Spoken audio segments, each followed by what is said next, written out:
my god! Have you seen that shit? Holy shit! What the hell?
Hey guys, we back. New day, new stream, new game.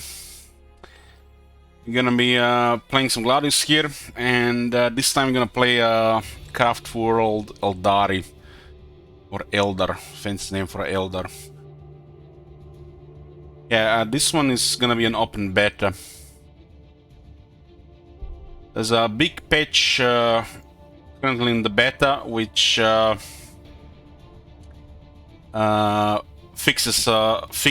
changes a lot of stuff. It's a big. It says we are adding a few new traits to increase the uniqueness of some units, along with a very large balance update. Game performance and GUI scaling has also been improved.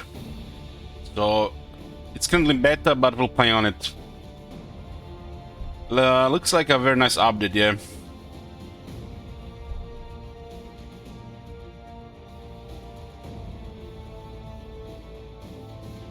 We'll actually see what we can do with this. These are old settings which no longer work. They've changed now to 125, 150. This is how it looks like on my resolution.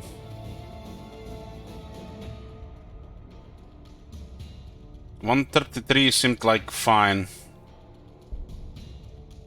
A little bit, tiny bit blurry. What does a 150 look like?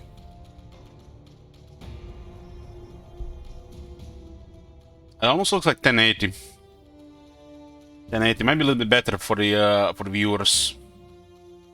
Not sure how it's gonna be with the too many voices mode. It might work fine. We might just turn it off.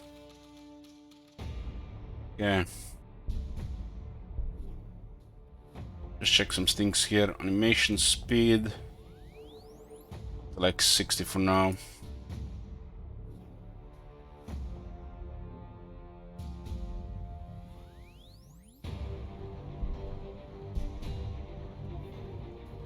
Maybe 133 is better. I've been using it for a while.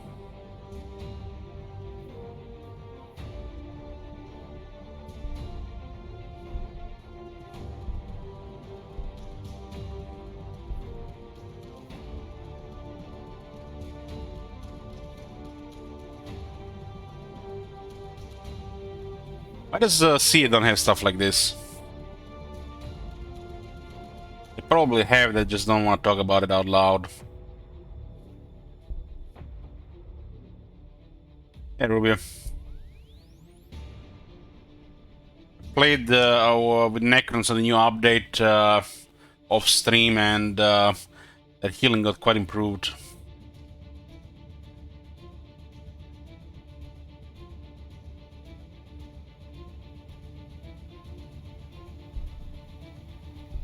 So we're playing Craftworld, Aeldari, Children of Rasurian. The Space High Elves. How many of these campaigns you played? Well, only one, and that was like 2 years ago. 2 years and like 3 months ago.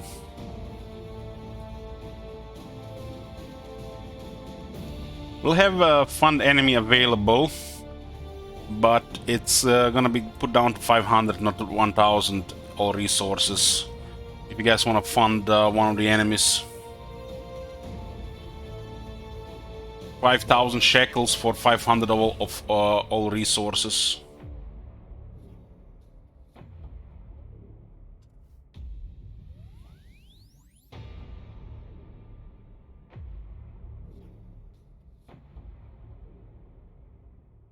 Why not?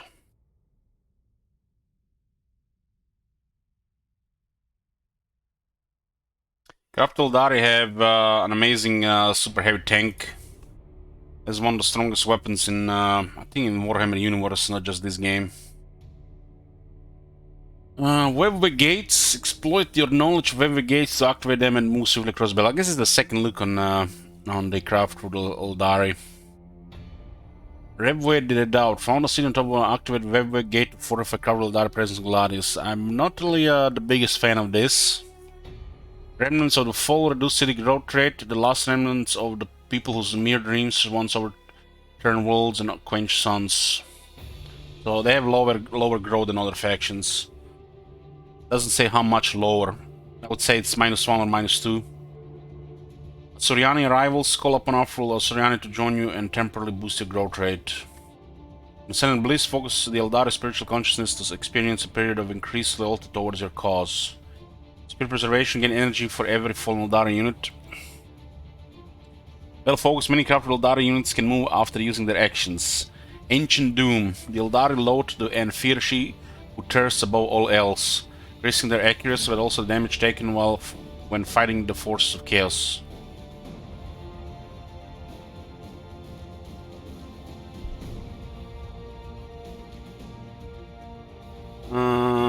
We'll keep it on hard since people can add resources to the factions. And then huge. It's all fine here.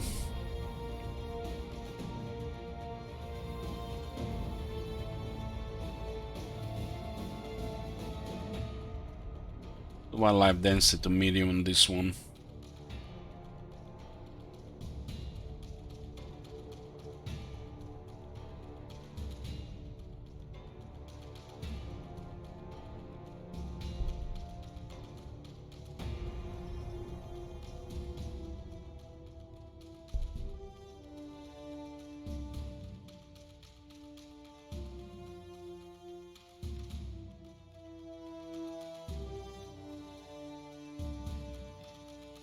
I don't know Cervantes now. I'm not really familiar with Elder. Let's lower the Arctic a bit. And let's fuck up the volcanic region density. None. The sea doesn't work in open beta for some reason.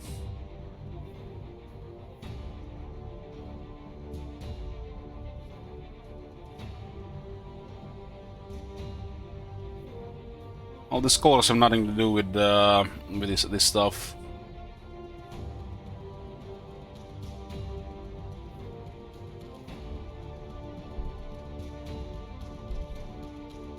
Let's see how this looks like. Which the game will provide more information what this means. The amount of the size of the regions and the amount of regions.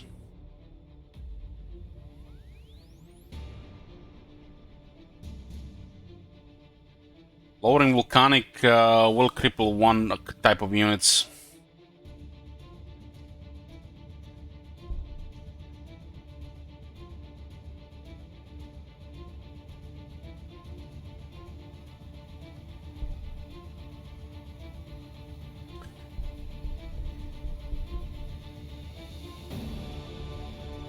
If you guys want to claim even this faction and name them, go ahead.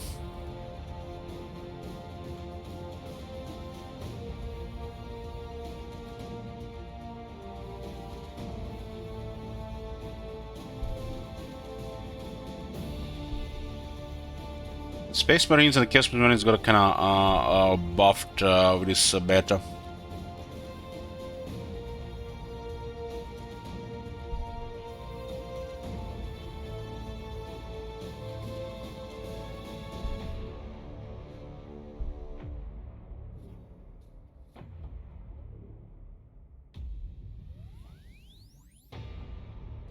Gene Silver Purple Senator.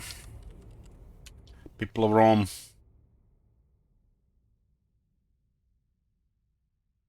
Well, there's chaos here.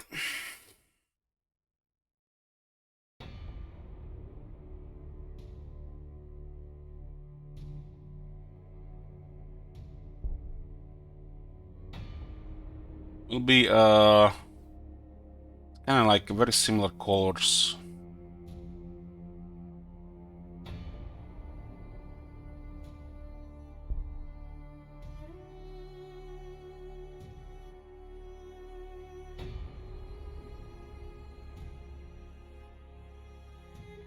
We're gonna name the faction so we know who to finance.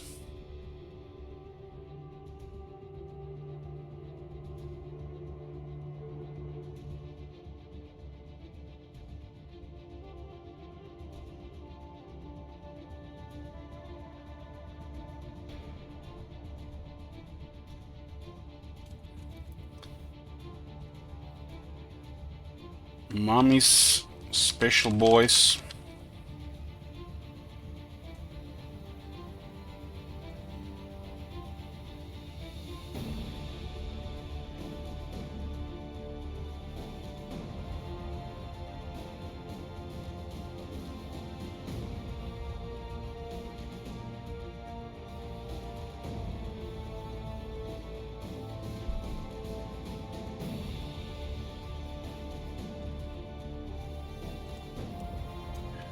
I don't know why, but I think the Marcon should always be chaos.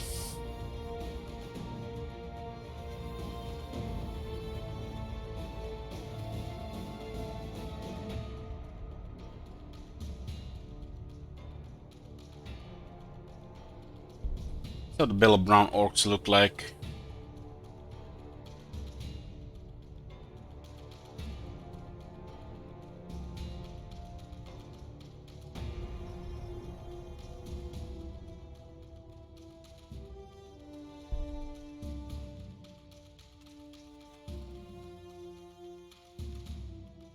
I like Hammery.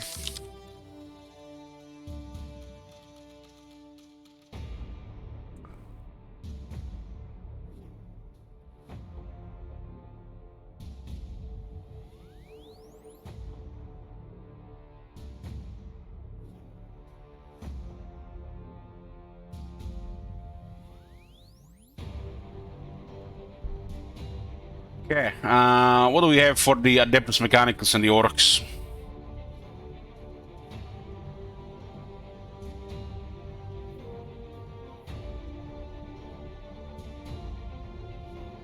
Forge World Chat.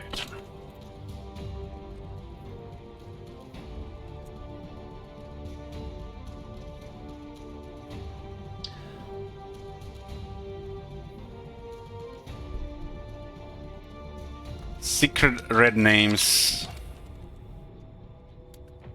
There you go. We'll put 7 factions. Forge World Chat. Rome. Marconus. Hammery.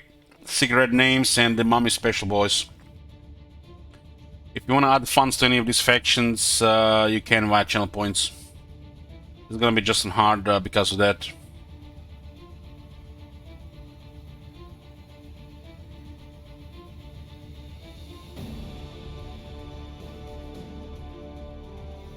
Go.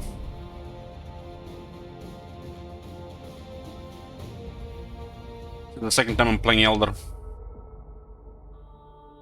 We were born into the war in heaven. The war with no victors. Yet we survived. We thrived.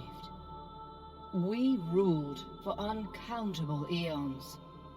This galaxy was ours, and we threw it away. In an excess of hedonism that tore reality apart, we birthed a dark god, into whose maw our people leapt. We are but the lingering mote of a golden empire. We will burn that flame brightly as long as we can. We have carried it to Gladius Prime. There, the schemes of fate meet. There is woven our future. There, we will solve its mystery.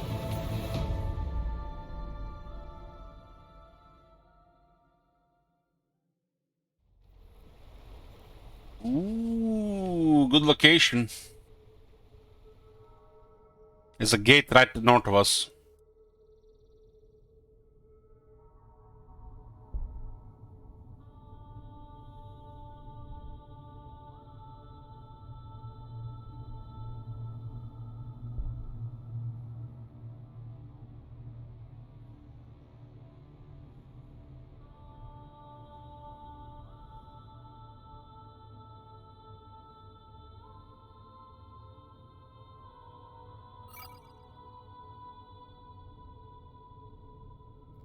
Okay, funds.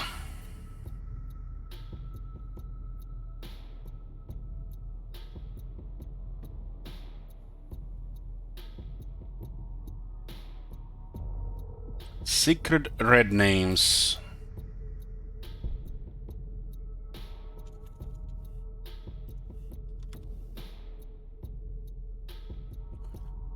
One, two.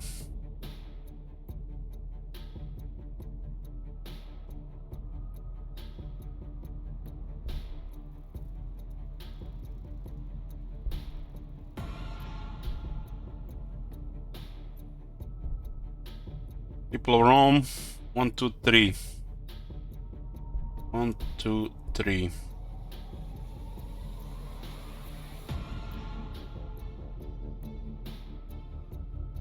Everybody gets it once.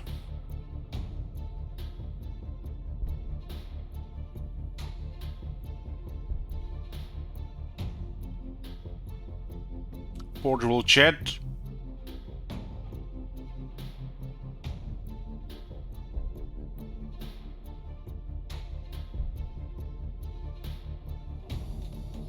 Okay.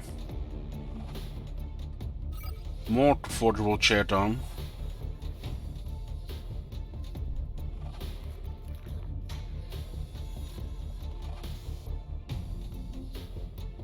Activate web gate. Activate and claims the neutral web gate. I did adjust some of these things since I played it last. The city on the north, this gate on the north looks good. The gates did get nerfed, they have now 16 hit points. Not sure about this UI at 150.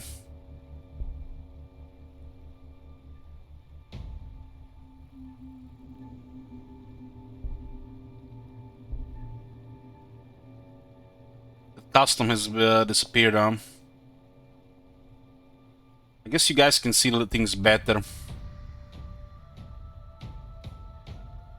What does it even look like on stream? Let me see. This looks like 1080 UI.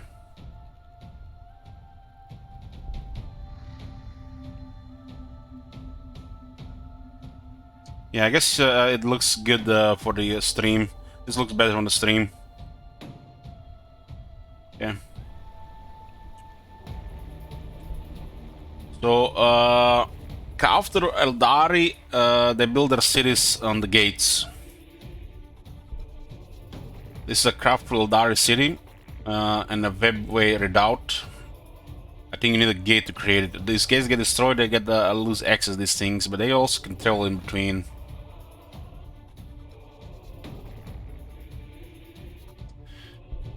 So what do we got here? 64 hit points on this and 6 armor. We're playing in the open beta, which changed some stuff. There's a D cannon. Aeldari are famous for technology. They have pretty advanced technology.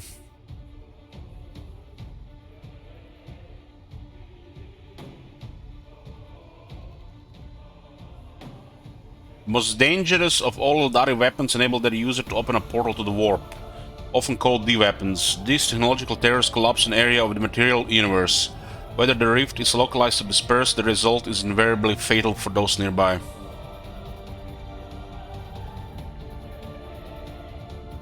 It's a barrage, blast, destroyer weapon. This is a very impressive weapon. This is a very impressive weapon. One of the highest damage weapons in the game. We have a unit of guardians here. This is our basic squad. Get 6 guys, 4 armor, 2 health each. Not particularly tanky, but they're fast. And the actions do not consume movement, so we can still move after. The Aeldari have this Ancient Doom. More accuracy against Chaos, but they also take more damage against from Chaos.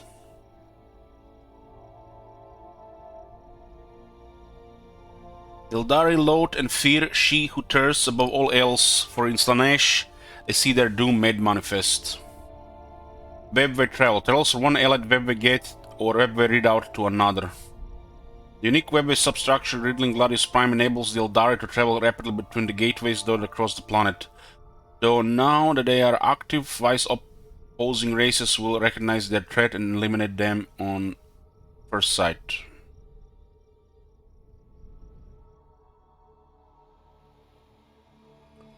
Well, the planet will have shit ore, so we'll make the ore units a little bit less of a choice, but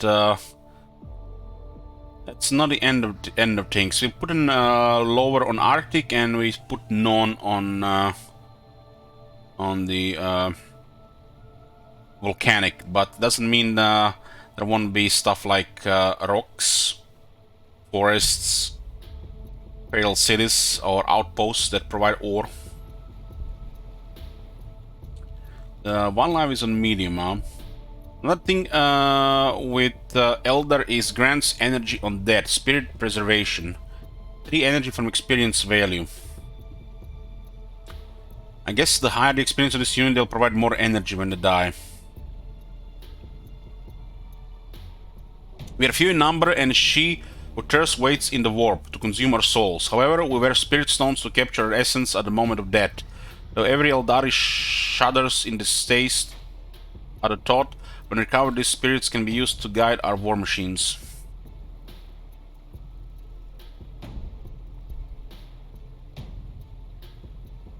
Yeah, the Bone Singer Chantlings are building that produces buildings. Get some research and ore from it and cost 3 energy.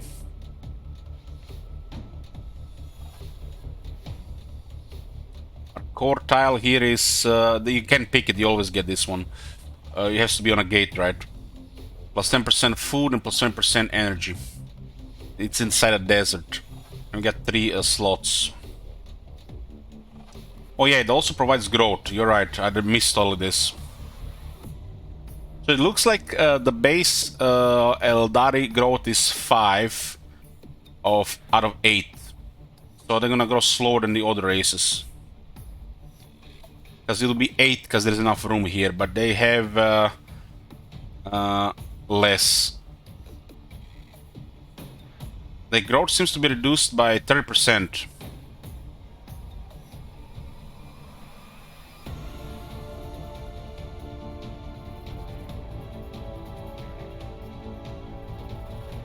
The readout is our core building. 6 of each.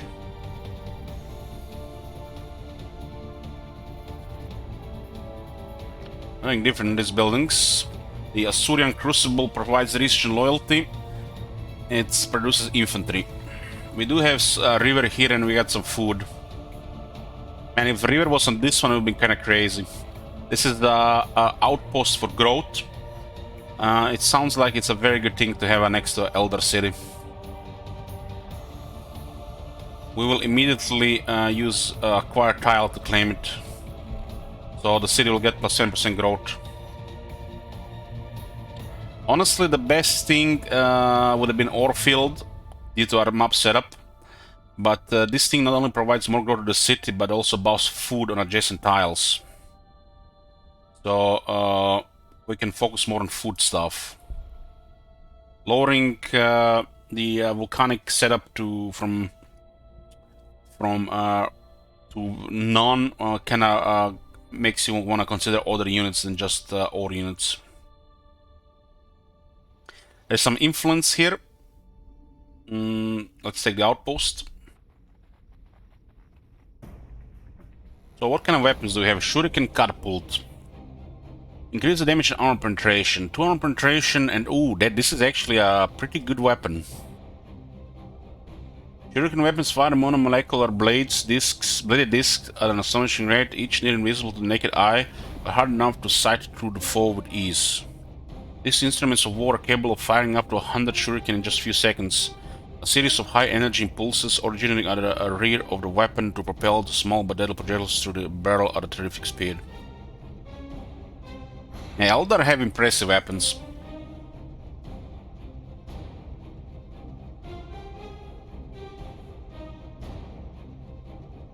This is just it kind of like it has rapid fire at, but I guess it's one range, so it's balanced. Yeah, it's basically forced rapid fire, so only works on one range. Unlike non-Aeldari factions, we don't want to destroy the gates. We can use the gates. Getting a couple of these outposts is critical for the early game. I prefer to play with very low outposts, so they are more precious. They are. There is magic in the game, yeah.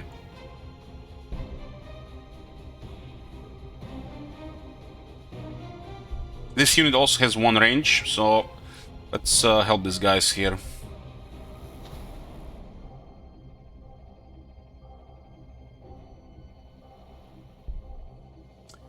We don't want to fire here. So research, tier 1. What do we have here? Assyrian summons unit production of Assyrian crucibles. Greater ingress. Brilliantly produces ground vehicles as well as harvests ore and generates research. There's plasma grenades. Guardians and autarchs. Rangers. Shrine of Cain. And a webway cartography. Remove the cost of activating a webway gates. It removes it completely, huh? Well, I'm going to go with Rangers.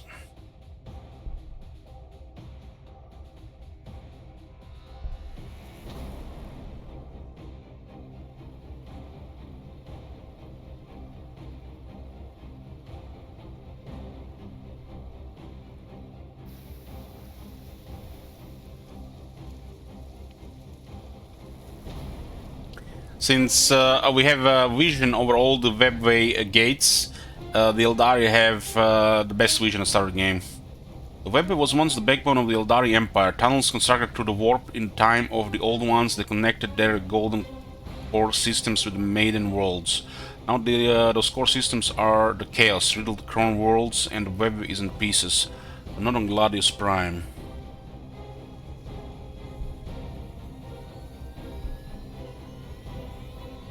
Yeah, these are not easy things to deal with at the start.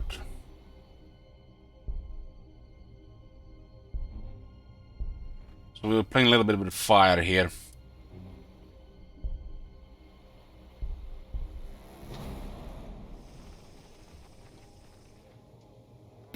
I'm familiar with Rangers.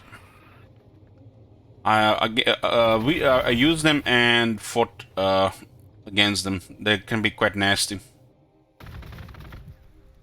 The Guardians are more like foot soldiers. If you want numbers. But we have to be careful with resources. Recruiting a lot of early game units might not work because of the difficulty and AI getting lots of resources via the chat.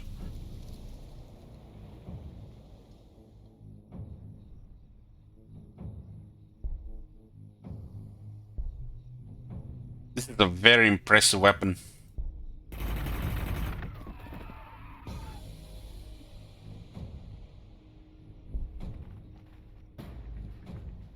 That's a special thing of Eldar. Some units will have battle focus.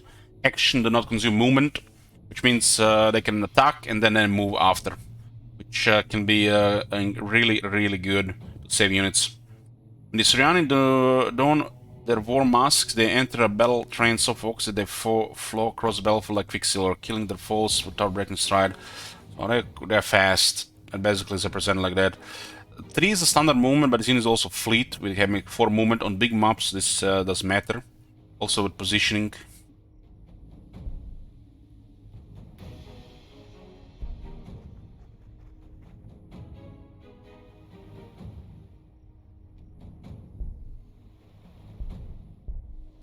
Okay, we claim the growth. Let's see. Our Asuryan Crucible does research and loyalty. Research and loyalty. The style is criminal practice for food. This one is pretty generic, so I'll take this one next. We need to claim a tile, or we can actually build it here.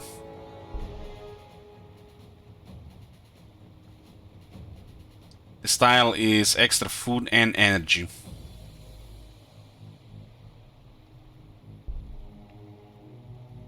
We do have some more deserts here. We'll get our Asuryan Crucible on the last city slot.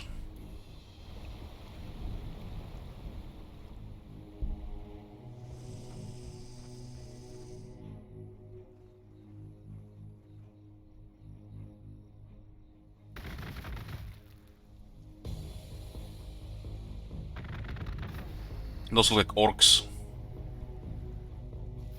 The orcs below us. Astra Militarum is here.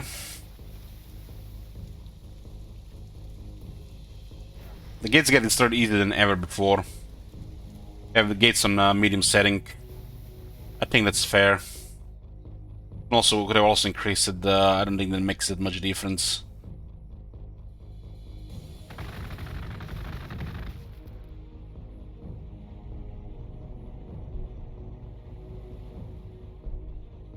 This unit can get hit really hard, but we have to consider retaliation.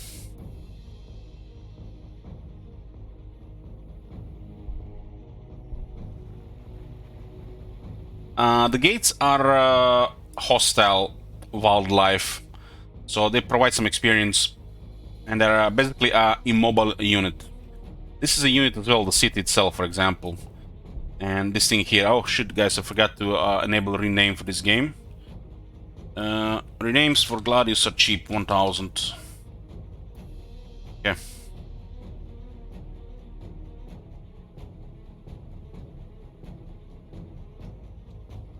And the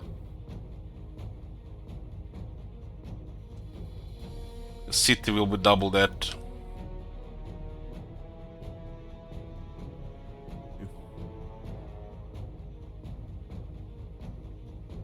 Yeah, I like benches when I play them.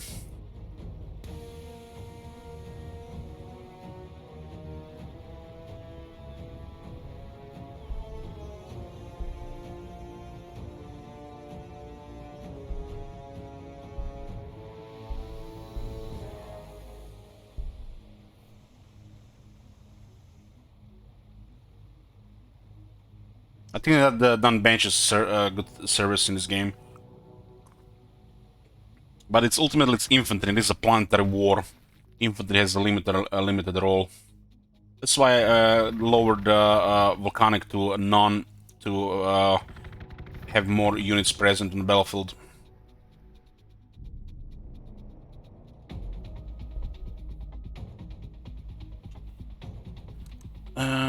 Scorpion waiting room.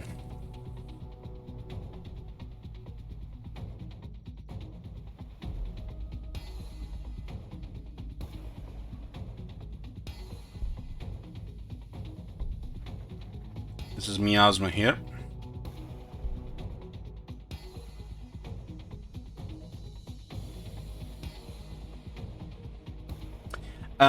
We are currently using an open beta patch, Cervantes, which is possibly the largest update they've done for this game.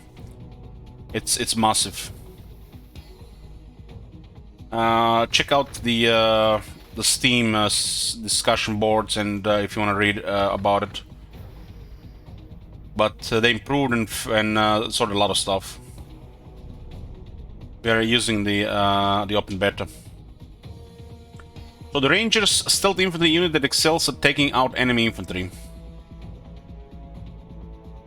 Moving like shadows through the darkness, Aeldari Rangers take up commanding positions above the battlefield, silent and little as Asurian's withering gaze. A Ranger's keen eyes are constantly seeking out prized targets. His subtle hand signals spelling the doom of commanders and priests.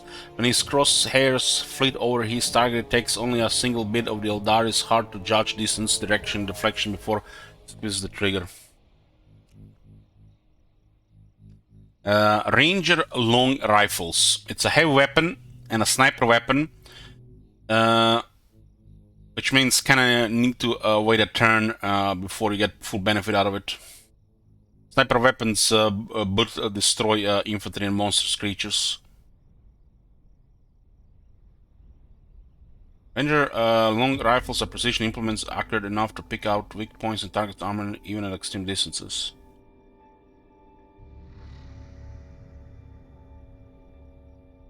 You got the infiltrate.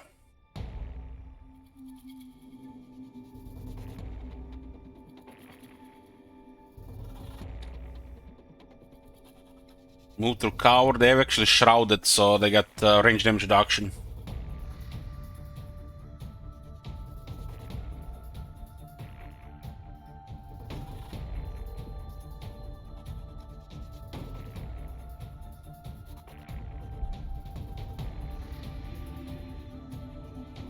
I did not fall, no. I don't fall tailtop.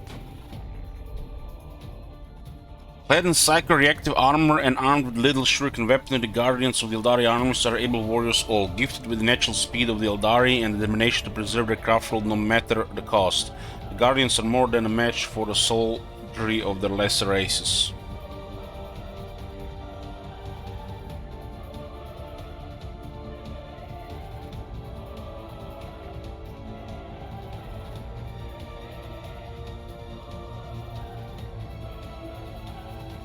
Each new faction added different soundtracks, so they just go around.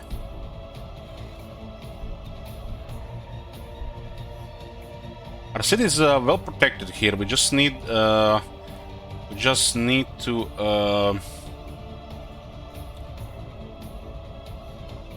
find some more outposts.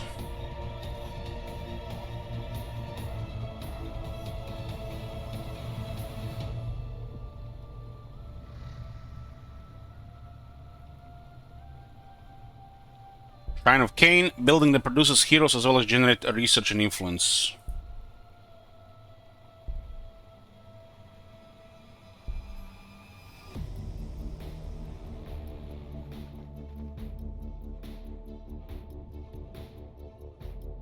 Hey, Homerun.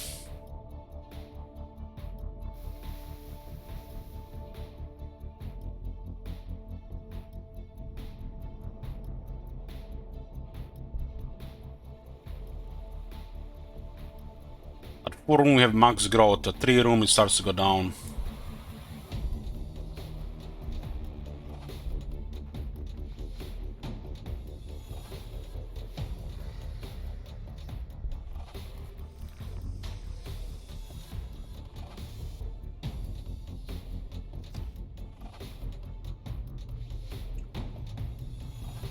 So 1 influence outpost outside the city, and that's it so far. Would be nice to get an energy one or ore one.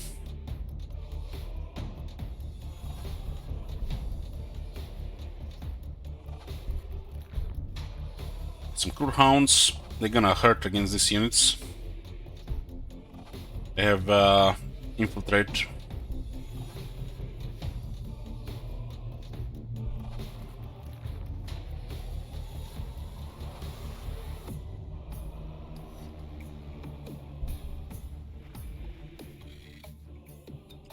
Research outpost, that's very nice.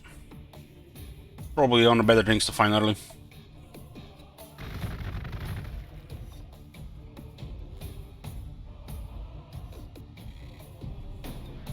Yeah, we should be moving between outposts if possible. Damage artifact in the corner. Damn. Damn, look at it. Damage artifacts for Eldar. That should be illegal.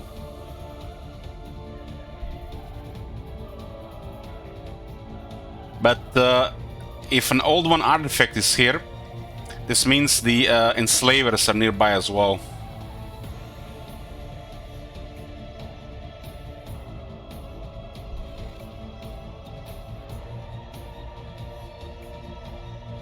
Looks like a solid position for a city here. Okay, let's see what we got. We need more room in the city. And we're gonna get a farm here. The Isha's Gardens. Aeldari myth, Isha was the mother of the Aeldari who brought them into existence and shielded them from Cain. She also thought to be one of the 3 surviving Aeldari deities. Trapped in the chaos, God Nurgles the man. In these gardens, gladius Aeldari who walk the path of the artisan follow her teachings and grow healthy. Fresh food for the local Aeldari forces. Their contribution to Aeldari life is regarded as just as valuable as any warriors here. And we're gonna the rangers skewed. So we have Osiriani arrival on the Osiriani path here. We can increase the growth of the city by 67%. That costs influence, which is precious right now. But a word from the commanding Farseer, a psychic missive is sent out through the webway to the Craftworlds, Exodite planets, and roaming rangers, requesting support in this critical endeavor. Though the Aeldari race is dying, they will die fighting, and they come to Gladius to die there.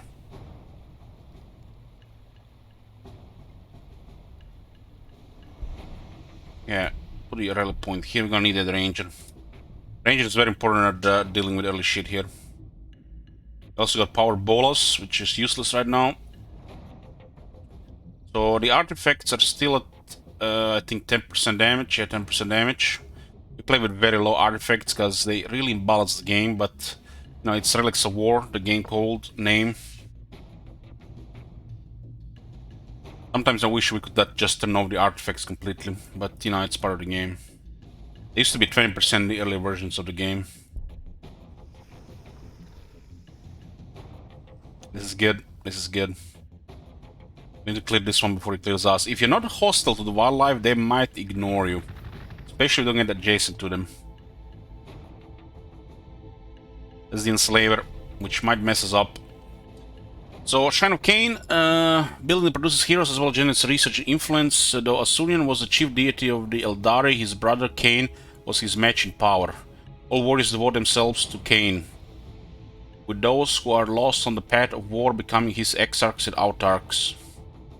In contrast, those lost on the path of the seer become farseers, unable to return to the other paths they may have walked.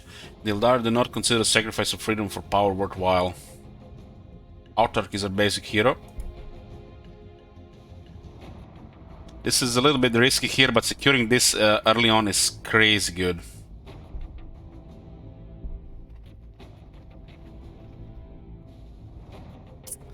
Another one shot is a level 3.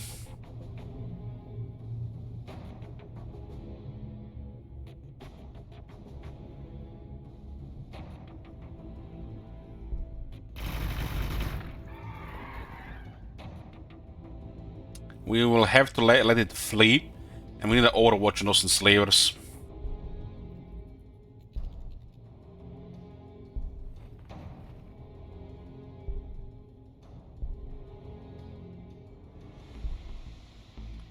Okay, on tier 2, let's see what we got here.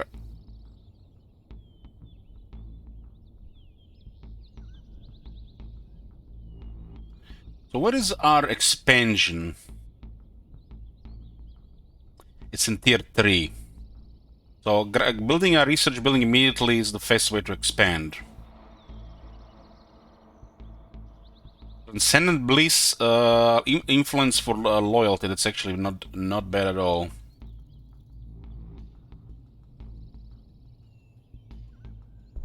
Let's get a... we're going to need ghost halls, you can't play without this. Building that increases population limit.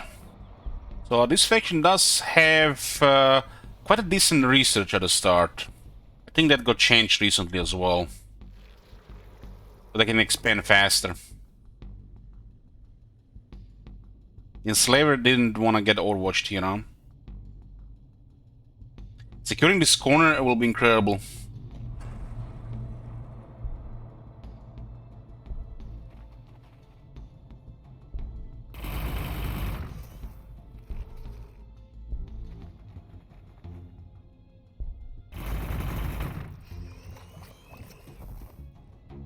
Okay, we clear the Enslaver, we can secure the artifact. Okay, we're gonna get Isha's Gardens here. Get some food going. We're gonna need food because our troops cost food and ore. But they upkeep food, so we need food more. One of our guys got enslaved, but the unit is nearly dead. That was expected.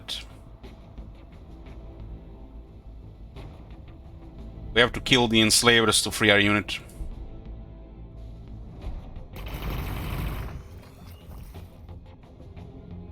Okay, this unit got a level 2.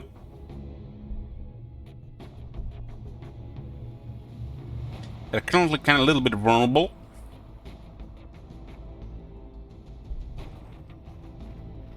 Getting the damage out of it is quite incredible.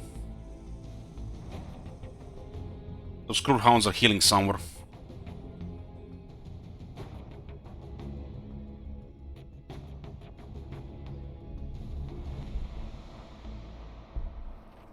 Okay, this is the corner, or a pretty sweet location. Okay, this is the old one artifact, one of the relics. It's enrollable unit that provides a bonus to the whole faction, plus 10% damage, which is quite crazy on Eldar. Let's see, we only have some of the most powerful weapons.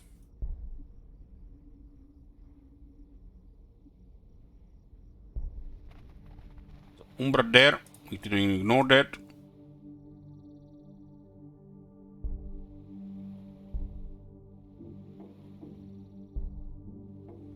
It was a quite easy kill on those enslavers.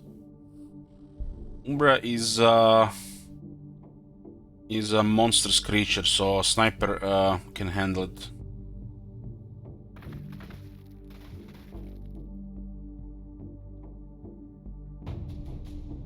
Those holes, buildings that increase population limit, you need this one to grow cities further. As Asturian was dying, consumed with Slanesh, he blessed the Aeldari, he gave them long life and great psychic power. But he also doomed their fertility. Over time, Aeldari numbers had dwindled until now, when the great holes that once housed millions only house thousands. Here, on Gladius Prime, the ghost holes provide taste of luxurious Aeldari living for those not fighting in the field. So they have limited numbers. That's one of the downsides, I guess.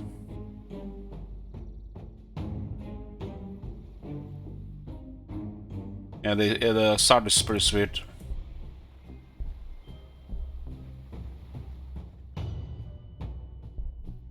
We are prioritizing Web Redoubt, most important thing to get.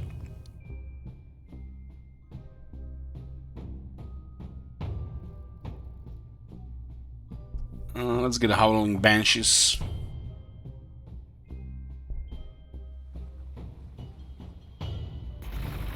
This might not end up well. They actually lost barely half health.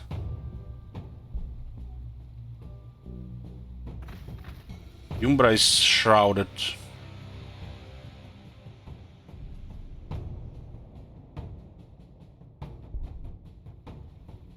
We should not mess with Umbra here.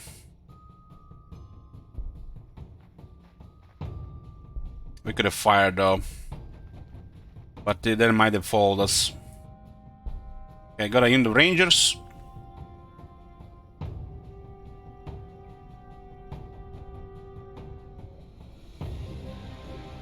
Also shrouded.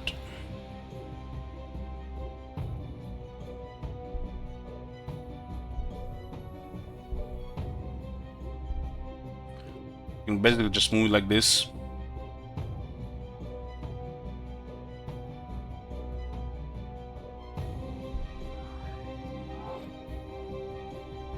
Oh, just tried it. 30 influence poof. They're in the air, so they're vulnerable to snipers.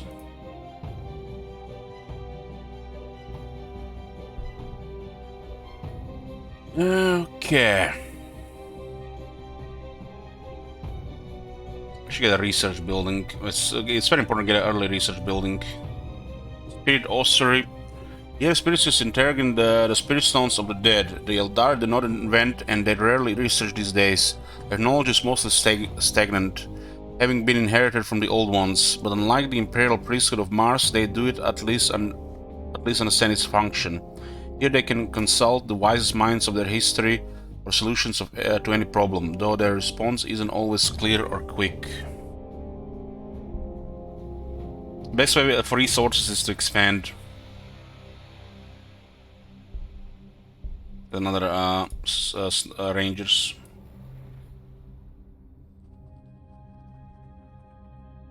Looks like they're coming here anyways. I guess we're gonna kill the Doombra.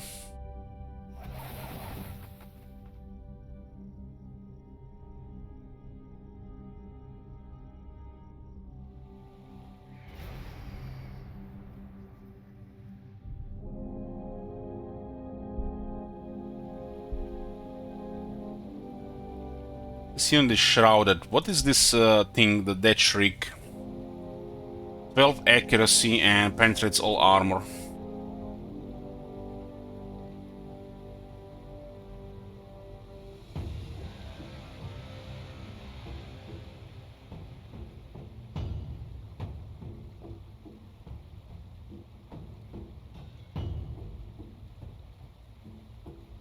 Fort rule chat, fund the enemy, sure.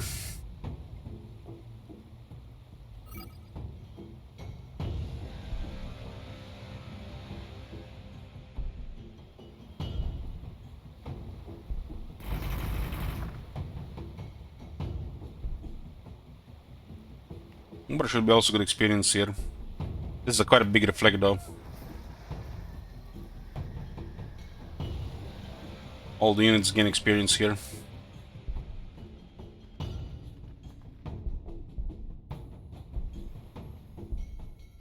We should go away to heal.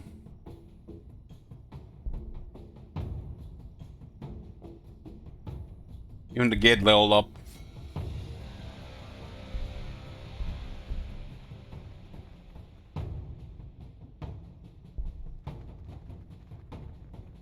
Screwgun's gonna back, yeah, but they might attack where we get first. It's kinda interesting how easily we dealt with the Enslaver and the first Umbra. Tells you the power of the Elder weapons.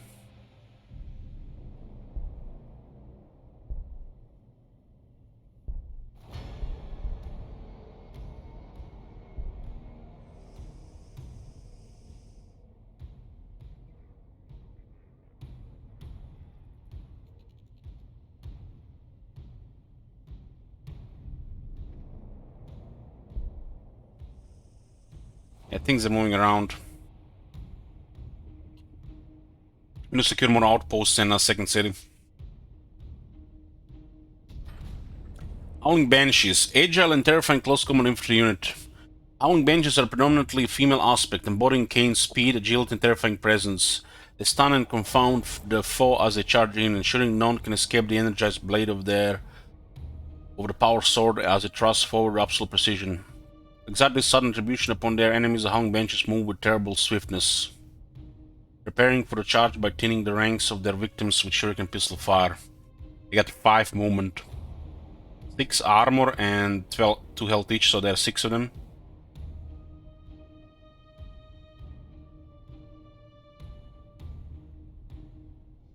Prevents the unit from being targeted by Overwatch attacks from the Banshee Mask. Example for the Aeldari Battlecry inflicting psychic paralysis. Paralysis? Hour of Fear. Have the cause the same cost as the Rangers.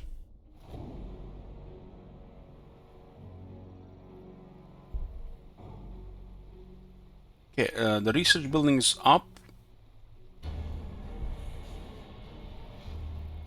This is rocks in a desert. You need a little bit of power.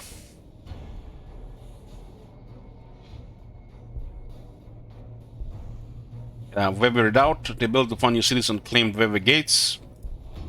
It's got expansion.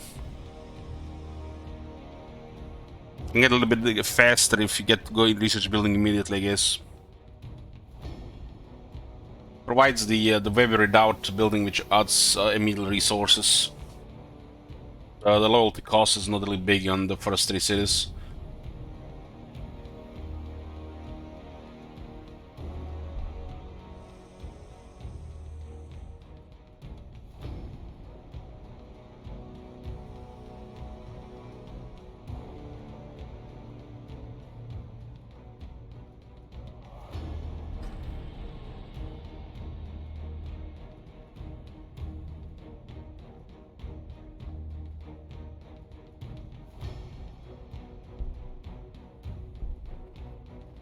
Two rangers now.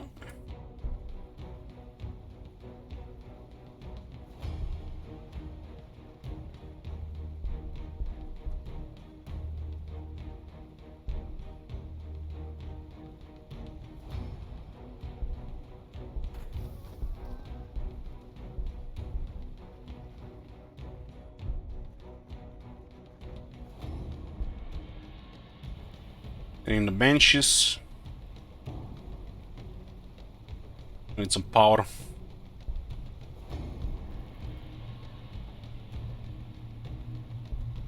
I got an ore building too.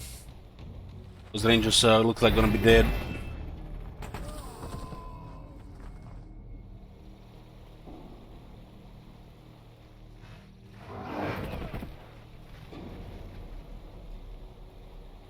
Hounds nesting is the rangers.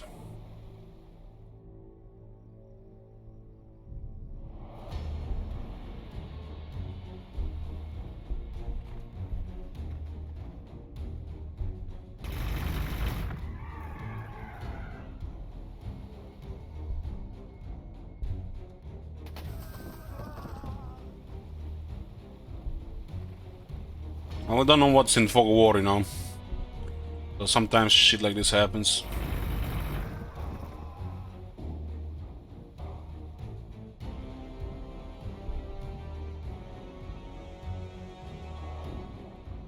The infantry all dies pretty easily when they get attacked 2 or 3 times.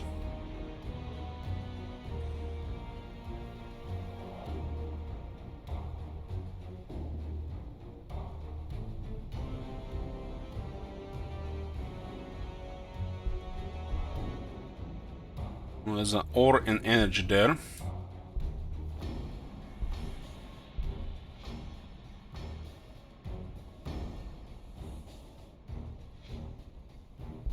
This is 5 out of 6. Definitely going in our building.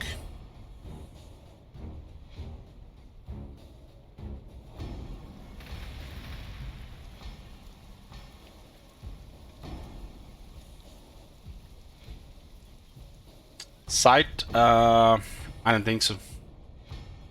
Grants the ability to found new cities on claimed webway gates. To preserve the ancient webway gates, Gladius the Aeldari know that they must protect them. These rapidly constructed redoubts provide some defenses, drawing on the webway in limitless power to devastate any enemies foolish enough to venture near.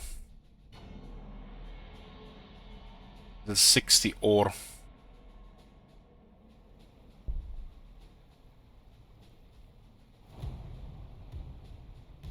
Oh, that's pretty important. We're gonna have to cancel this.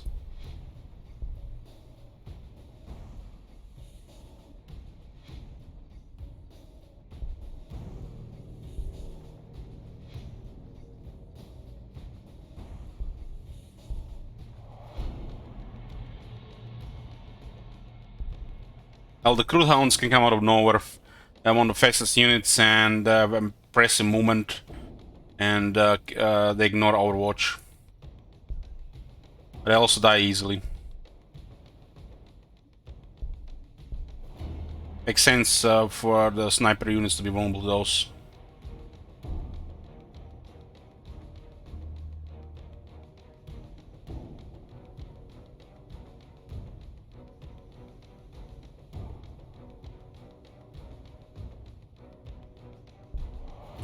It's the food output of Isha's Gardens.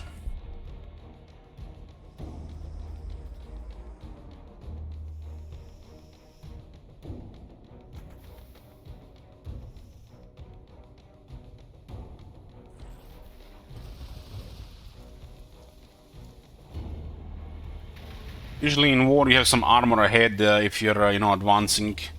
Not just expose your infantry, but we have no armor.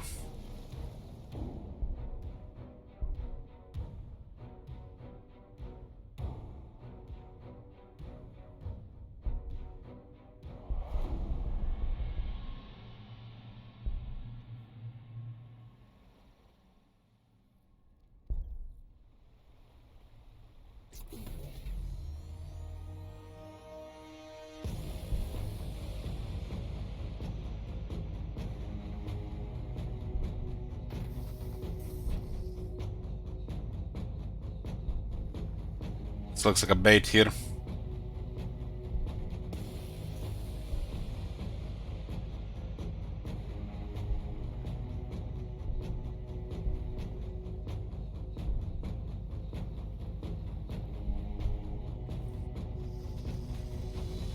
Wow. Mommy's special boys are all defeated. They must have had a shitty start.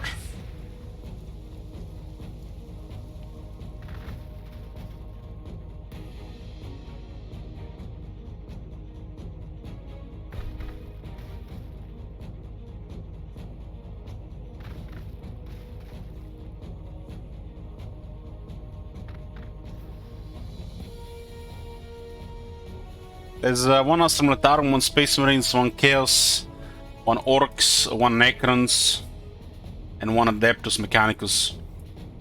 Some of them got in some resources, some didn't get any.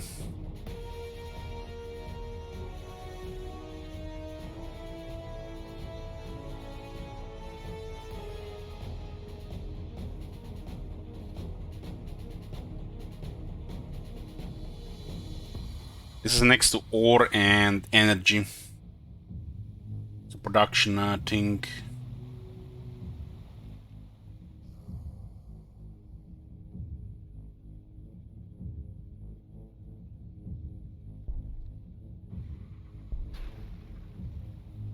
We got our second city. We immediately get a web redoubt, which is of good value. This city tile has also plus 30% food. We have no ore though.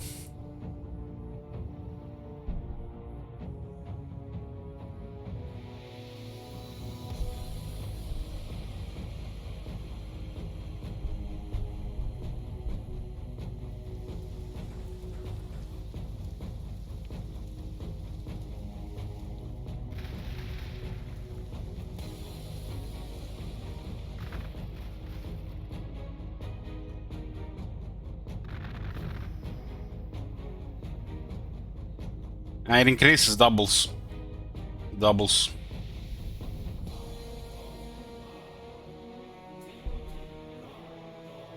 We need ore. This looks like a good ore tile.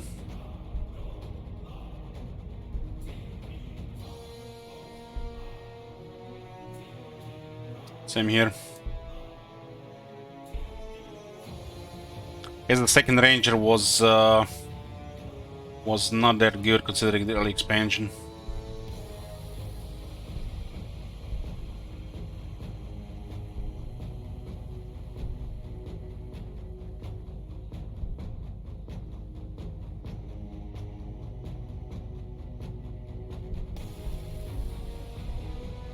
Makes no sense that the game offers us to attack the gates.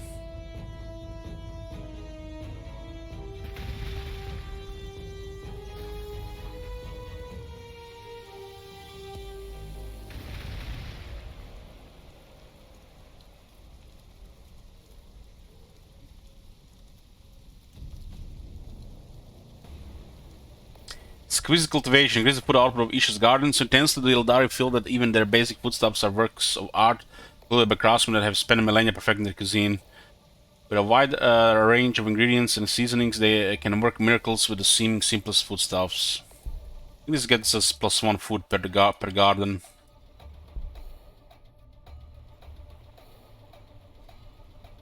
Yeah, +1.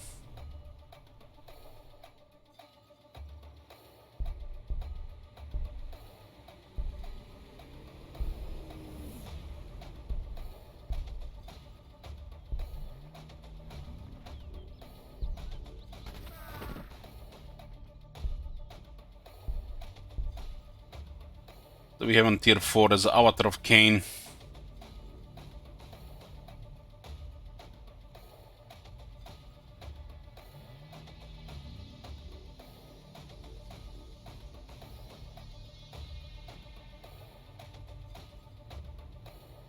This is the ore output of Altmars of Wall. I'm gonna get 2 of those. We are currently alone on ore.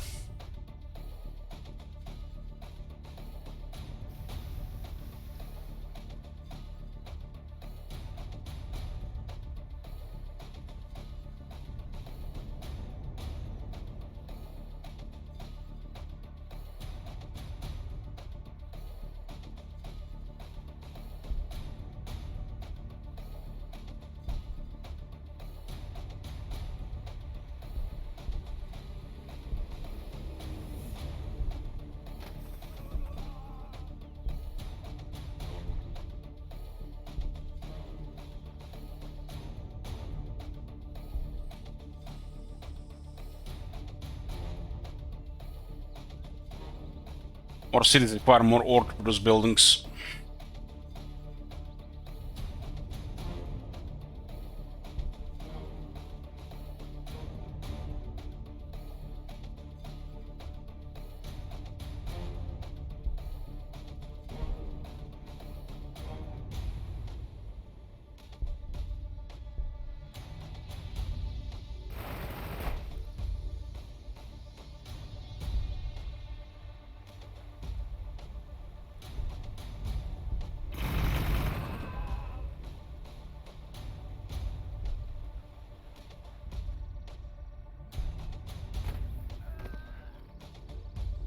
But more influence here.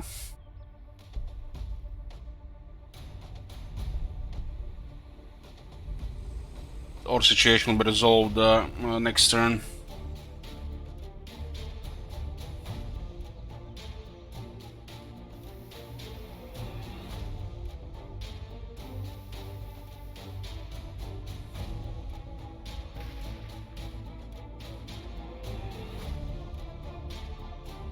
I have no military right now, so if one of those pumped factions come near, we're dead.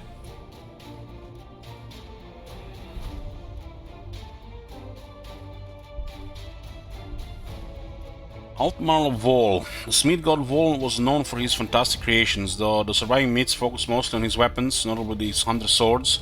He created many devices the Aeldari still use today, like this automated mine, which requires the barest supervision to extract the ore needed with other creations.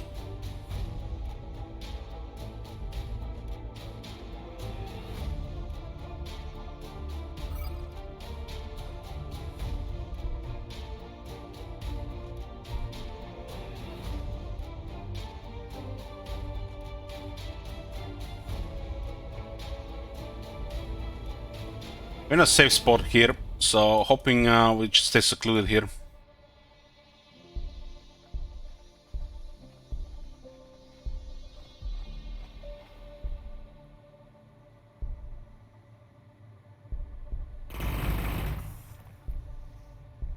It's currently space sleeping, so it's invulnerable.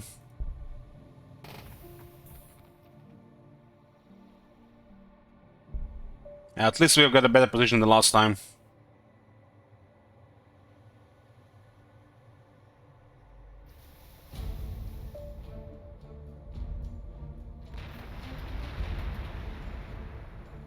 Have weapon squad.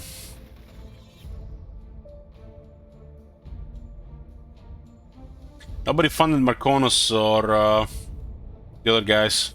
Increases the ore output of Almas of Wall. The Aeldari require metals less than other races, given that almost all of their structures and vehicles are Saki energy made tangible in the form of red bone, but for the small amount they need, there are always improvements to be made.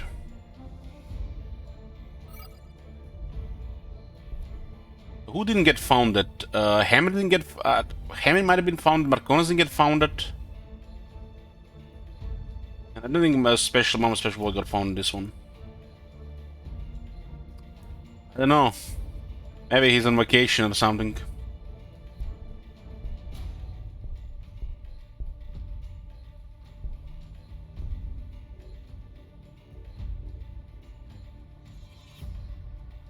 Here's the tile acquisition radius of cities.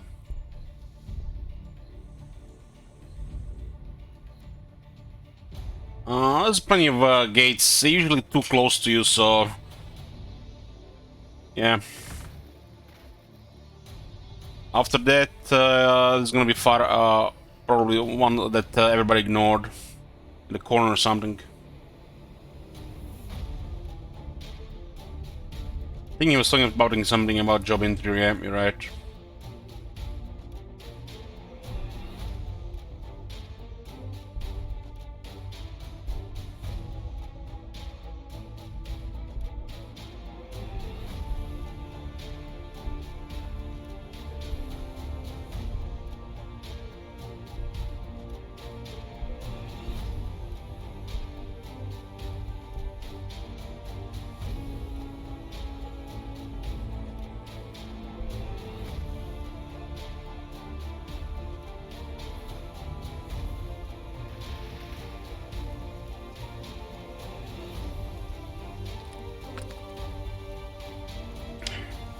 Our best interest is probably to expand than do other things right now.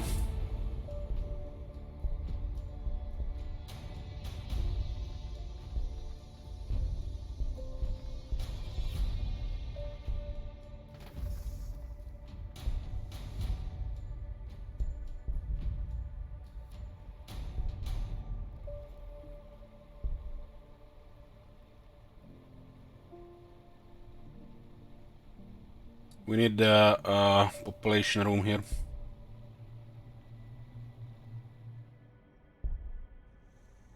We have very low on ore right now because of the second city.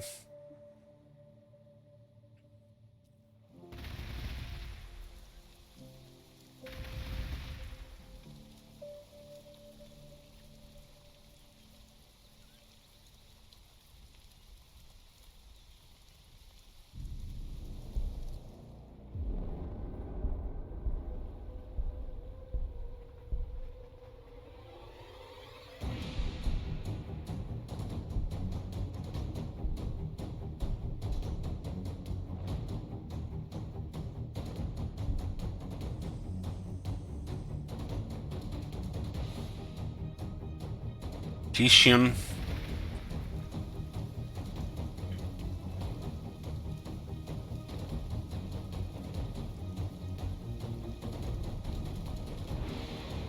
We have no military to do shit. And our units are quite weak compared to everybody else, really. Better to expand safer. Then invest resources into war, and then a third faction kills us.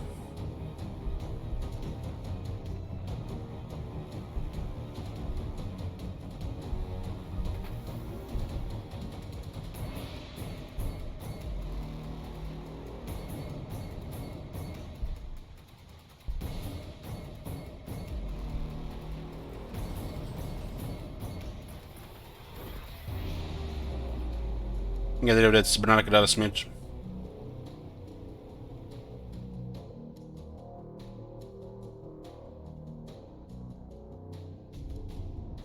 Exit that foothold. Increase the tile exhibition rates of cities from 1 to 2.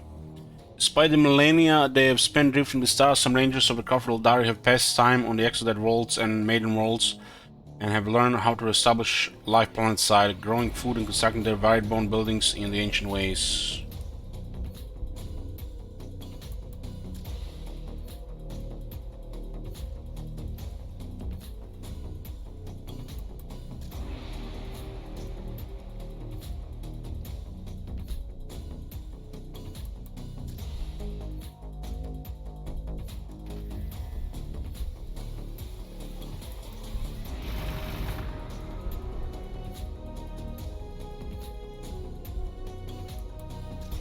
Like this one getting away. Maybe it's not ideal to destroy the cybernetic data smidge.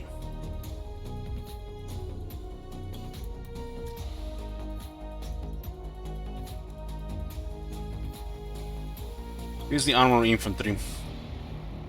Reduces the cost of Soriani rivals. Not like tier 5 really.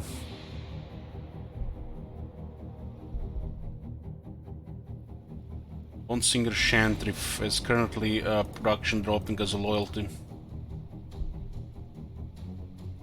Yeah, let's increase the production out of Bonsinger Shantrifs.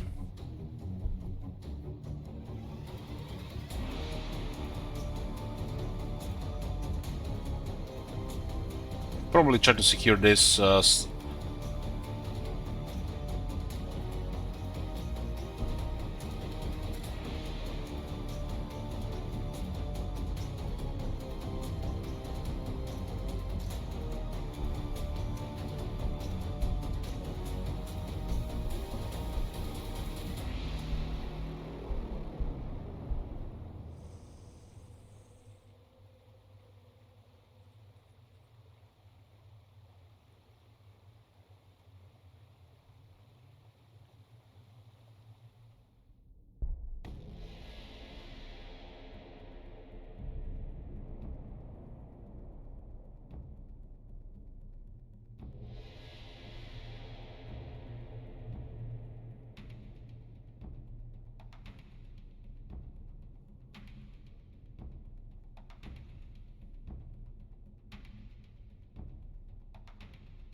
another 2 influence per turn.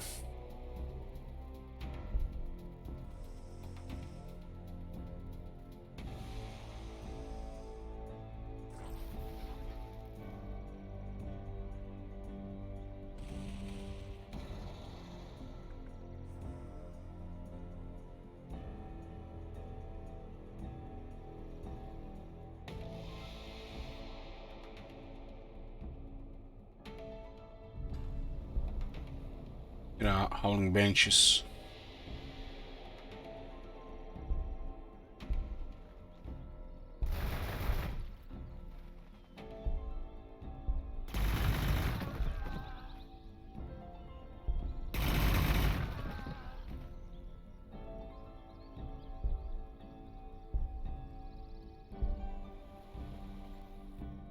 Yeah, the production is going up here. And get some research here and claim more research here for the city.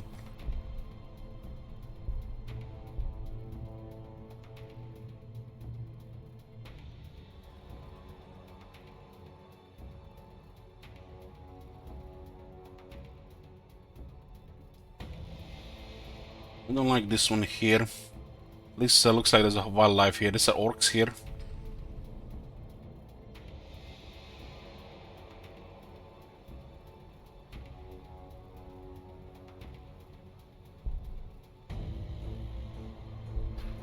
Yeah, we get city number 3.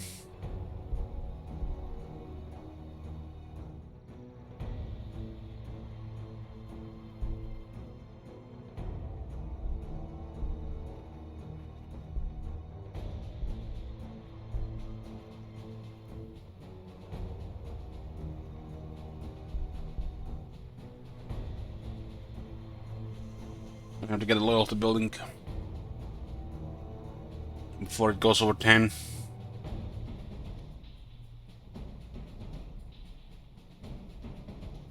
one will get a little bit of research. Get more ore here.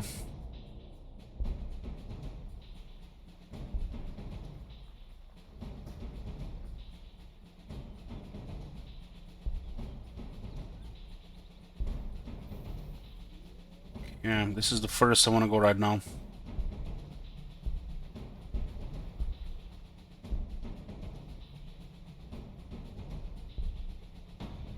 Research and influence.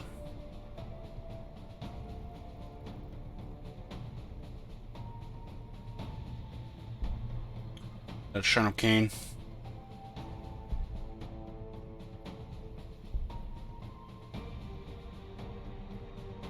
Claim the research tile. Suppose gonna be taking shit on ore right now with 3 cities, but we can fit a couple more units. Get 11 food extra, which will go to population eventually. One single convocation increase the production output of one single chance as our production building. One single rare and cherished even among the scattered Aeldari, but they have come in numbers to the farthest summons to capture this unique planet for the dying race. So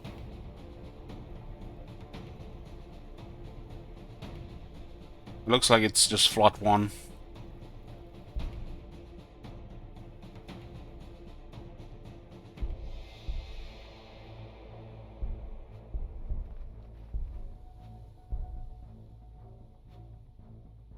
Labyrinthian mesh armor increases the armor of infantry.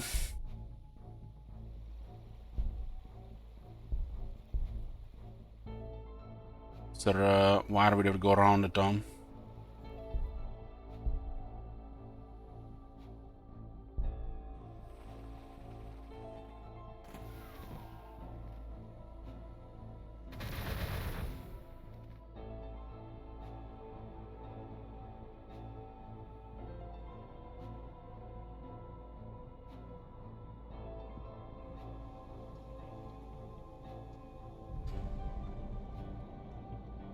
New craze.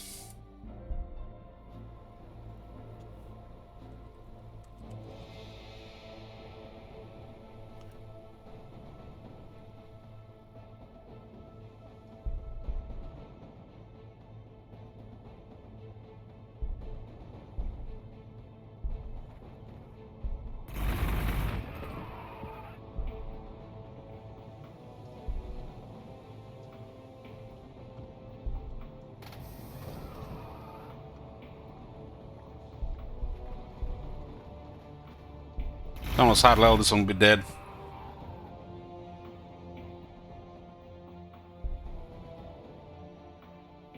Experience is really needed on infantry more than anything, really.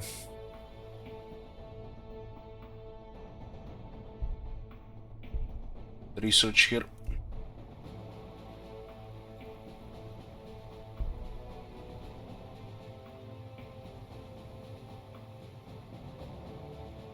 There's savannas, a bunch of savannas.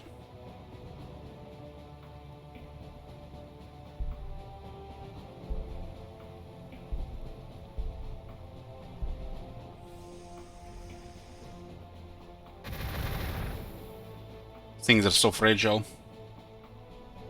They lowered the health by double for some reason.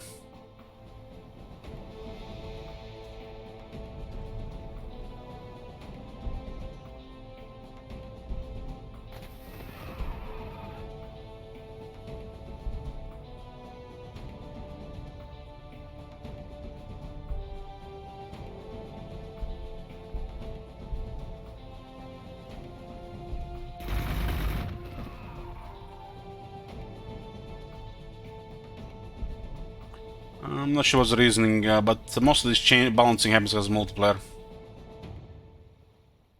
I have no experience with multiplayer in this game, so hard to say.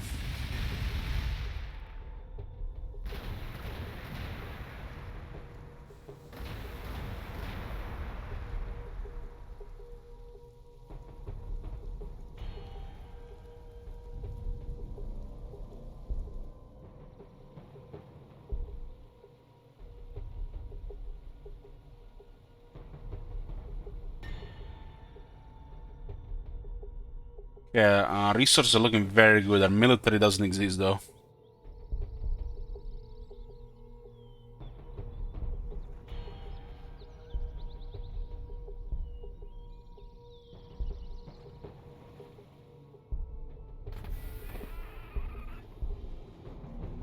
There's another outpost here.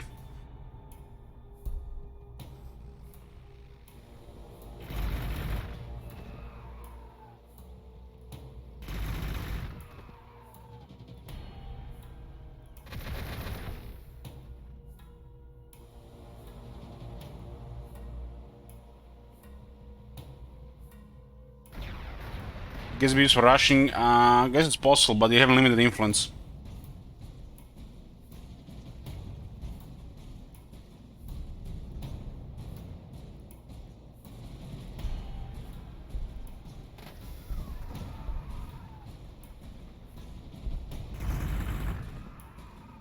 Getting some levels on these troops. This thing is gonna go down if they send another attacker.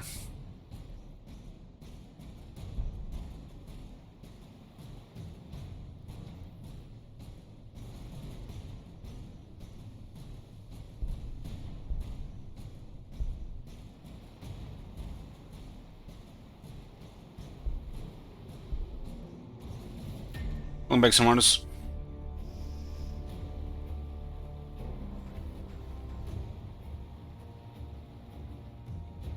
That is actually vulnerable to range attackers. Those weapons are short range. I guess not so short range, it's 2 range. Looks like there's enemies already here. And it looks like quite a bit of them.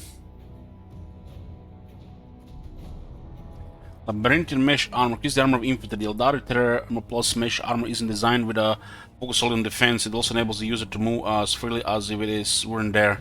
However, by further involuting the composite space protocols, it is possible to increase its resilience with no loss of mobility.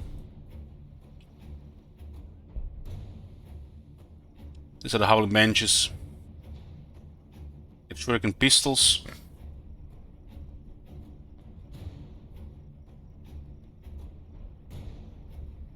Have pretty much similar damage, but no extra attack.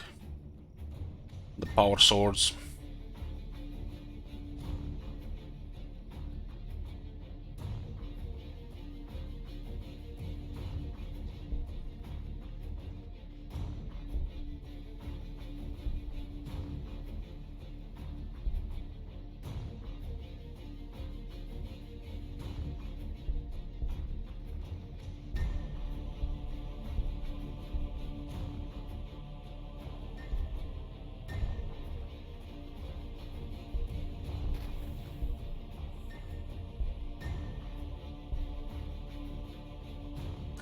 Tier 6. Black Libraries increases the research output of Spirit Ossuaries.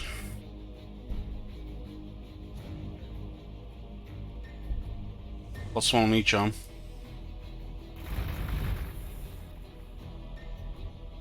They all have a soul tag.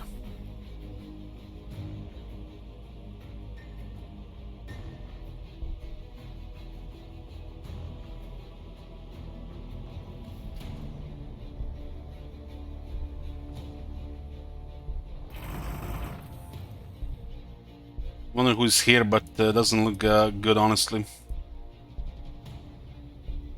It seemed like it was multiple attackers.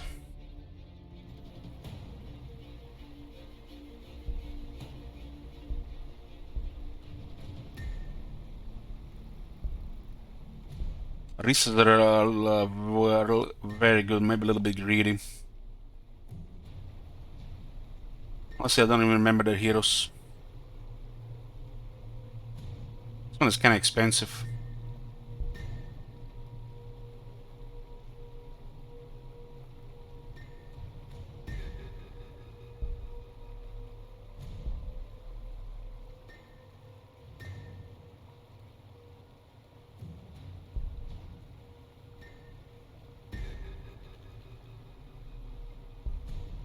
We'll get under some more research and influence. This one first. We need to get the loyalty building as well. We're like so vulnerable right now.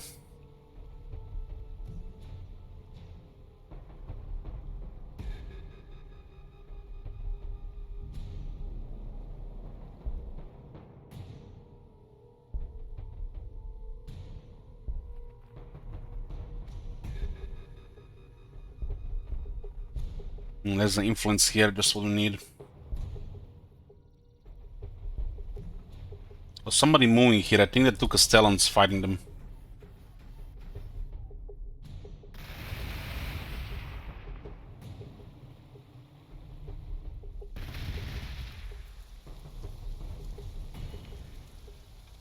Getting some nice research though.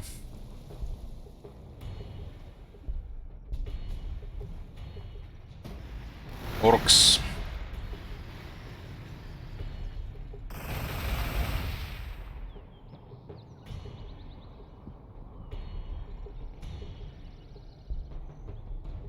Two Castellans against the Orcs here.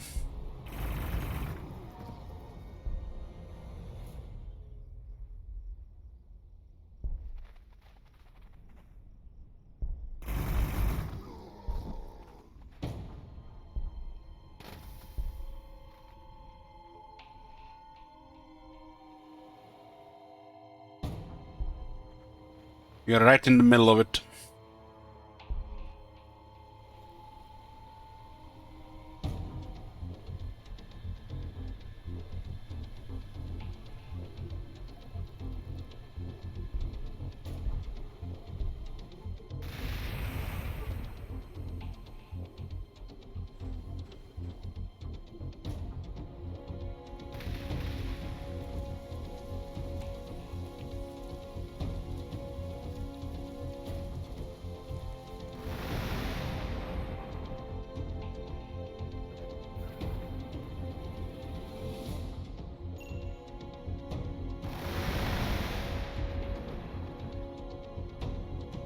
I units have no chance against the wall.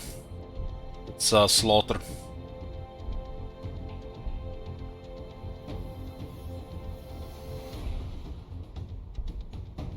Fired twice here as well.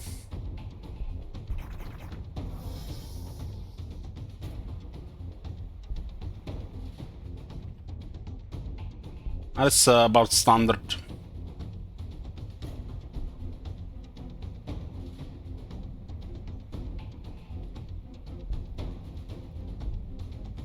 I'll need to fix load right now.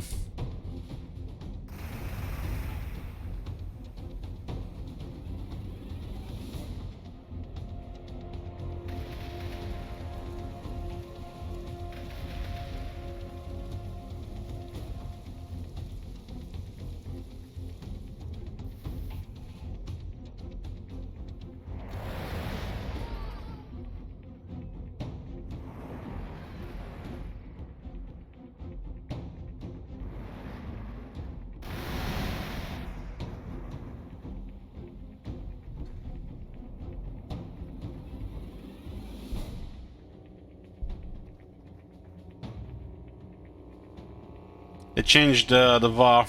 It's attacks and loyalty now, I think.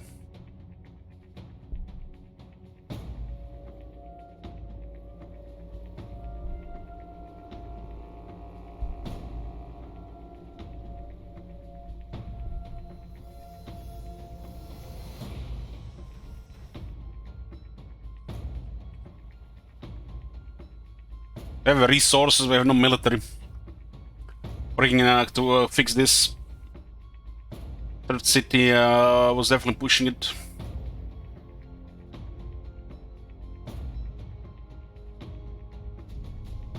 Lake Librarians, increase the research output of Spirit Rosters. They have actually very good research. The Fathers of the Black Library dispatched us on this errand and now they offer their support. With access to their archives, we should be able to rediscover lost technologies and more rapidly prove our foothold on this planet.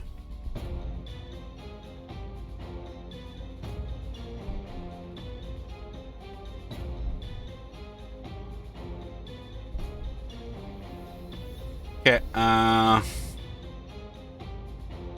Cairn of Ultanish.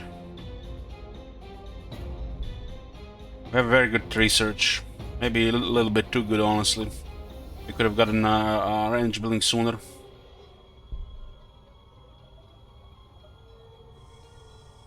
We have one ranger, and that's it for our military right now. If we can support the numbers, the benches don't make no sense against the orcs.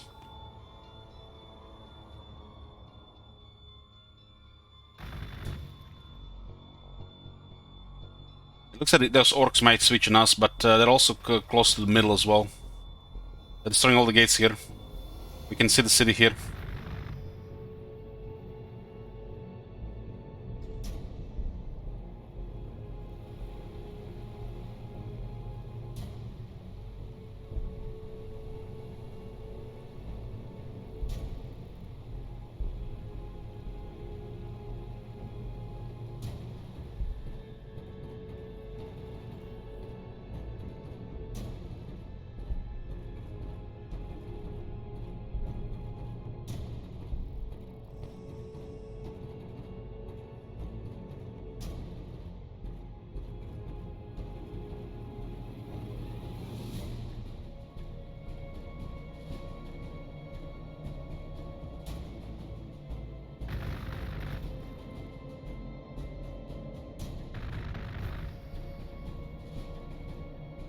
Might switch east, which is gonna be ugly.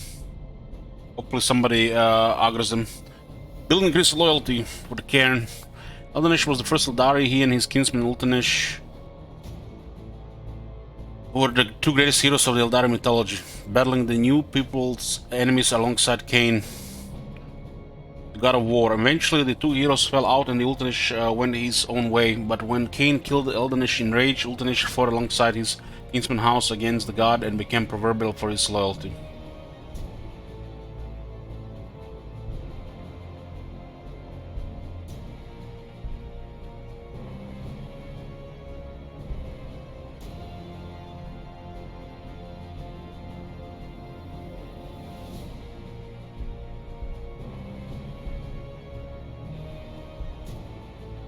Look at this, we're already halfway to tier 7.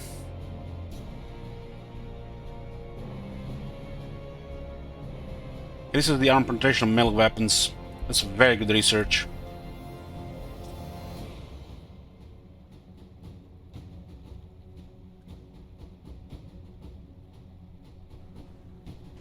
Indiana. Oh my god. Have you seen that shit? Playing some Gladius, mixing it up a bit. I think we are way ahead on technology on other factions right now.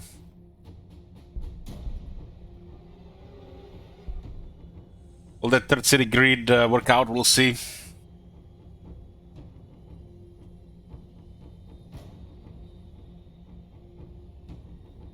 I'm gonna along tier 7 and get a second barracks going with loyalty recovered.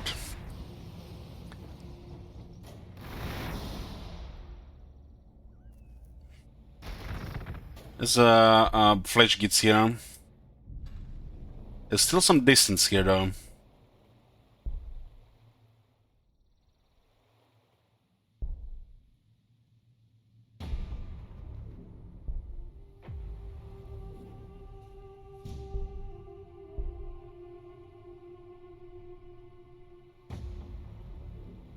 Get another Assyrian Crucible on.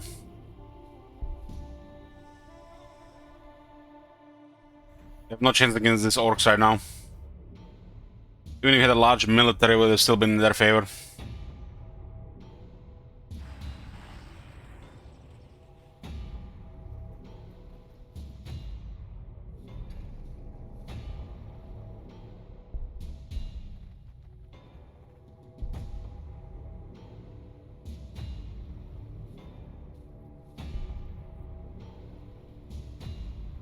We are very close to Raid Blades, very close.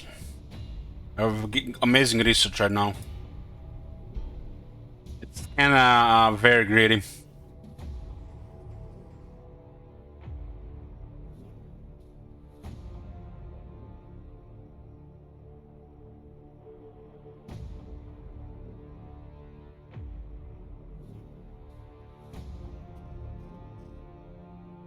Like I said, they got aggro somewhere else. Submolecular planes, increasing penetration of metal weapons. The monomolecular filaments and blades of the Aeldari are lethal enough by themselves, but with the smallest addition of phasing technology and used in the Harlequin carriers, they pass through even the thickest armor. So who cares about, you know, getting guardians or rangers or, I don't know, howling banshees when you just expand again and rush research, get tier 7 infantry instead.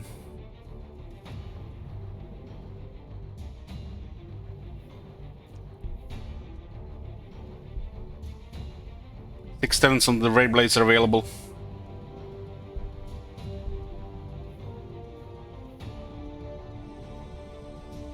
Some ranges do help. You know, against the numbers.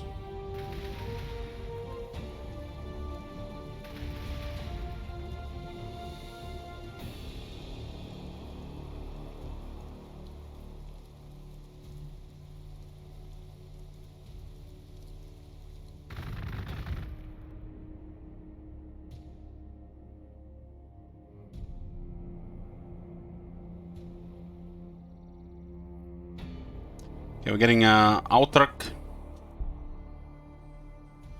Where's the shop? Down here.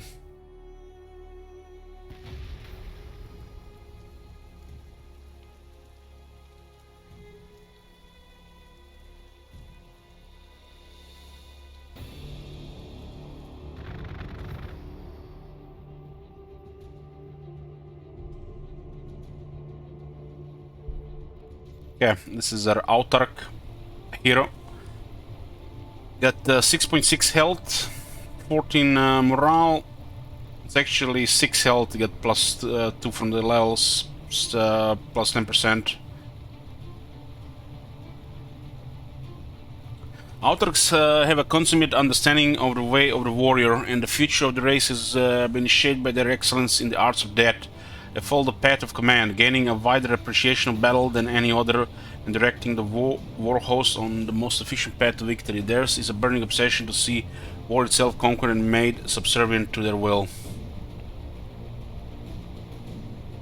As a force shield, 30% damage, invulnerable damage reduction. Hero damage reduction. The Psyker. So it's very squishy but a high damage reduction. It's 9 armor, actually 8 plus 1. Haywire grenade.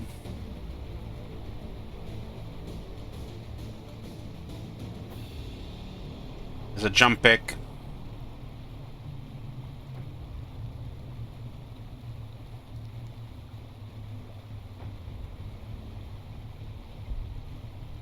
Okay. There's a Keen Smite for the melee attacks. What are the weapons anyways? There's a power sword, fusion pistol, and mind blasters.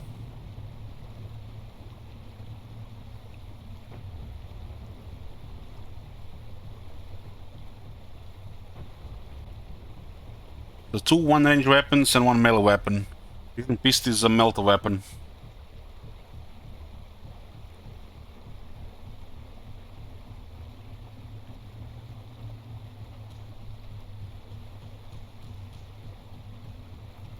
That's 3 attacks power sword, 12 accuracy. Keen Smite is a buff for more attacks. Outraq has mastery of all the Exarch shrines and has learned something from them all. Few mortal creatures can stand against the skill of an Outraq when fully unleashed. It's 3 food and 6 influence, not even cheap. This is another free action. Increase the accuracy of allied Craftworld Aeldari units in the area, plus 5% accuracy for 1 turn. 3 radius. It's nice. Outraqs walk the path of command, and even the Exarchs of the Aspect Shrines defer to them. An outer person coordinates the fire of his army with deft signals and comms, combining firepower and movement to lure enemies into ingenious death traps. We actually did not need this hero at all right now. At all. This hero is just gonna drain our resources right now. Outer assault kills with an outer increase the damage of Aeldari units in the area. Passive action. The outer is the master warfare, having lived many lives in every Aeldari aspect shrine. Every one of his skillful attacks is both an inspiration to other Aeldari and a lesson in how to conduct a war most effectively. The last one is actually pretty good. Increase the flood amount of resources gained from outposts. We played very low outpost, so it's a little bit weaker than on medium, but it's still pretty good. After the spirits of the old ones, the Aeldari ruled this planet for millions of years. They understand better than anyone else how to best cultivate and access its unique resources.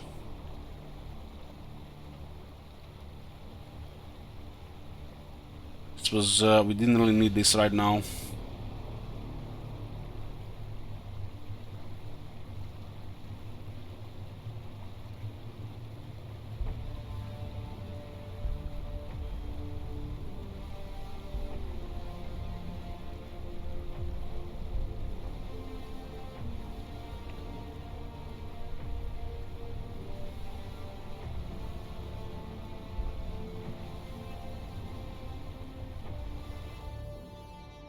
Maybe we can get some experience in the south.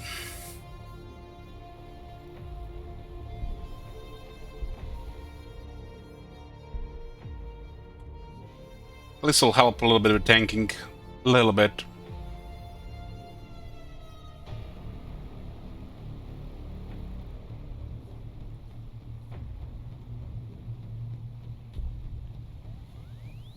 Ray Blades will be available in a few turns. I guess we can get another ranger, the last ranger.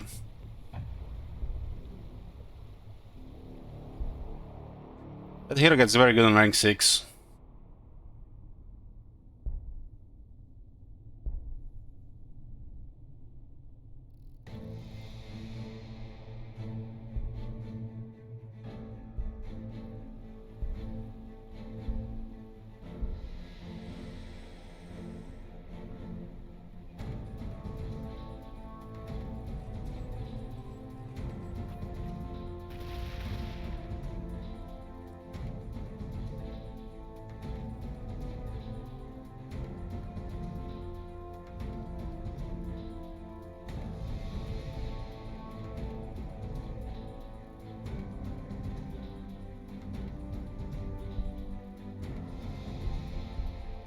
So we want influence. It's kind of expensive.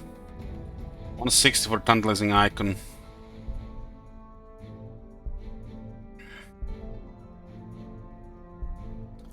Yeah, we'll get tantalizing icon in 3 turns.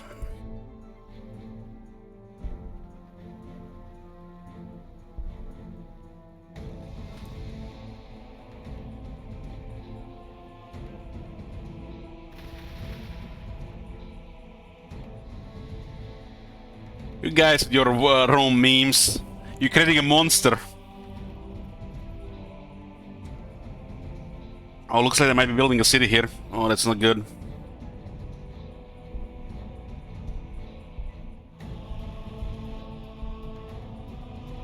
It's not good.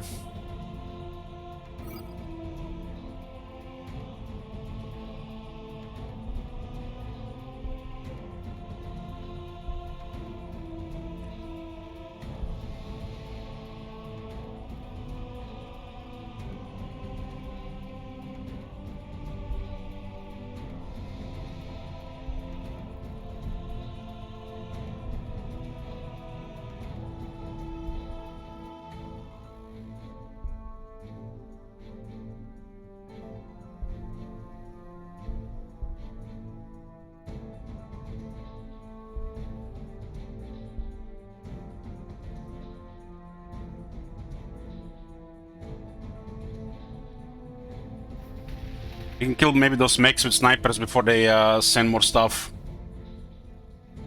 I'm getting very good research right now, just need a little bit more breathing room.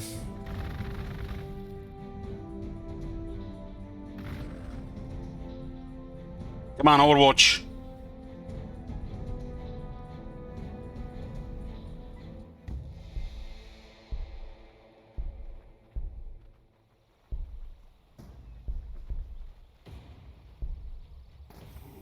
Might aggro them.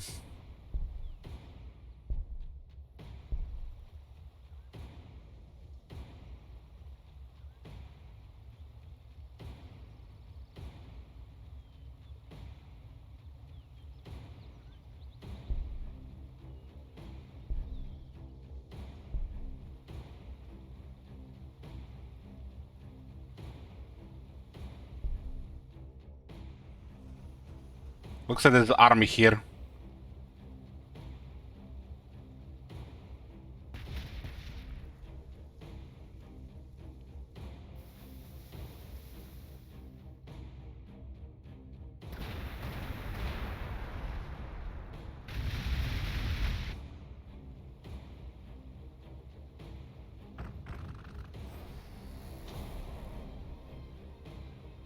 Fuck. Let's get extra red blades. Close combat infantry unit equipped with powerful ghost weapons. The shimmering ghost swords and curving axes of the red blades make a mockery of mortal armor. Blades swung by unnaturally strong arms hew and hack apart the mightiest of enemies with each bloody blow, while the armor hulls of tanks cave under the power of the red blades' assault. Feared even by their living kin, these ghost warriors are exceptional shock troops, combining immense size, strength, and fearlessness to create formidable warriors that can break apart the battle line with a single blood-curdling charge. We do have ore.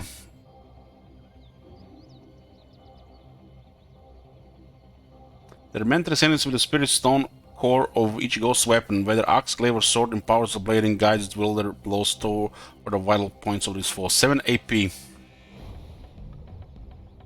This is a sturdy unit as well. 8+1 armor, 30 health. 4 shields representing mobility as well. So basically are Terminators.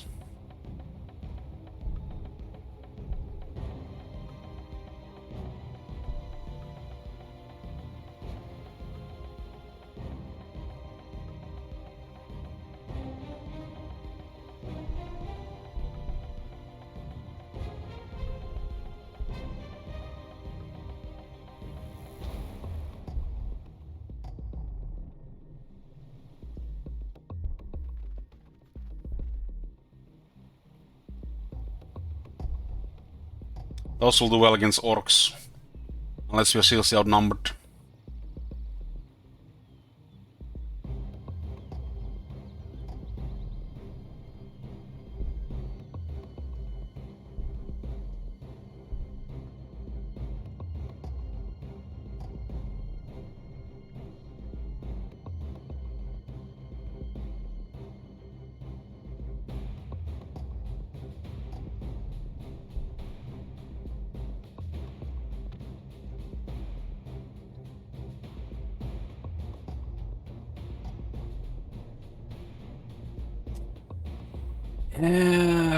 Artec, let's see.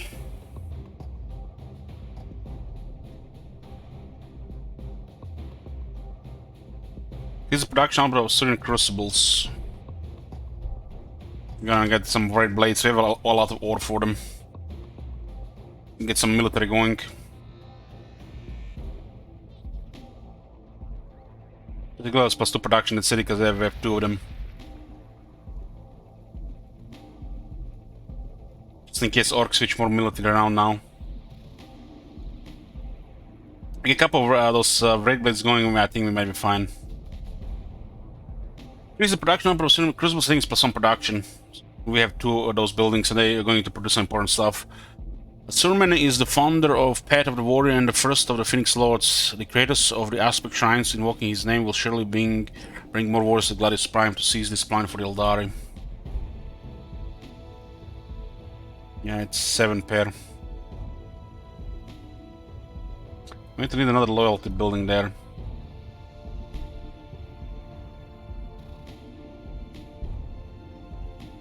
This unit does not require food, but we currently need food for population.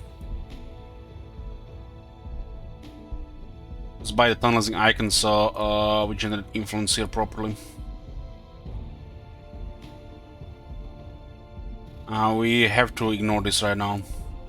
Don't want to provoke the orcs in the full attack. We have some defenses and that's it. no assault troops right now.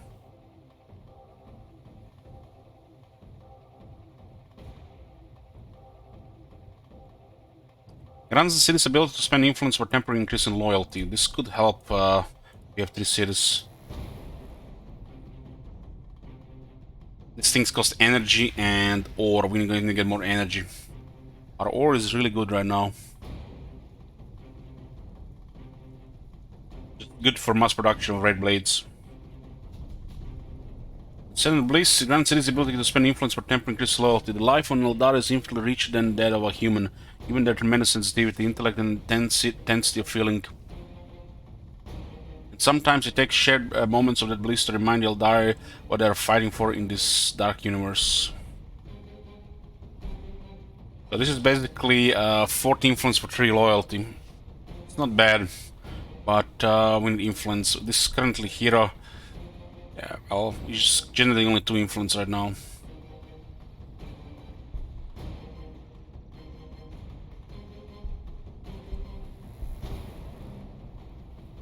This is -9 loyalty.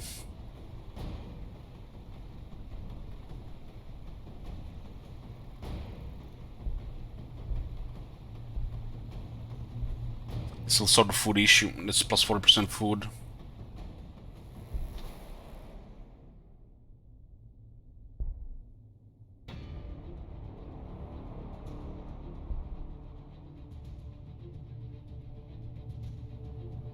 Here's the armor protection of assault weapons. Get 4 snipers right now. Maybe it's a waste of research.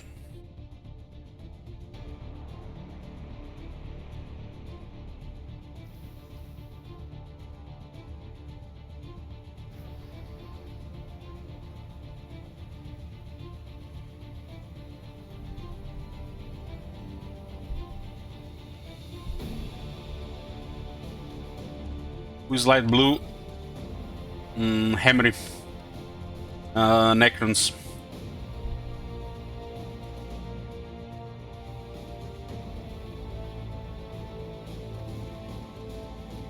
Our first raid blades is coming up. The cities are almost sorted. Another 20 turns and we'll get benefits from the 3rd city.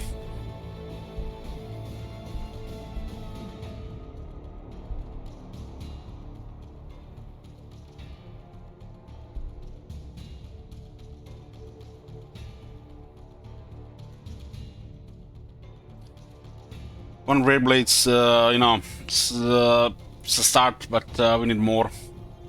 There'll be losses if we go full fight. So molecular ammunition, increase the penetration of assault weapons. Unique shuriken ammunition of the Aeldari consists of monomolecular spinning blades, fire at great speed, but molecules are so limiting when they are smaller, more deadly structure to use. These are the right blades. Our quality infantry.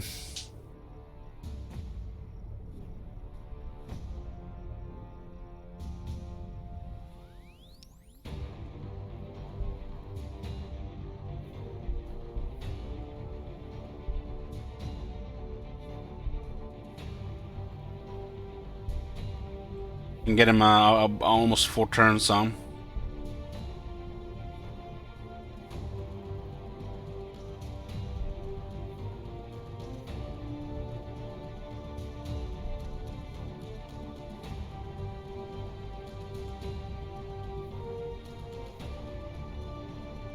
Portal Spire, this is for the air units. Builds and improves aircraft as well as generates energy research and influence.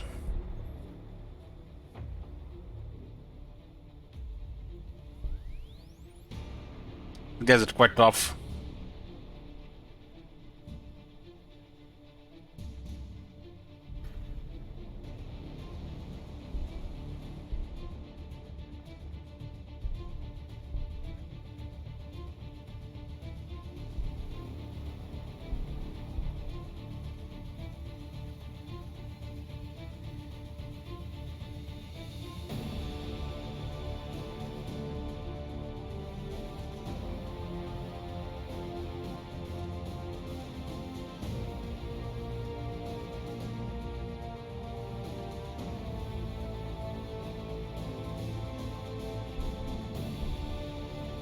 Loyalty. Keep the close to positive.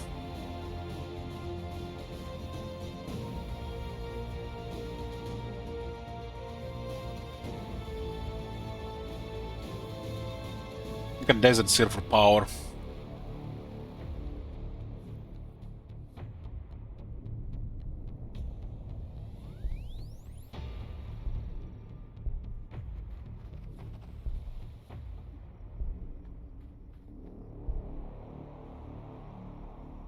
Outer has wings but only 3 movement. Let's see as a jump back on.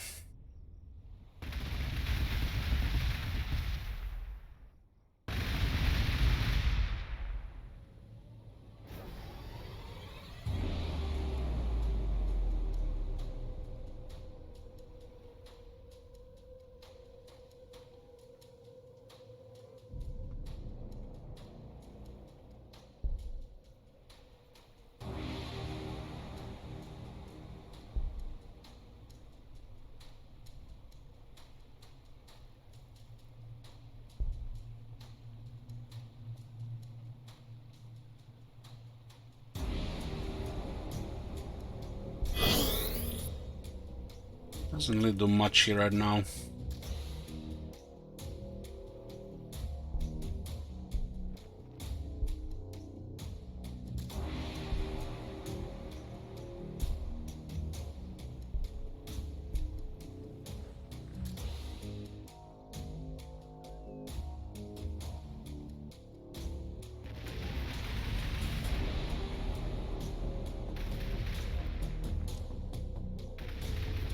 Taking the air units are out of the question, we should just proceed towards tier 10.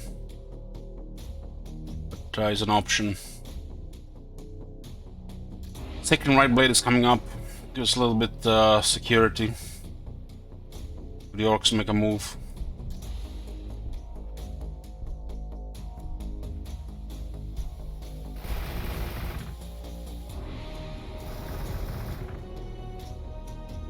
Try to get this guy to level 6.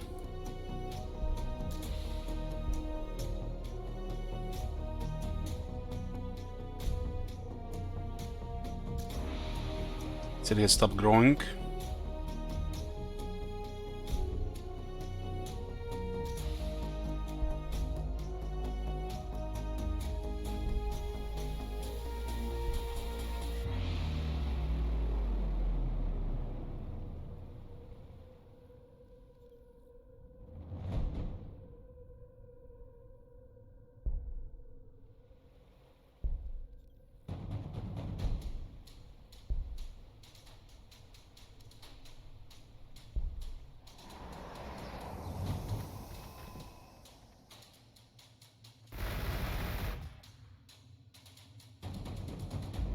Kind of surprised there's still wildlife here. I guess the other guys might have switched to a different side. There's even a gate here.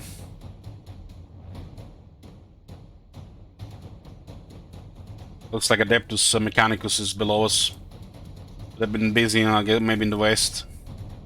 Portal Spire. Building and producing aircraft as well as energy research and influence. Raised high above the ground, this coil web opening enables Aeldari aircraft to travel straight from the main materium, while its prime whilst having a slower transition to off-air pressure. Composition local gravity compared to the unearthly forms present in the twisted space between the stars. Crimson Hunter. Yeah, we have no power for this.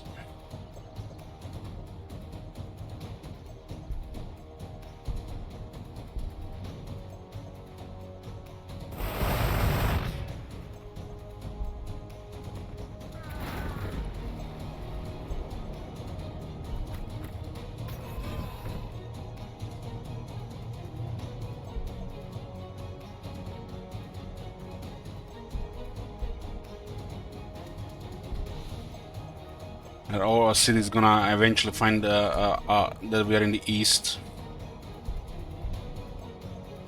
Tier 8 is unlocked. Yoo-hoo!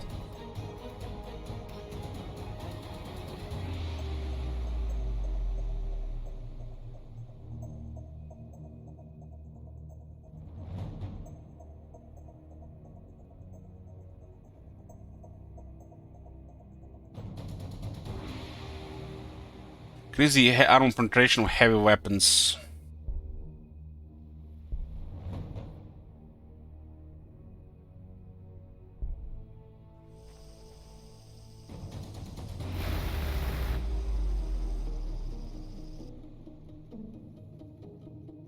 We're building production for its other yields.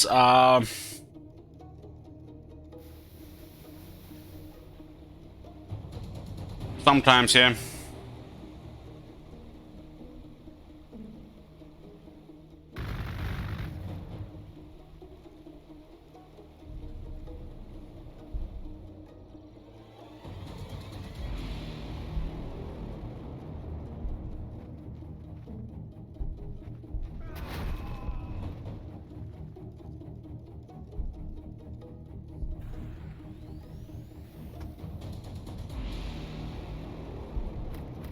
And get outer to level 6, very important.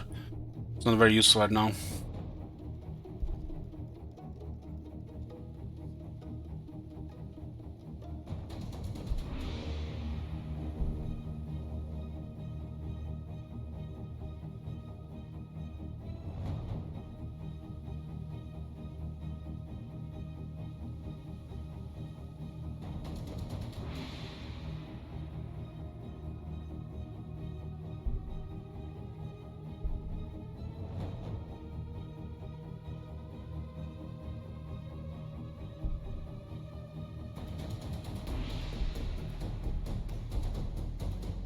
And we sorted the loyalty.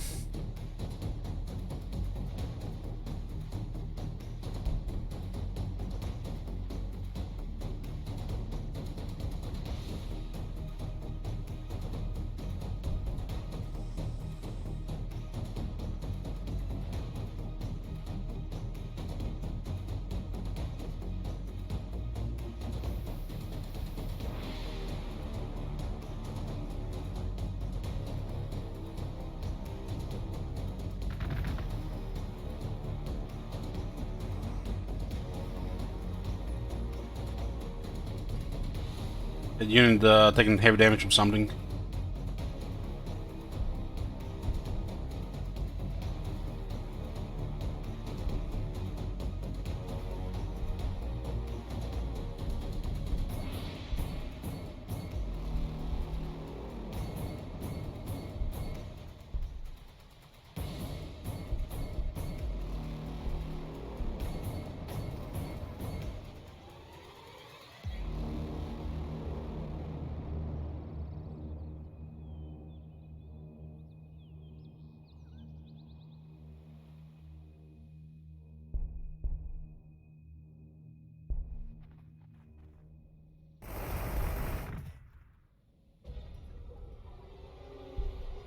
Some more research here, nobody's even been here.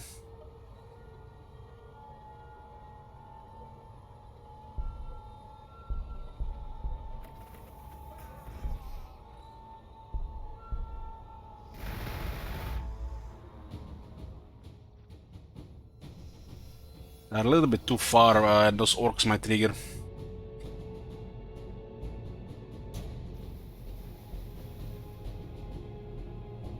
Getting Great Blades out, those are pretty good. I think we're way ahead in research. We did focus a lot of research. We got extra city early.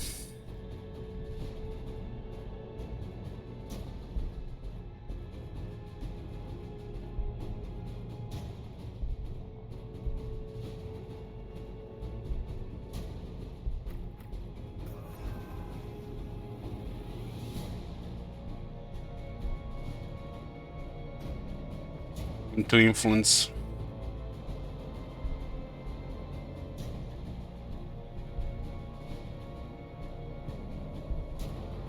And the Red Blades hit very hard, and they're very tough as well.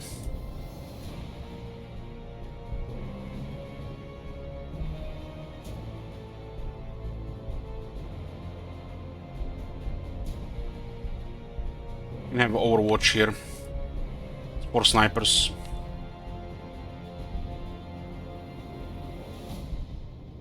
Red Blades do cost energy and ore, but they upkeep ore.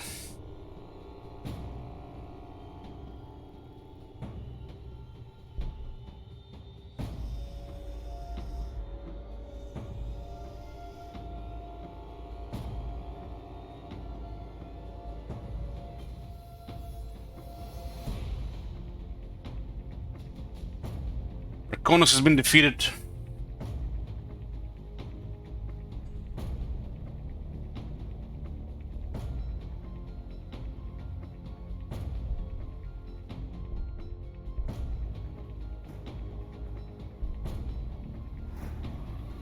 That'll tune those Raid Blades.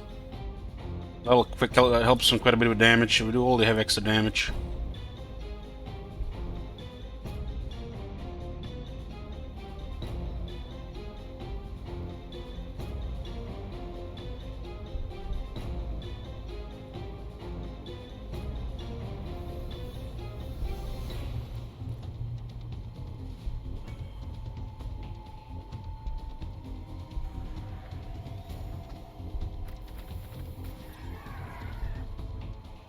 Raid Blades couldn't kill it because there were too many targets.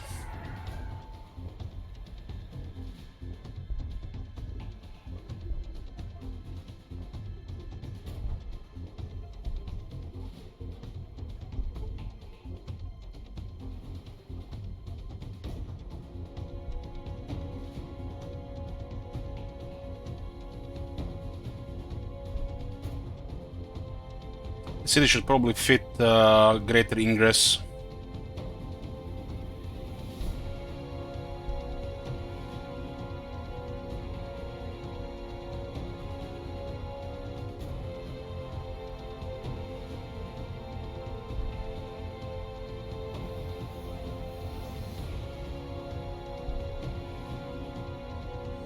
Not gonna put vehicles in the main city. That one fits with production outside.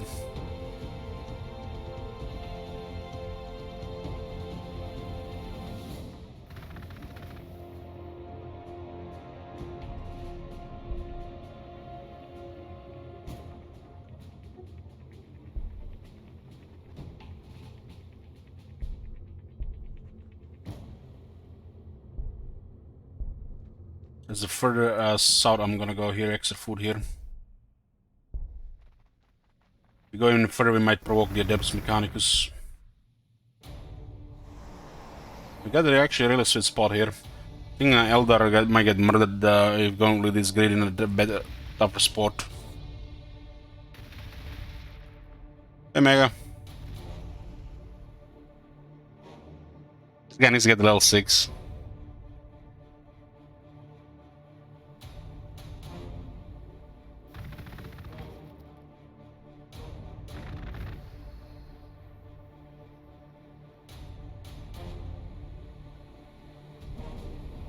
Engine of Wall. Increase the penetration of heavy weapons.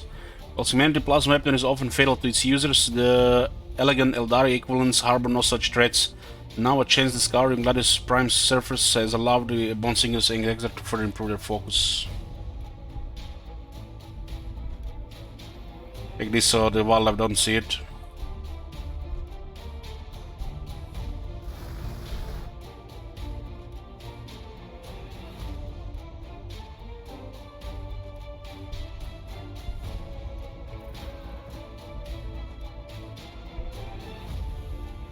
Same like the last game.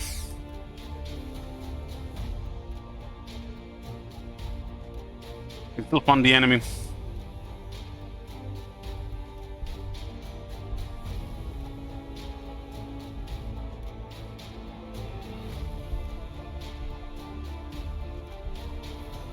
You can attack these guys that are in the air.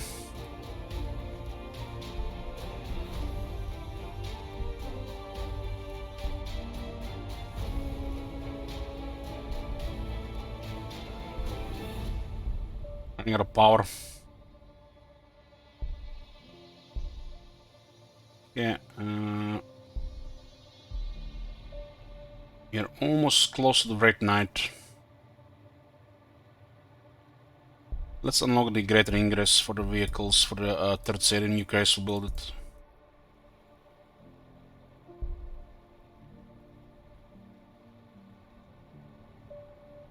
Build another one of these first.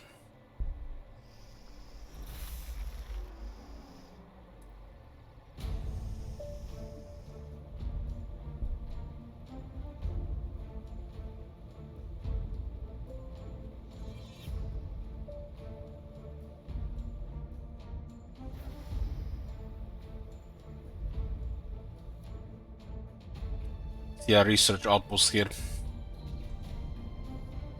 Influence one, not research. Build and produce ground vehicles as well as harvest ore and generate research. This extension to the weapon patrol allows larger vehicles to access Gladius Prime. Without it, the Aeldari forces will just be infantry and jet bikes.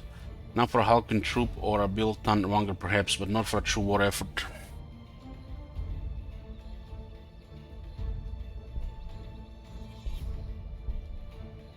Okay. This is a little bit too close.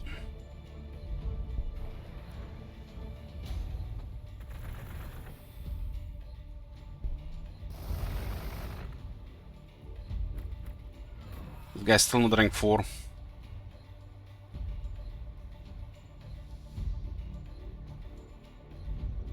Can deal with the wasps.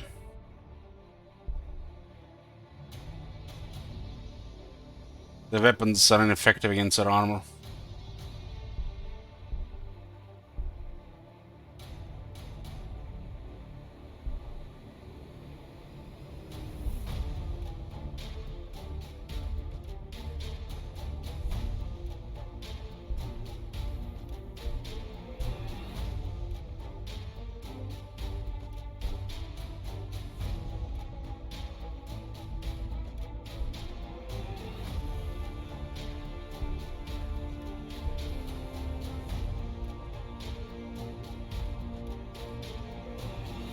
Let's get war walkers.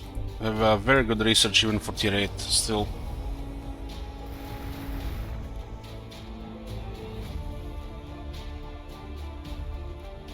We have a squadron of raid blades. They could possibly overwhelm that city. Units are very tough.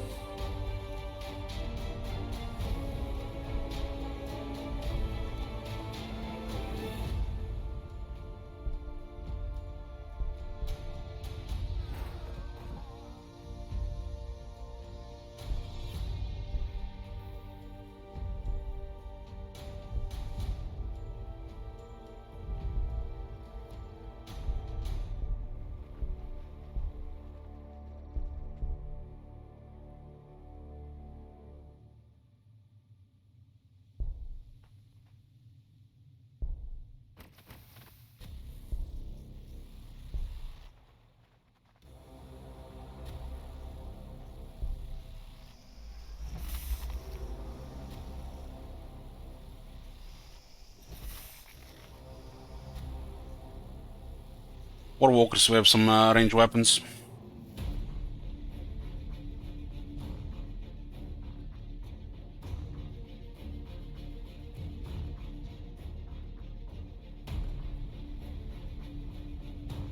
I don't think we have enough ore for a fort city. It's not right now.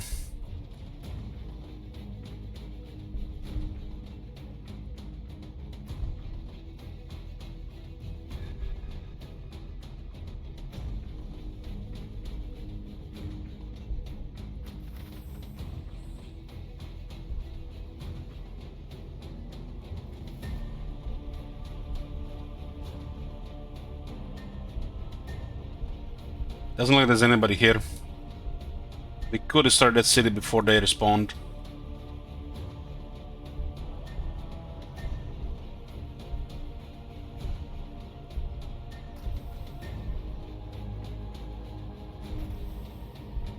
They're too close to our other shit.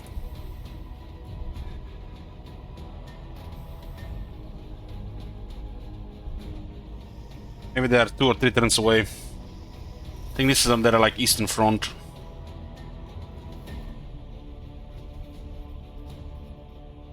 We discovered Forge World Chat. Only man has generated so many horrors from his own form. The xenophobic Adeptus Astartes, the disposable armies of the Imperial Guard, and acceptance of chaos. And here the this mingling of feeble flesh and certain technology upon which their entire empire has grown. But a wise leader would take note. They are numerous and their weapons are deadly. Yeah, looks like we can surprise the city here. Oh yeah. Oh yeah.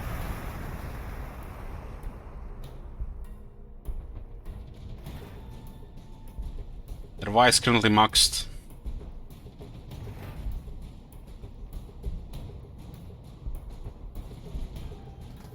I think they're like at least 2 or 3 turns away. Unless they have those jet bikes.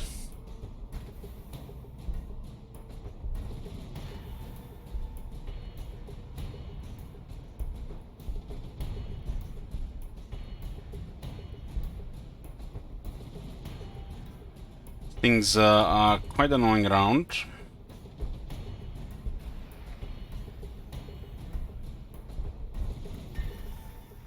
And I need a range unit to do this shit.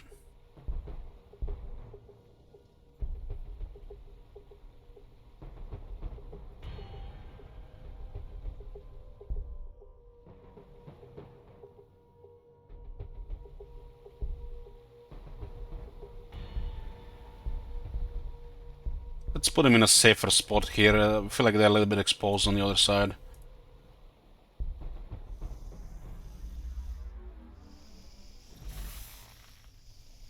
Yeah, Red Knights are pure melee. Very tough as well.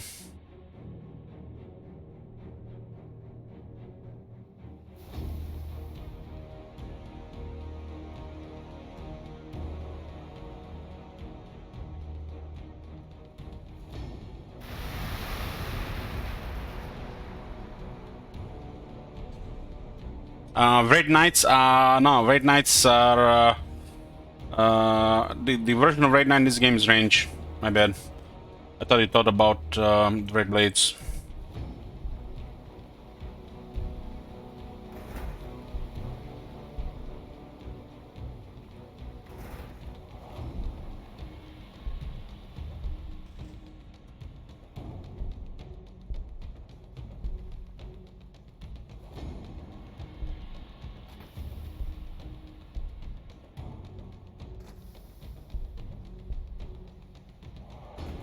Red Blades are pretty good for fighting hell like this.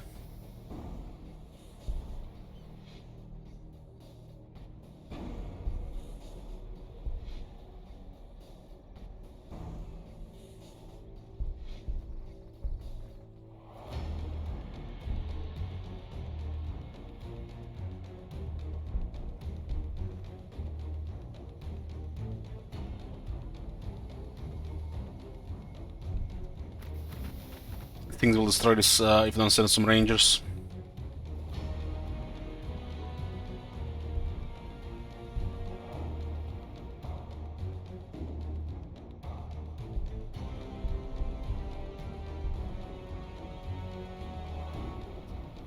-4.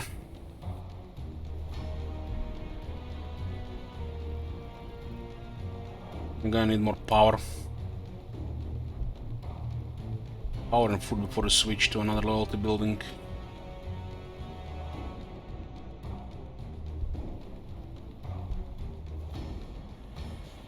This one has 2 Spring Crucibles, so that's enough to put this infantry walkers fast enough.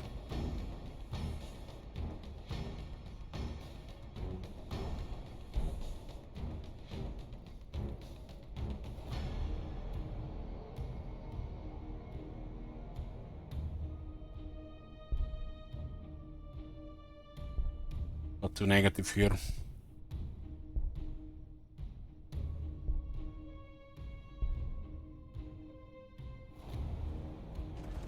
Eltron! God. Have you seen Live for tier that 3. shit? Holy shit! What the hell? This is where we're gonna build vehicles.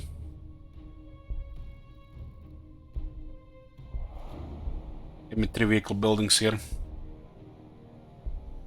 We'll get more population after.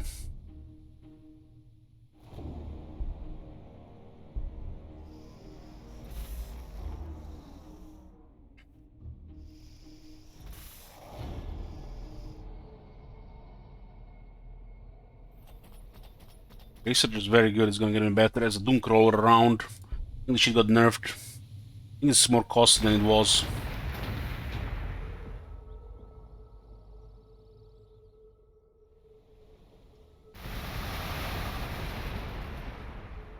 I think I can even deal with a single Red Blade.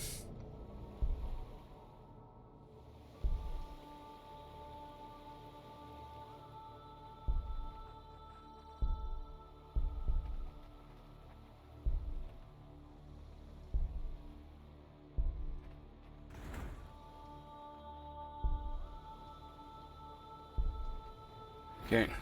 Goodbye, Docktown. But recap leaf here. Repair, sort this one out. Get over in range, loses morale. So Overwatch right there.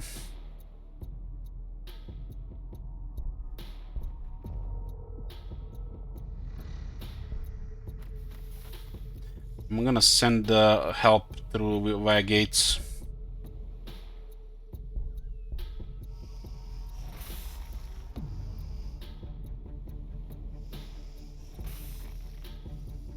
Things probably gonna destroy this.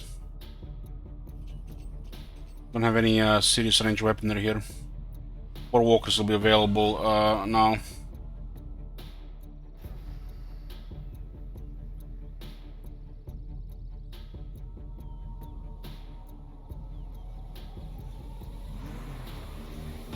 Got snipers here.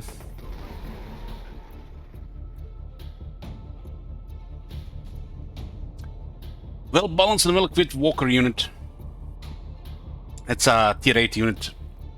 Those that think they have escaped the main Aeldari assault are often hunted down and slain by cannon-armed war walker squadrons. Enemy convoys are torn apart by hyper-focused lasers before they realize they are under attack. Platoons melt away under a hurricane of shuriken cannon fire, and fighter planes of the foe are brought screaming down the earth like balls of fire hurled from the firmament. 3 bright lances.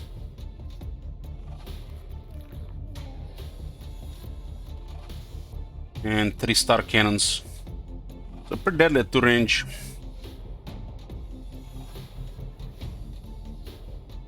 Has a battle focus and invulnerability buff. It's a potent walker. It's pricey though.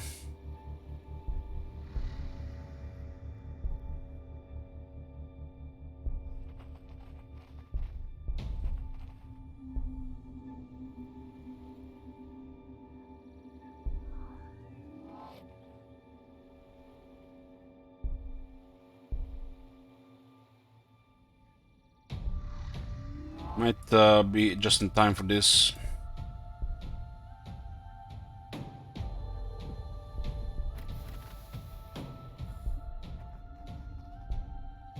If this goes bad, they could possibly kill one of the rangers.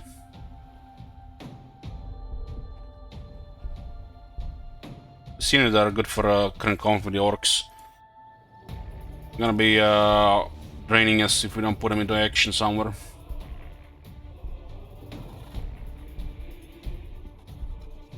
Consider that the ranger killing that bike unit is it's very good at clearing trash, so you don't have to use big attacks.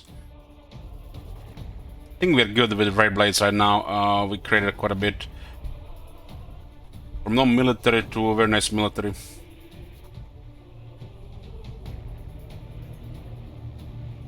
Wraith Knight, 7 turns.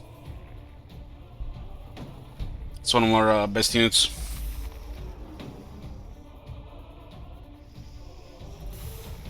They just destroyed it.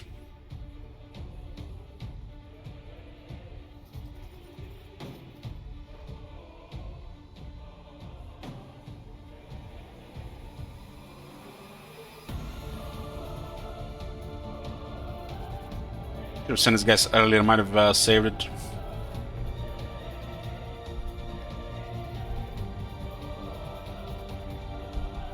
Little need this guy to level 6.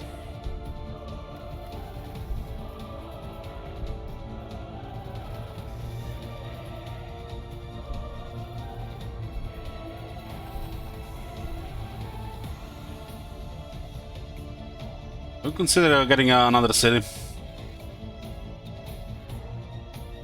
How's the loyalty looking? 2 cities don't have good loyalty right now.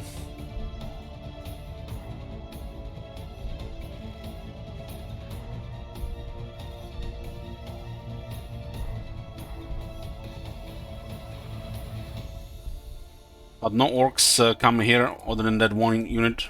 Must be really busy.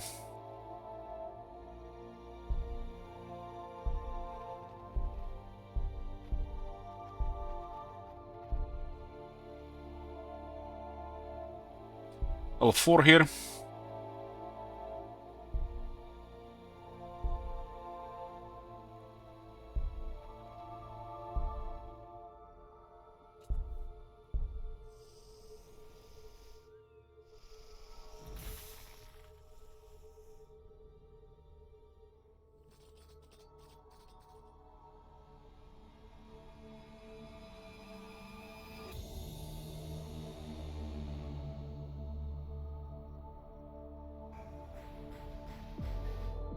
Kill cans.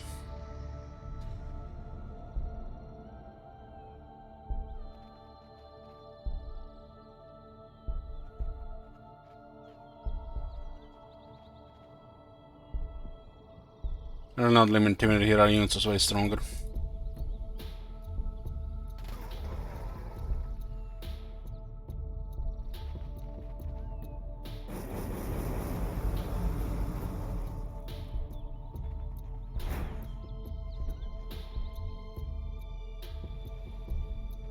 We have 4 shields.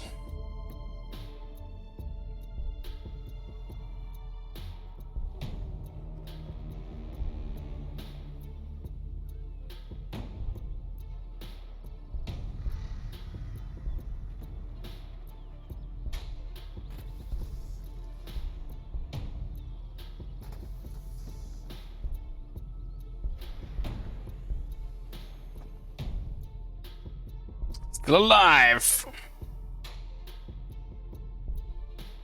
This is where we're gonna be building vehicles. War Walker 9 turns, so it's tier 8 unit. Expensive. I mean, considering what we had so far, right?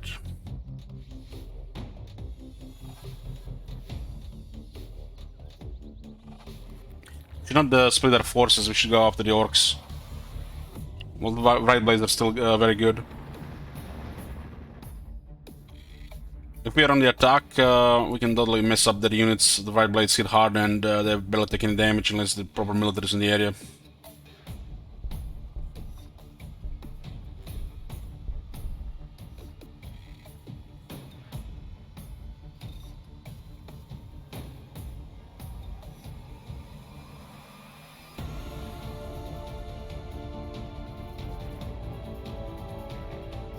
This one kind of needs healing.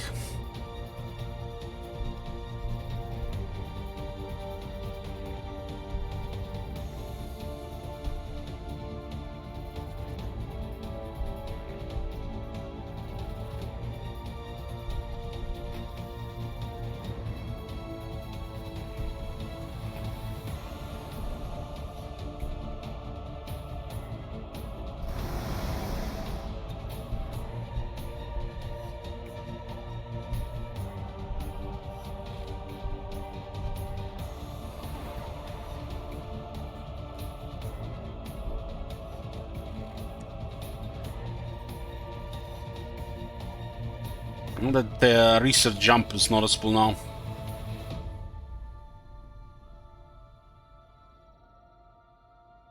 Like in free for all, somebody's always getting backdoored.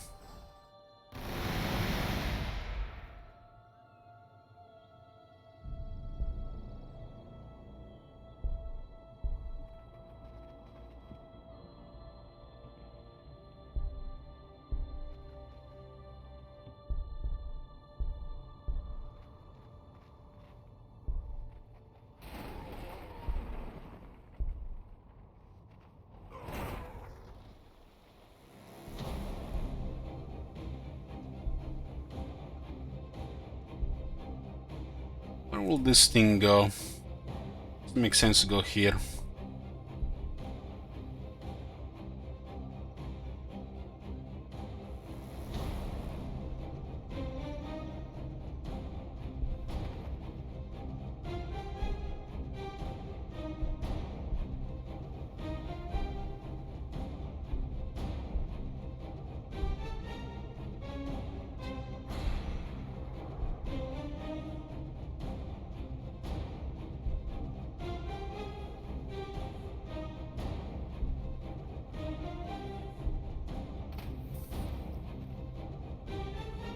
What do we have here?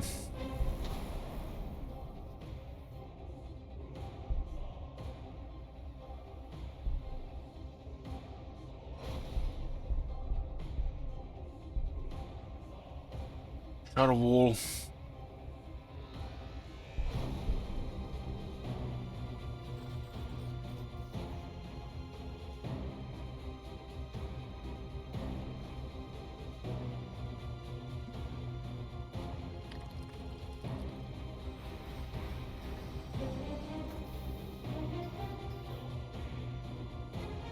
Let's see how they kill a Kens with a full VAR level 2 hit the Red Blades.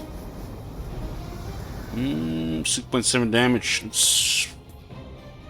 The Red Blades are pretty tough for this. I think their counterpart are Mega Nobs.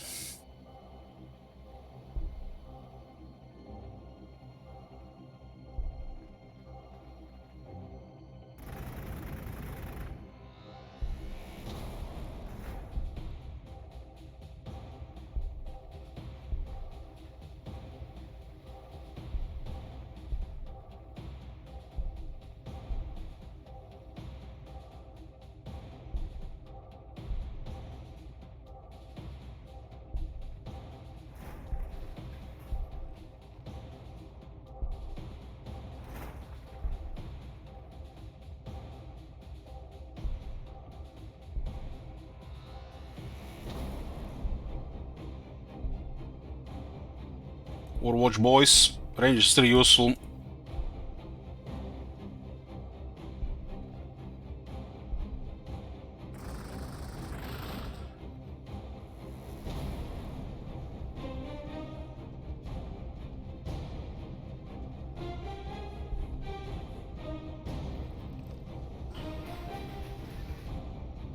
Killer Kens have no chance against our units. Early game. Really deadly to a low tier infantry though. They get to the close to the range is probably gonna get one shot. So we researched our first tier 9 technology of Red Knight. They can turn monster creature that blasts its foes from range and blinds anyone who manages to get close. Dominating the battlefield, the Red Knight looks down upon its foes like vengeful god of war, armed with either massive energy cannons or a colossal blade and shield. This giant ghost warrior can unleash blazing destruction or charge in to carve apart its foes. Inside its red-bone hull, its pilot communes with the soul of his twin, but this ghost warrior is driven by two Aeldari, one living and one dead, working as one. He has a sun cannon and he can add 2 more sun cannons. So a bunch of range, which felt weird previously. We'll see how it goes now.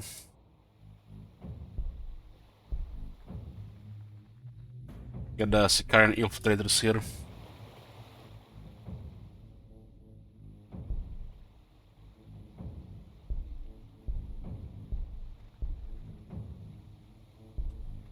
You guys just hold ground here.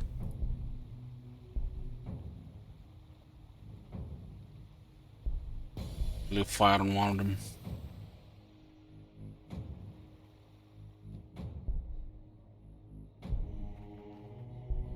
Looks like they're withdrawing the units from the other side.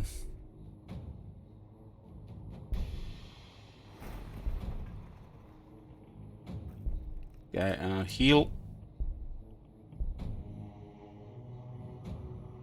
Hold position. The attack buff.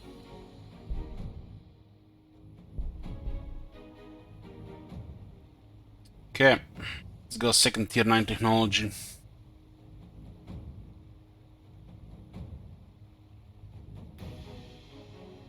Don't have any wave serpents or fire prisms. Exit infrastructure, increase the acquisition radius of city from 2 to 3. Yeah, it's useful.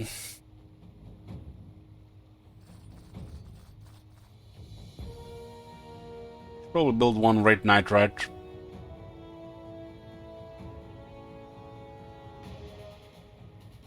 Without the extra weapons, I guess it's at least it has size and stomping. Fellow vegan ideal for getting Overwatch from the snipers. Well, looks like the boys are sending their military.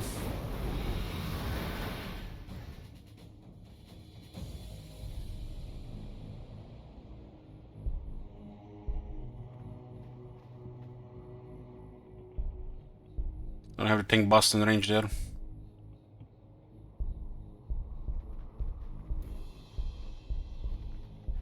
Be careful here. This should be attack buff. 1.7.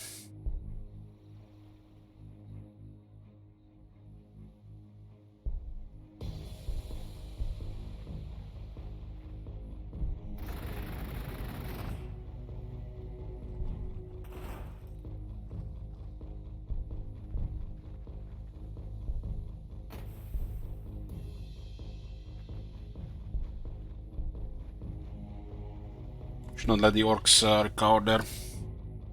Pressure.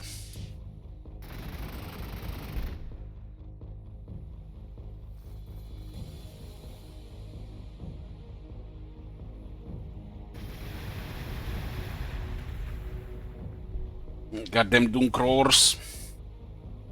Gotta be the most versatile unit of the Aeldari's Mechanicus. Made him like more expensive.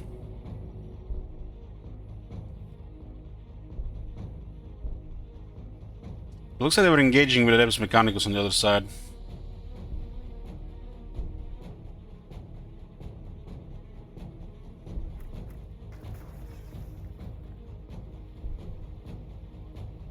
Maybe slow them down here. These things are very tough in our outpost.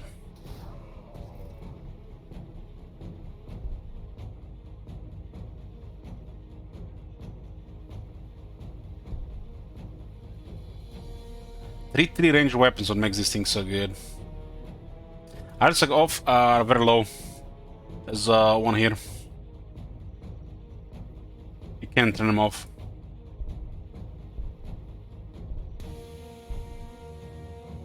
I'll put the snipers in position, but might not have much infantry left. See, I saw one tank buster.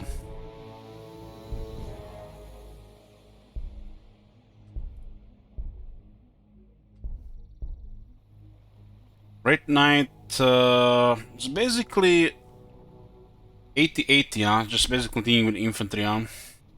It's very good. I like the buildings like this that we can. The game kind of like wants to build like 2, 3, maybe even 4, and it progresses from low early game units to late game units on the same building. It's pretty good.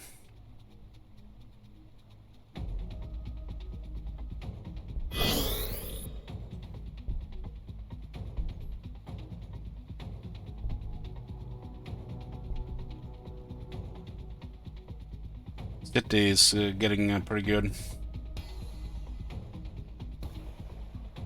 We'll see if they've done anything to it first. Oh boy.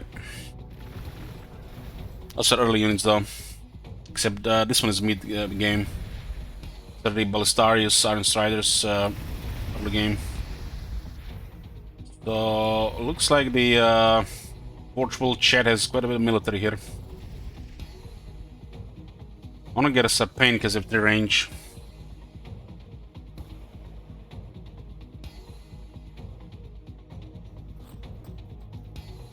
Nice. Snipers. This is perfect. This is what snipers supposed to do. Overwatch stuff like this and then kill them next turn.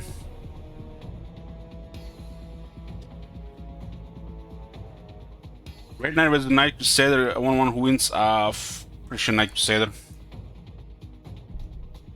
This version of Red Knight is range. And it has some advantage against weaker units, not against massive units. I'm pretty sure Knight Crusader is pretty one-sided in that engagement.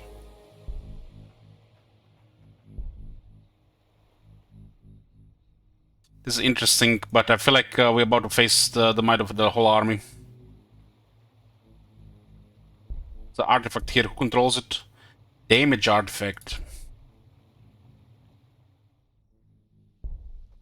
It's a second damage artifact, and we are Eldar. Some of the best weapons. Oh boy. 2 damage artifacts, 2 old one artifacts, here we go.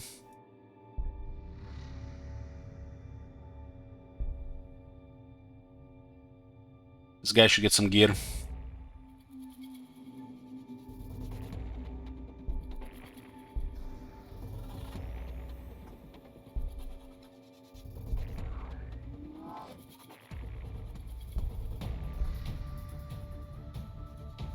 So what's the most important thing in this guy? His health looks horrible. This gives us 3 health, critical. What the hell? The game lagged when I bought that. Bought 2. Only 1 works.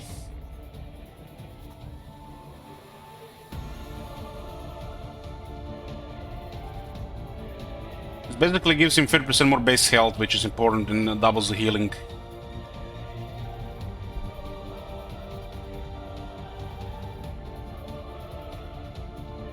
Still weapon system for more attacks. Seems like a no-brain. Yeah, we'll keep this for now.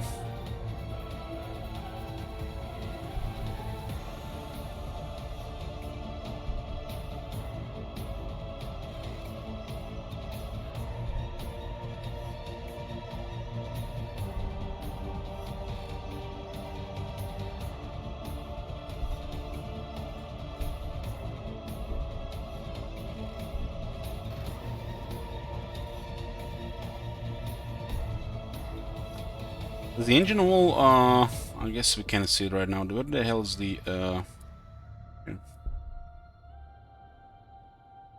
You can pin some molecular ammunition. This has to have, say heavy.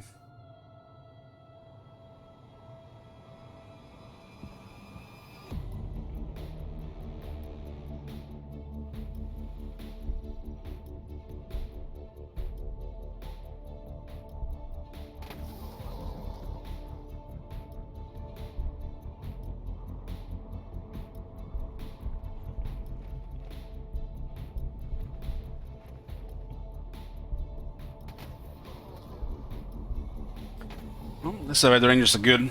Clear the trash.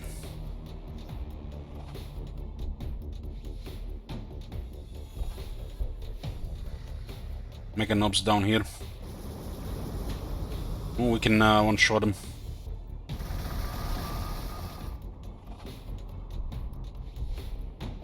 Guess their armor don't really help them here.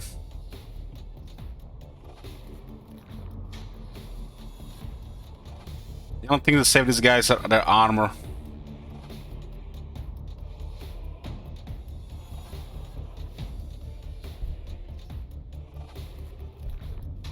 Making ups actually give quite a good experience with units in range.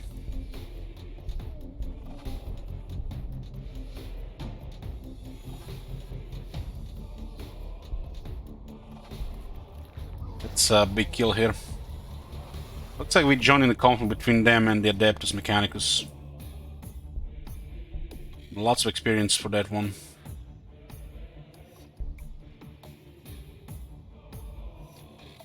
I think they moved Demon Prince to a lower tier. But I don't think they've changed much about it.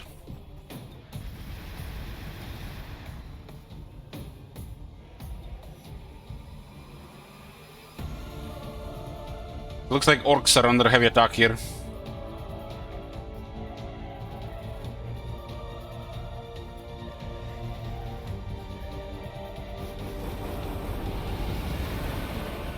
And this is what we have to be worried about, Kelkans and Rangers. They still have shit ton of units though. We're now getting into the middle.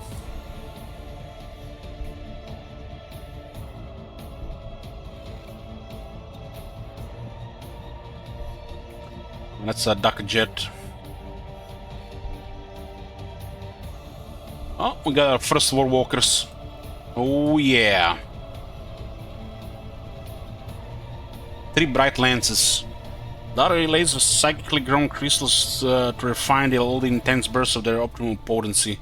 Aeldari consider the laser weapon the most elegant of all, exulting in the fact that their technological mass extends even to light itself. Limits the armor of the target unit. A weapon.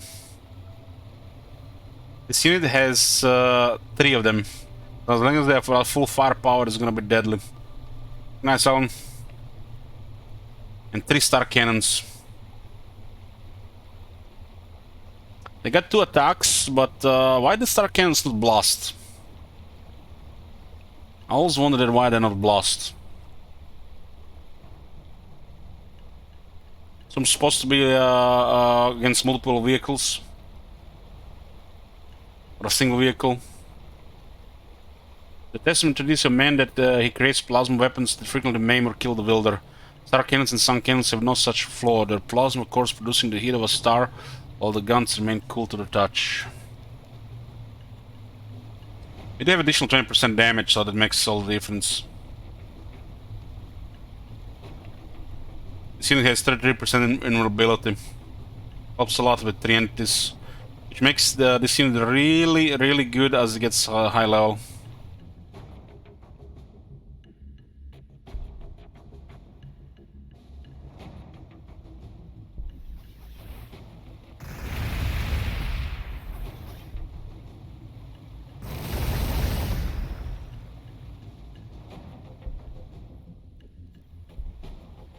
Okay, we're getting the big boys now.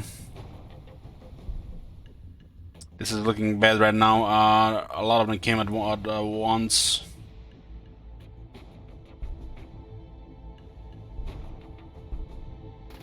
Pull out the Rangers.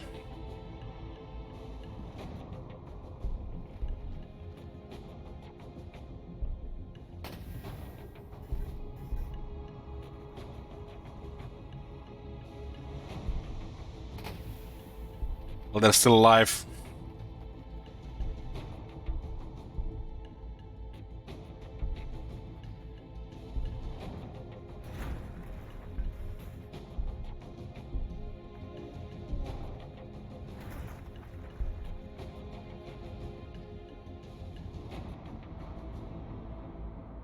I guess we broke some of the morale here at least. It does not look good for the rest of these guys here.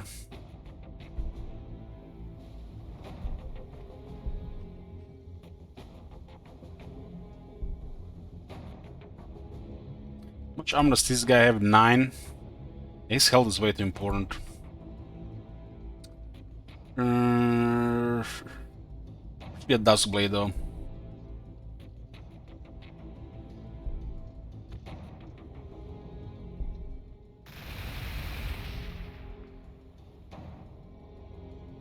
So what kind of protection is that?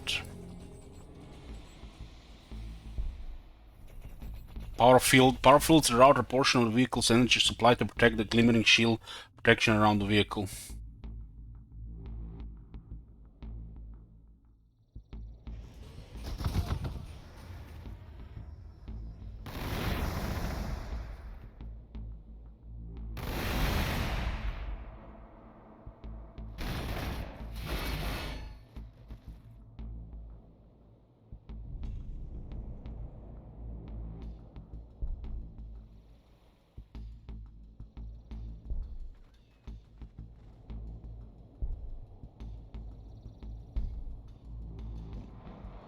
Gotta pull out on those Rangers.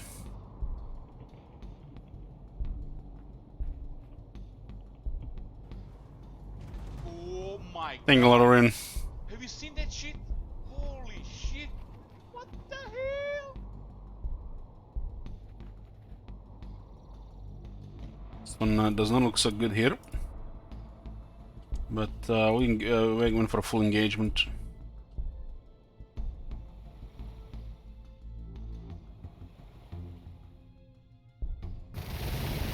Got some big firepower coming. What's kind of crazy with this unit is it has Bella Focus. Isn't this nuts for this unit that has a Bella Focus? Bella Focus and the Power Field. Invulnerable shields. It's not heavily armored though. This is kind of nutty for this unit.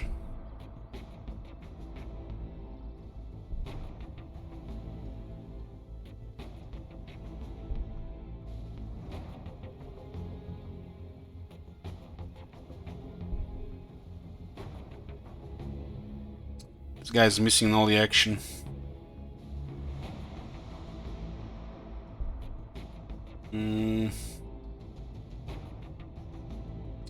Guess just give me adamantium with vest and let's go.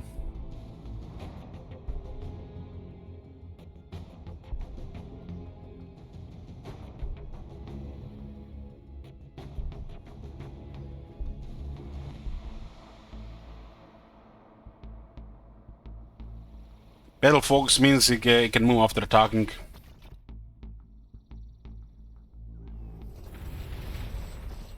Oh, found it here.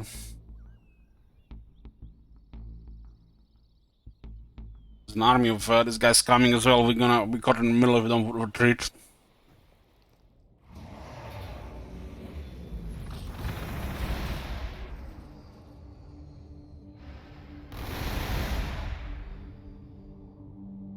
I've been watching Warhammer the streams now.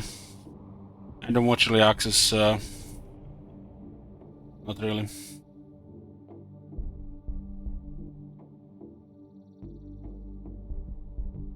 To keep the experience without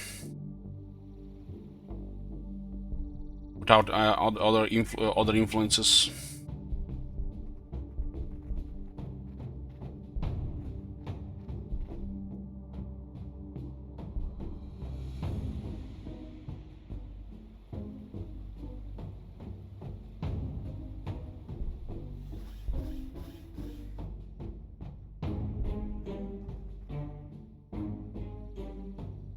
Untainted, yeah. These guys need the repairs, and those ranges don't look so good here anymore. Ranges are real squishy, they need to be in the back.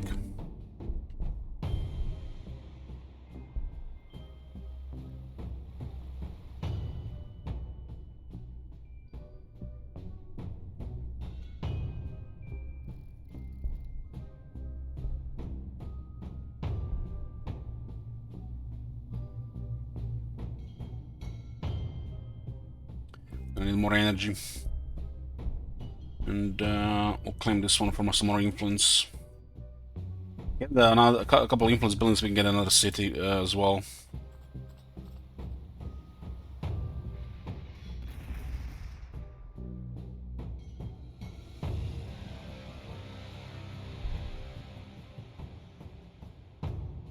Flesh gives you a pretty good when the Vi is buffed, but they don't have armor. They have a lot of health. Exodet infrastructure increases all exhibition radius of cities. That's from 2 to 3 now. Max. Experienced Exodet construction designs are being employed by the Craftworld bonus singers here, only having worked on the ancient Craftworlds. The idea of building a city for the first time is something utterly new to their minds.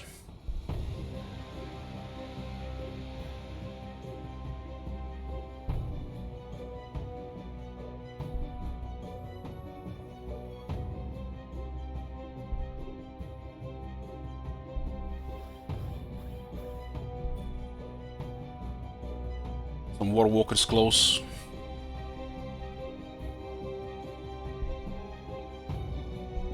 Ooh, the big guys here.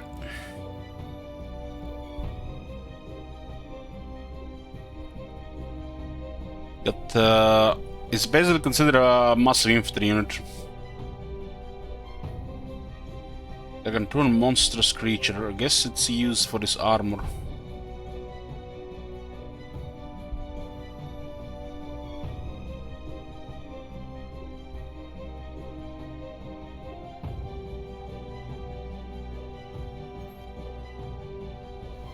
So 8+1 armor, 56 hit points.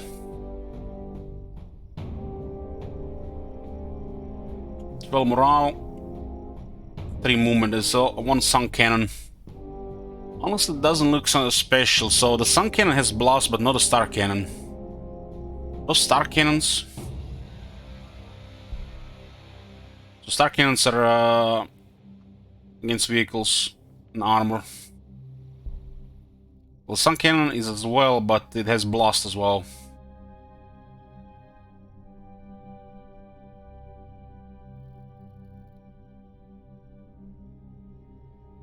The sun cannon has blast as well.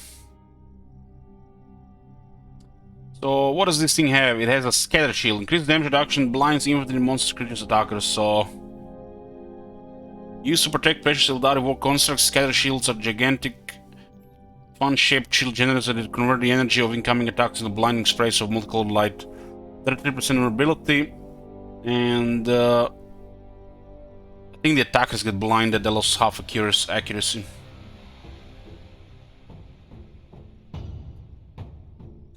Fearless, feel no pain. So it has 33% invulnerability and 33% feel no pain on 9 armor. That's a potent damage reduction. It's a Gargantuan that cannot overwatch.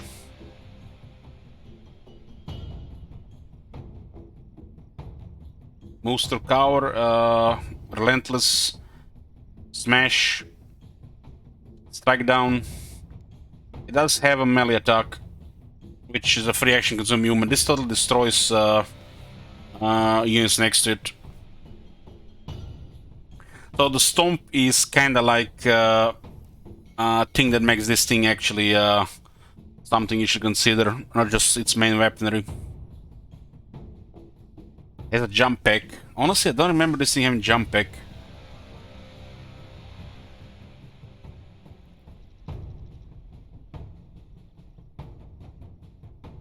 The stomp is very good.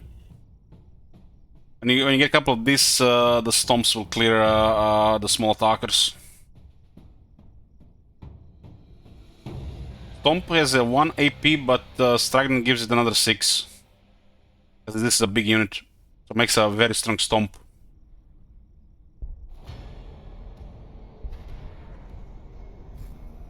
I think it's quite potent on a high level. But it's a combination of, you know, being a tank and damage dealer. But not really being really good at both.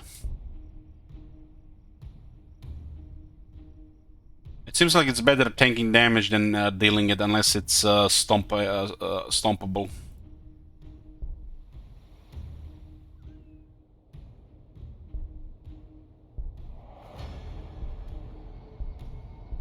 To heal the right blades.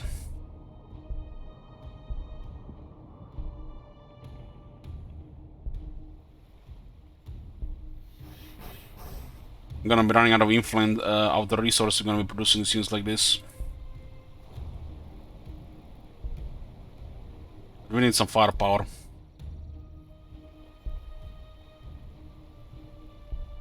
Okay, that's our second tier 9 technology. Now we unlock the tier 10.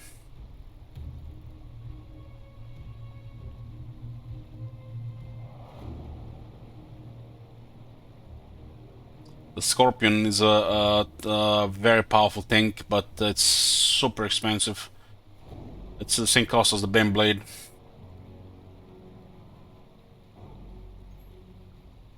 Increase the movement on some of these things, huh? Warwalkers and Scorpions. Hold on. Warwalkers can have 5 movement. Fucking hell, the Warwalkers are awesome.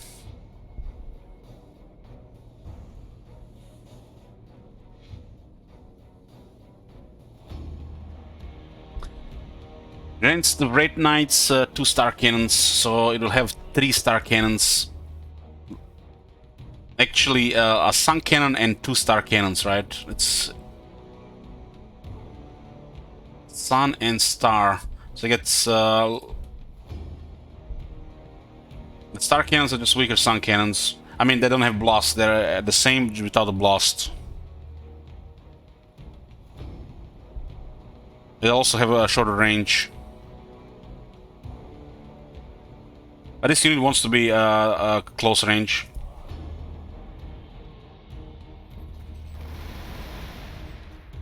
It has a 66% damage reduction without even considering armor. And has a stomp, so you want to be close.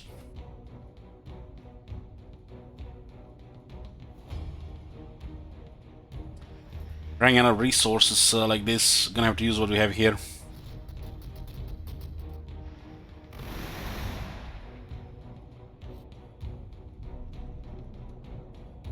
two different cities produces this stuff.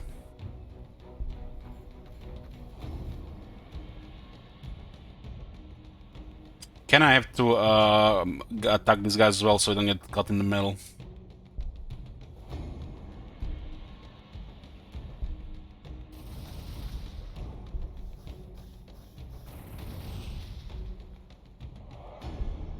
This thing is a twin Cognis auto cannon range. Those are the low level vehicles of the Deus Mechanicus. They're walkers at least.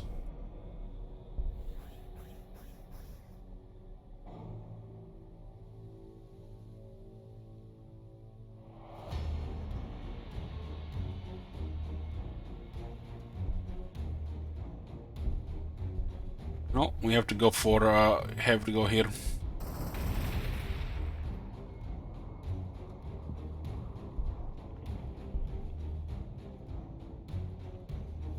Does look like they're gonna be moving around here.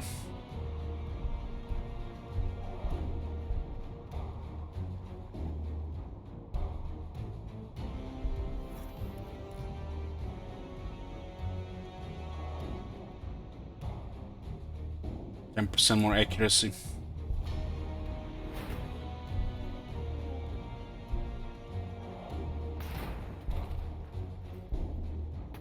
He has 7 armor without technology. They have 2 damage artifacts. Damn, there are 3 damage artifacts on this side of the map. We get those 3, it's game over. We got Overwatch. These are the units we have to worry about because they have 3 range.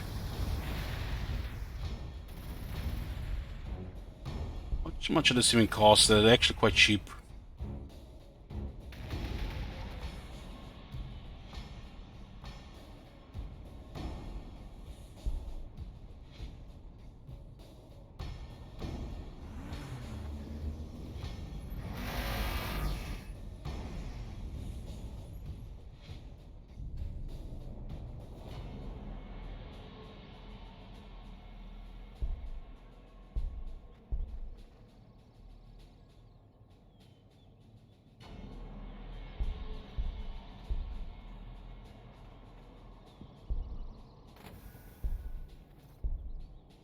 The safest spot for the Rangers, but gotta get some weight out of them.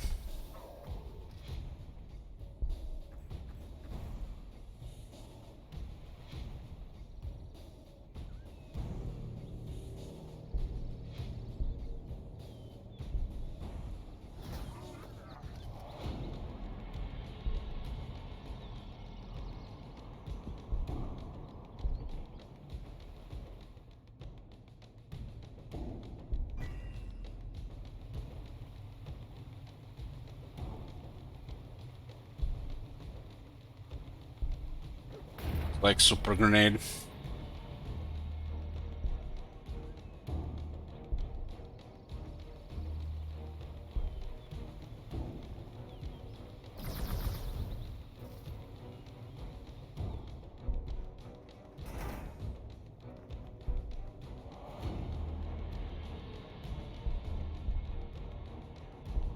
See, and it's heals. Only a tier 5. I'm gonna have to pull out this one next time. Lower their morale a bit. Level 5 on Autark. The accuracy buff to rank 3. Level 6 is gonna get more resources.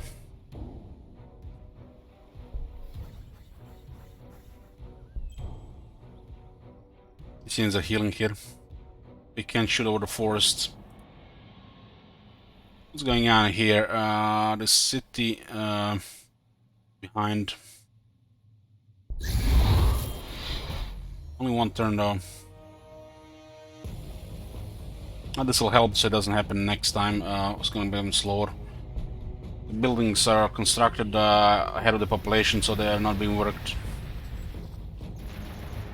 This guy just walked into a raid night.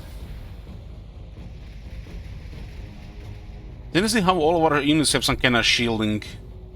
4 shields, power fields, scatter shields,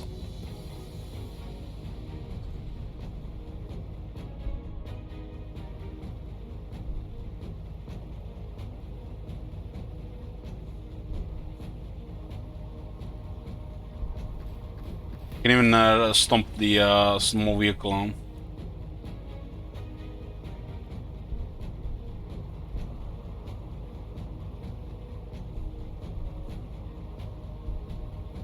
That's why we need those two star cannons.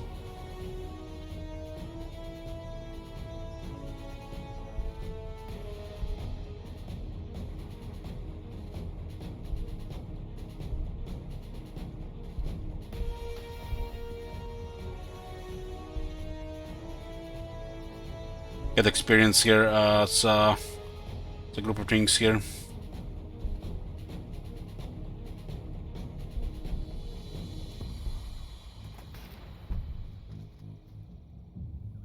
This is a damage artifact. They have 2 right now. They have high tier units. This one needs repairs.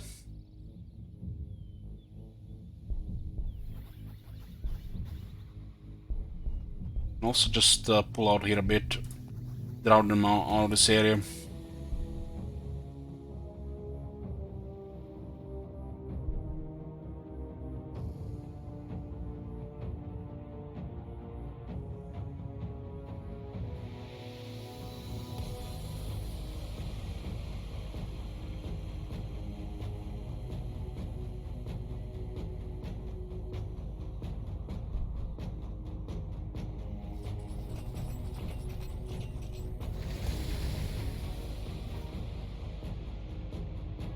This thing is like really good war walkers. Remember liking them in the first time as well.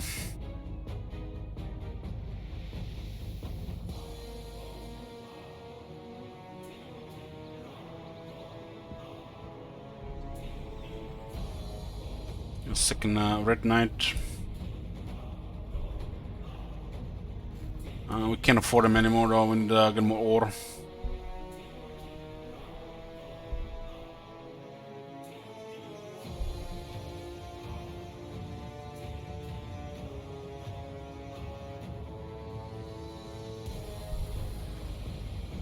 Kinda crazy, this thing's can use jump pack.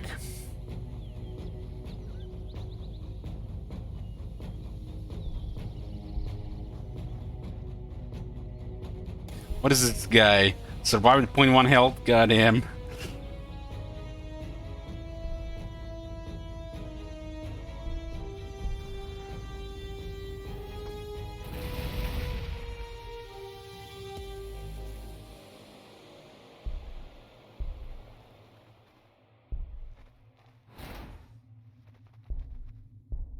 You're gonna need high teams to deal with this shit.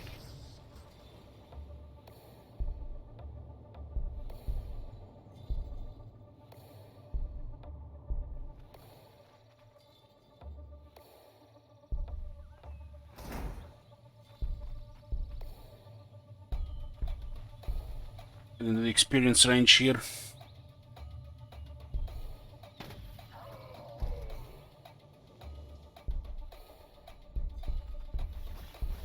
Get the better repairs there.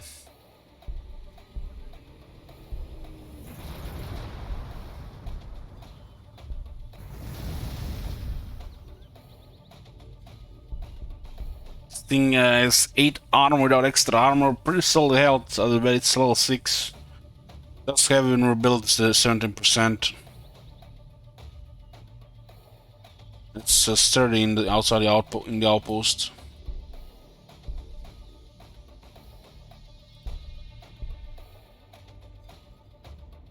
These guys with Bella Focus are a little bit too good.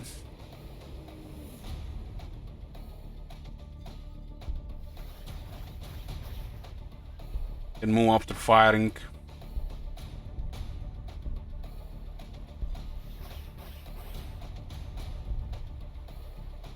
That's it. We have resources here. Get more ore.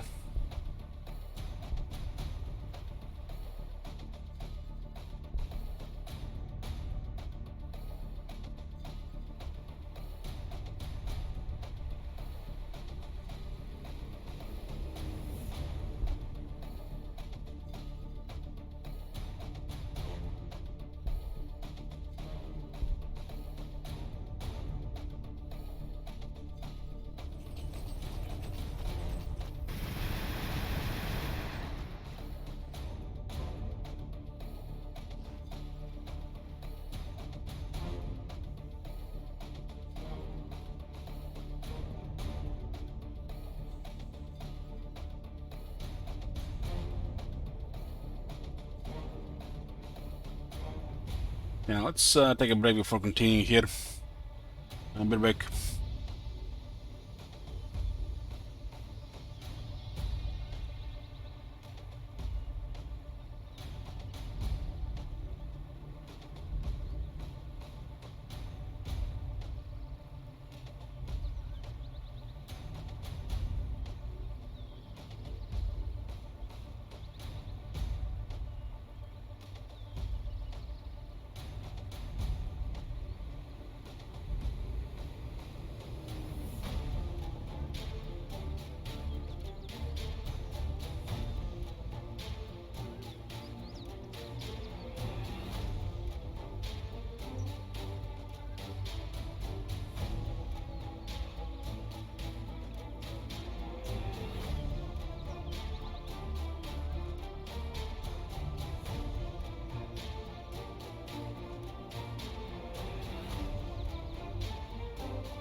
We're back, boys.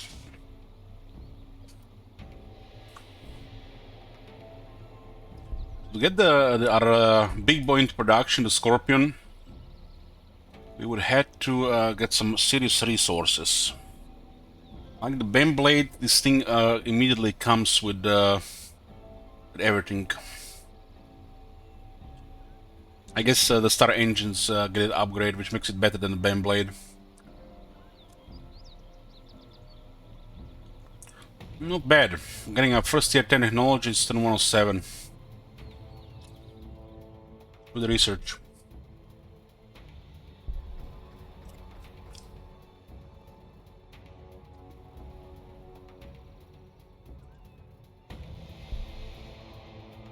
We need to find those artifacts these guys are controlling.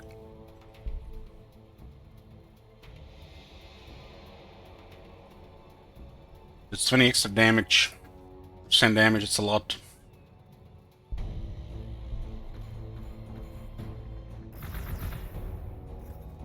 Oh no, he's overwatching my big guy.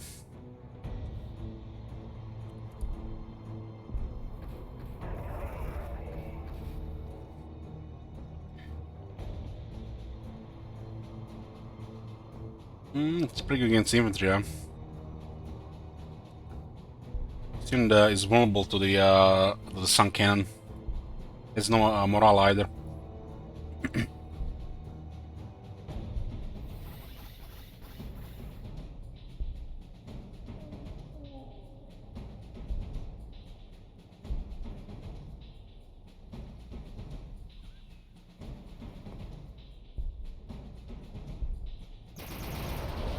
This unit is level 3 with only 1 damage artifact, and that actually killed nice.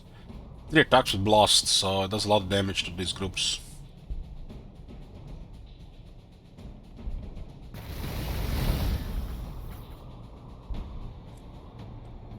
Red Blaze need repairs.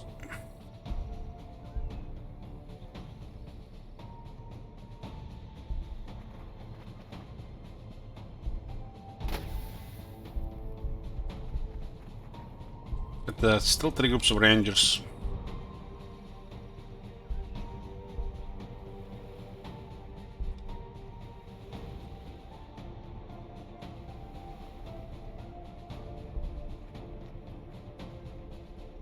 This guy should be tough enough here.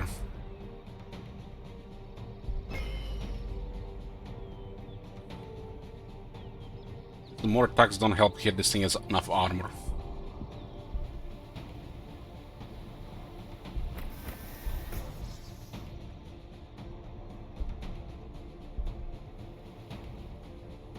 A lot of these Teraxi sterilizers.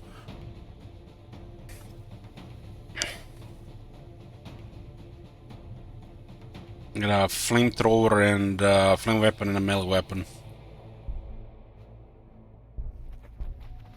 Got Feel No Pain at 3%.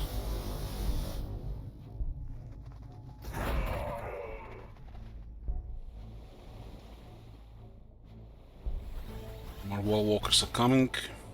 Got 3 wall walkers now. We can't really build anything anymore right now. We really need resources. Like really need resources.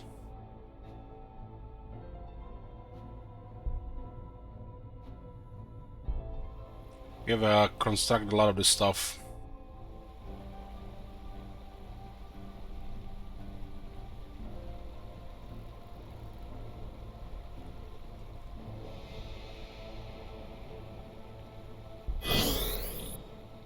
This will help. We should start getting this as well.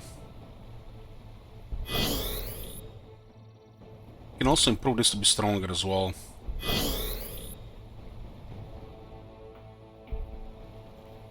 We have only 1 hero, so I got extra influence. Need more influence. 3 of these Dome of the Seers.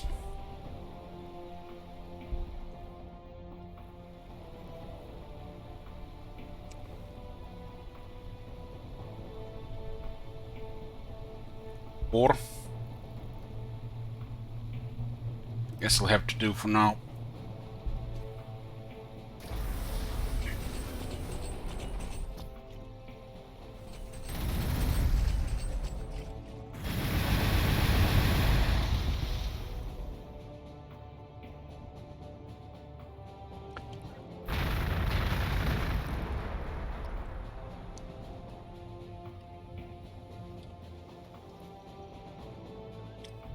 Like orcs are in a real bad spot here now.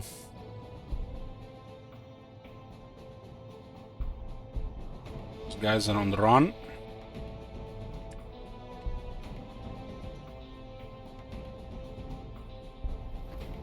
Looks like most of these guys are here.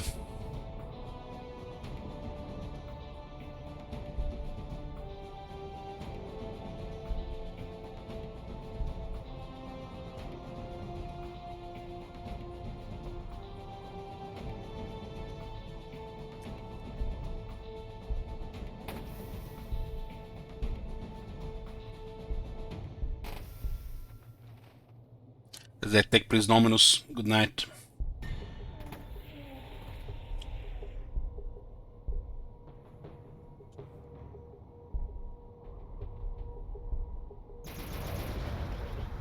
The Sun Cannon is destroying infantry.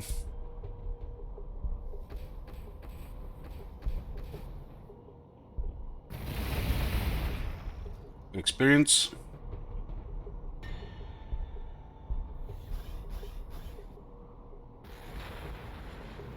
Oh shit, this guy got the blessing. Blood blessing, 70% more attacks. They're gonna be killing people for 10 turns.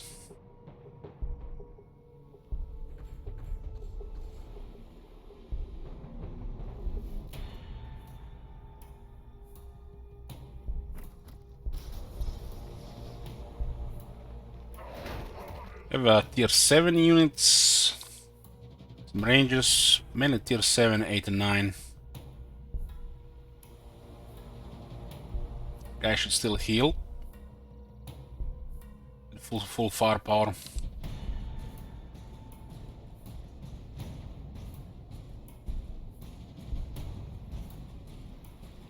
Nothing available here. I guess we'll drop this for a second. There's a lot more ore.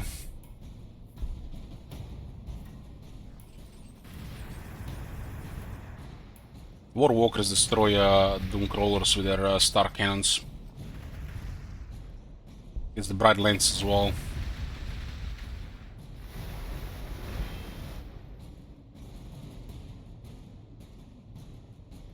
Doesn't look like they have any other opponent than these orcs. The Ebus Mechanicus.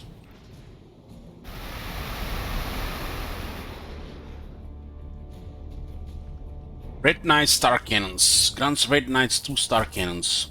So it's our tier 9 unit against 2 more weapons.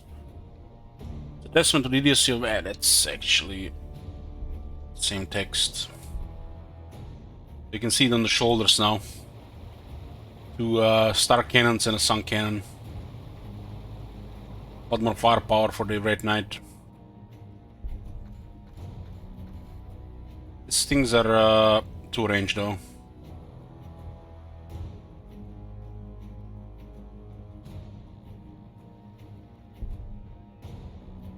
Star cannons do fire 2 attacks. They're like here. More to the west.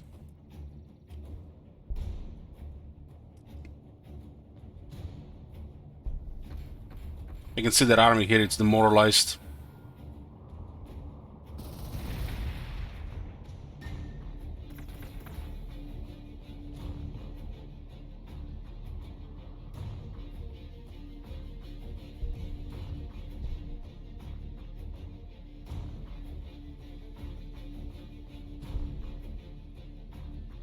We've seen this whole time most of their army going after the orcs. These guys are ready to move. They have 2 damage artifacts. If they get also damage artifacts, this is a game over. We get 3 with elder weapons. That's insanity.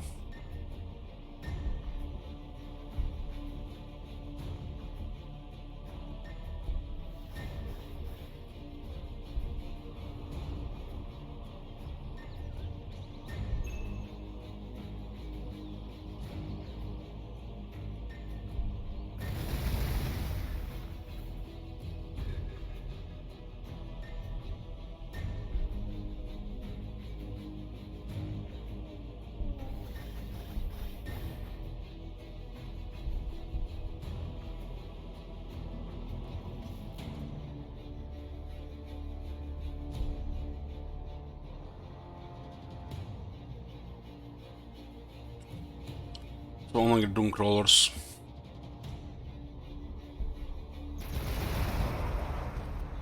The morale is broken here on most units. It's Gatling Marshal. See if we can kill that.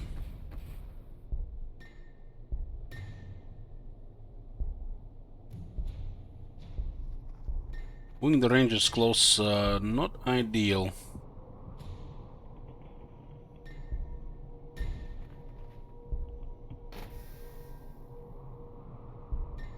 Looks like we can snipe him.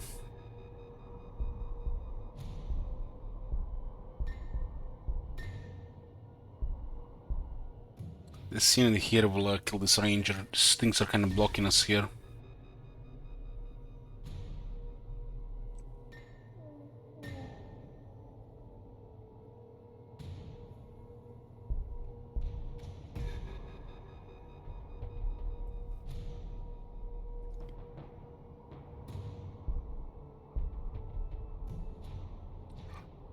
Might cause them to retreat here if this thing dies as well.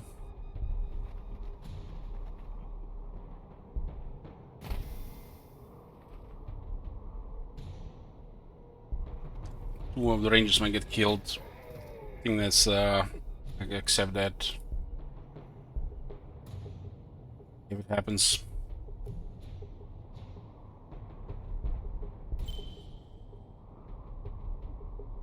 It's a Bernatic Data Smith, good night. I do have plus 20% damage. I gotta find their artifacts. One is here.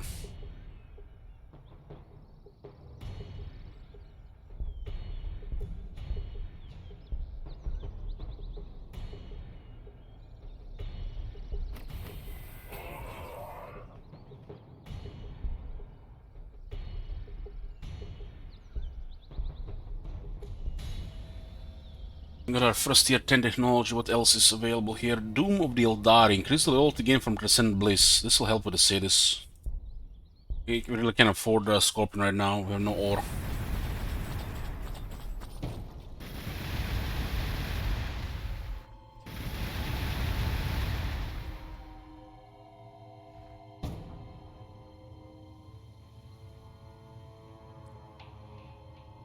I think they made their tank tier 8.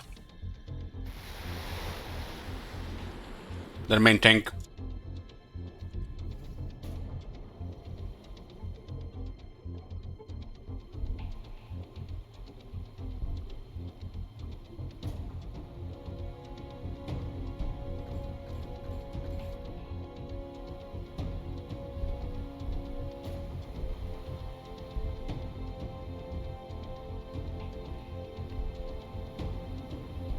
So I need to have a moment for that.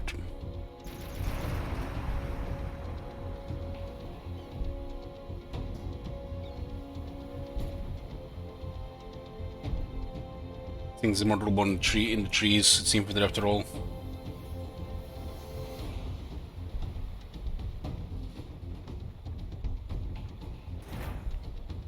That's how we do it, Alex. Do 3-4 attacks and then capture the artifact. Now it's 2 old one artifacts again, plus 10% damage. This thing would have been, might have been dead otherwise if we have done it in different order.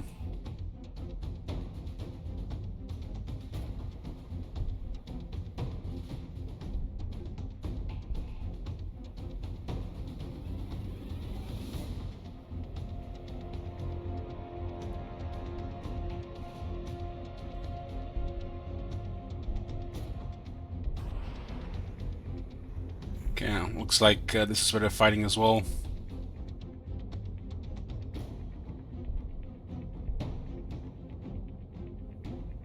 Well, the Red Knight does damage. I mean, look at this. It can one-shot flesh gits. Does have plus 10% damage in level 5 though.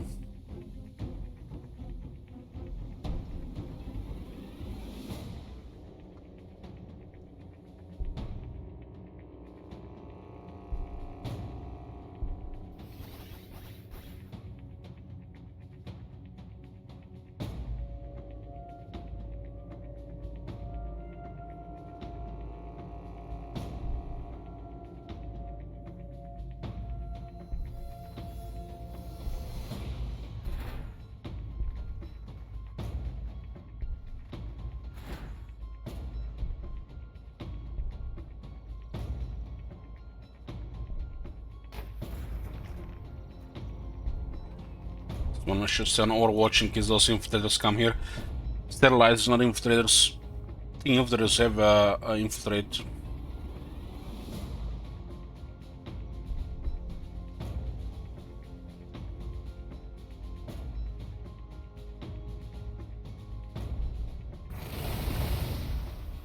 And elder weapons with old one artifacts, and that's 3 of them available.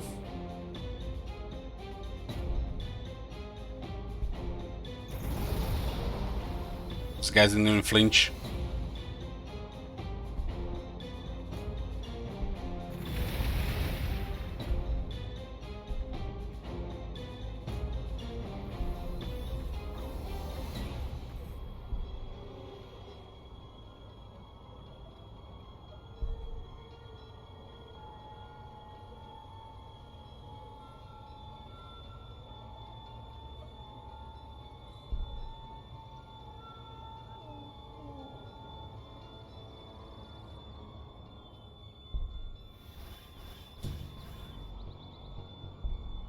The War Walkers and the rate 9 getting experience is gonna be nice. 30% more damage available around as well. Oh man, imagine the Scorpion weapons with 30% more damage.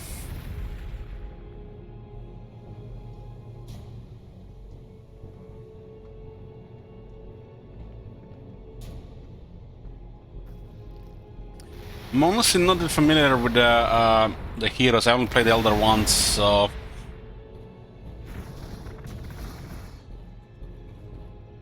I remember the Outrag is something related to resource. I think it's very good here, just to get the Outrag there. Been using it for other things, not just, you know, to buff the units. Let's have 2 buffs.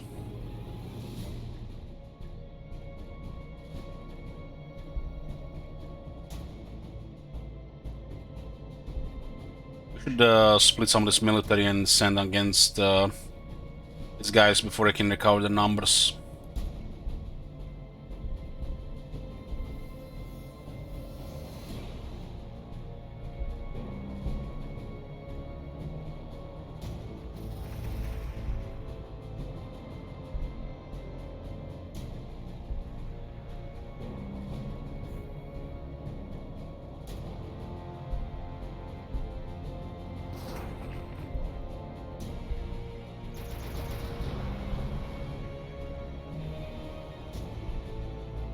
Oh, there's the Scorpion Disintegrator. This is their main tank. Most of the weapons fire at 2 range though.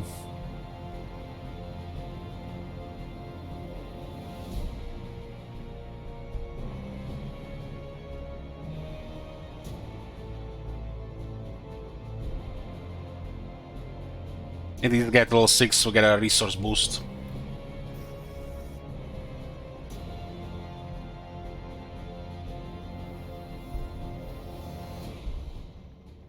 Oh, hey guys.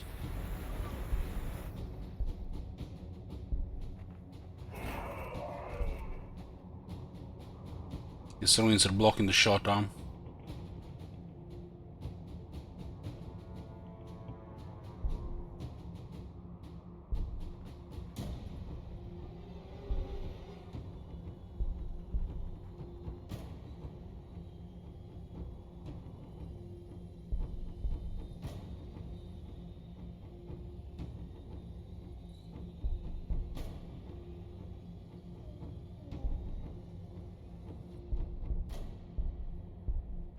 Looks like most of the stuff is on retreat.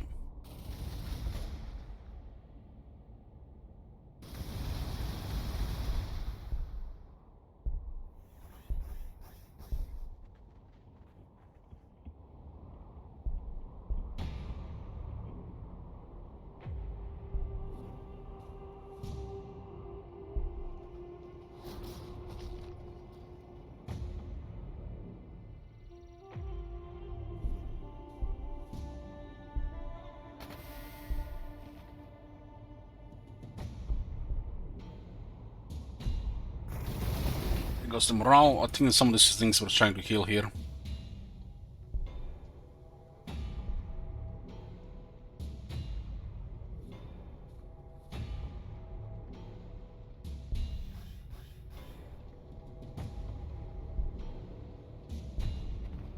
Position for experience.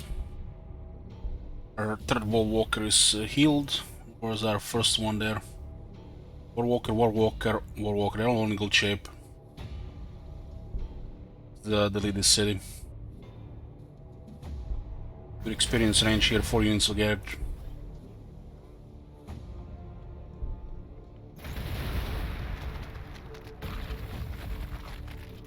More energy.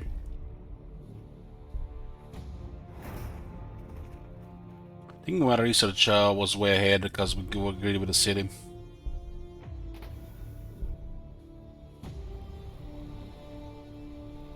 At this point, we are totally out of ore.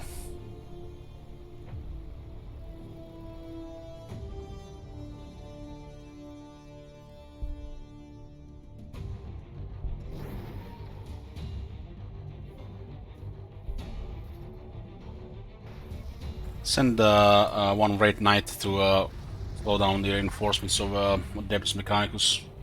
It works.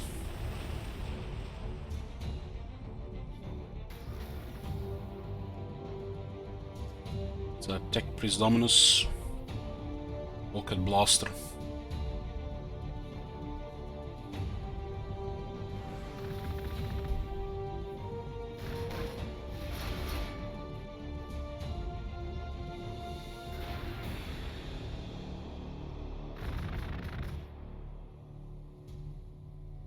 The Necrons are fighting the Imperium. This tank here, what are we gonna buy this tank?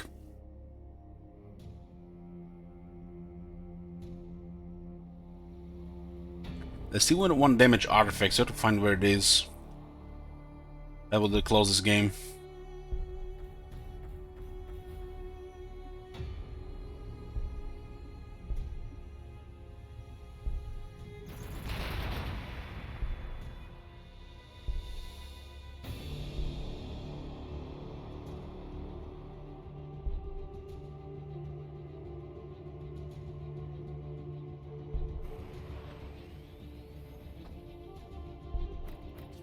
Come on, level 6, let's get those resources. Here's the final amount of resources gained from outposts. 21 food, 25 ore, 8 energy, 73 research, 20 influence. Hard to say how much we get from this.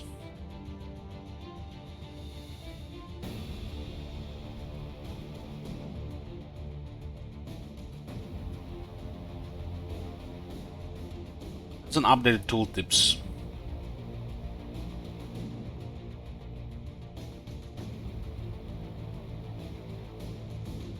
I mean, I just don't you just love it in a strategy game? It tells you just increases the amount on a double 100% flat.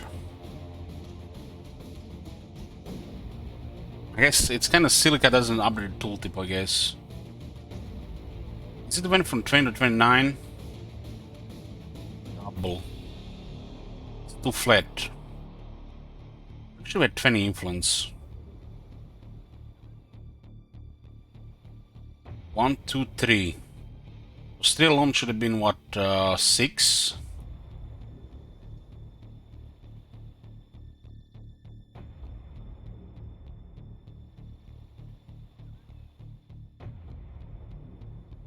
Eight. I guess it was a decimal there. I guess it's fine. Because it was weird to drop by 9, it was a decimal.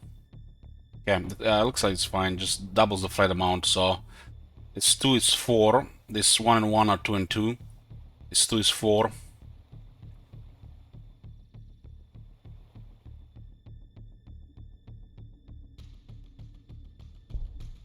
That guy produces actually quite a bit of a resource when you think about it.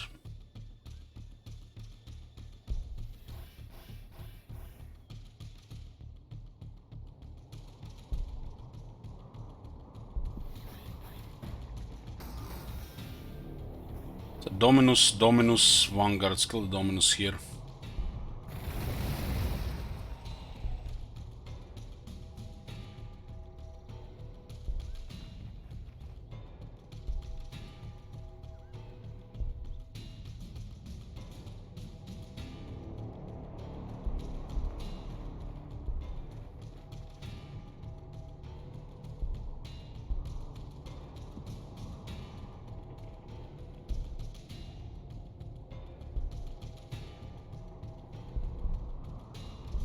Another Dominus.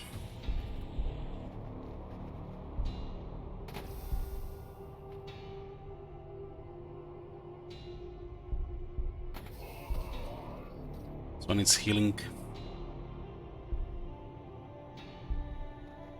We see more stuff here.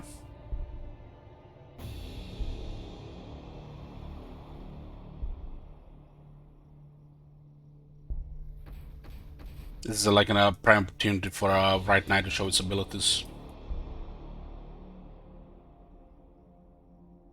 The 2 War Walkers in one go. Not really, huh?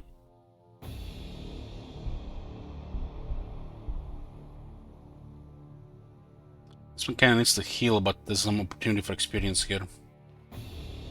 Level 6. The blacksmith. Okay, storm the boys.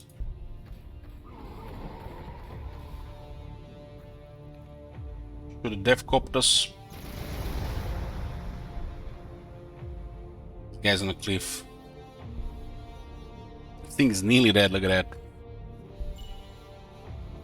Ooh, there's thing busters here. Hiding in the forest. Yeah, those war walkers, they're gonna stomp over them.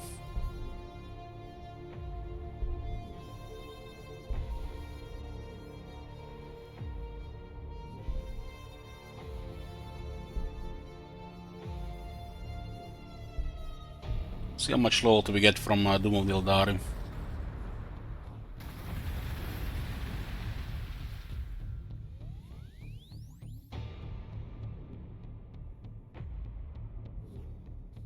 I think this one is tier 7 or tier 8. So they've got some technology as well. Can't really compare to a Red Knight though.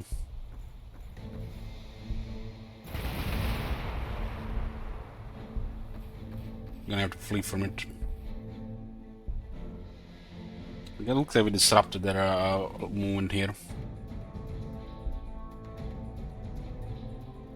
Good experience here.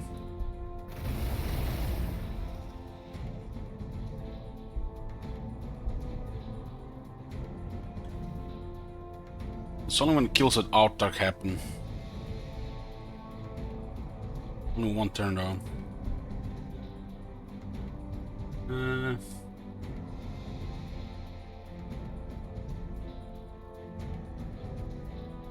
Let's kill this guy here.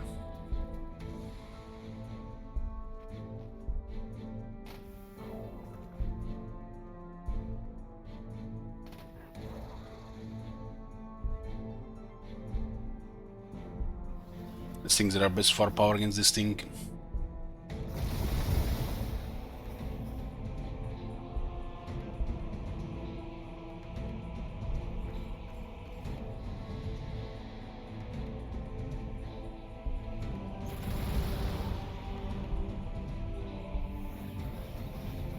No, the war walkers will start cleaning everything now here.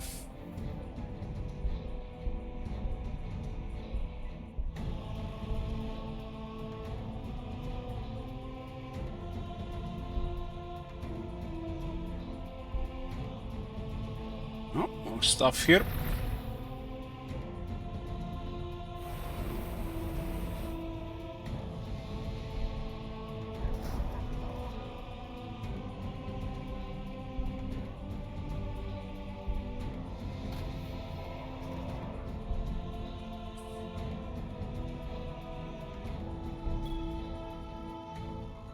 These guys that are still in good condition.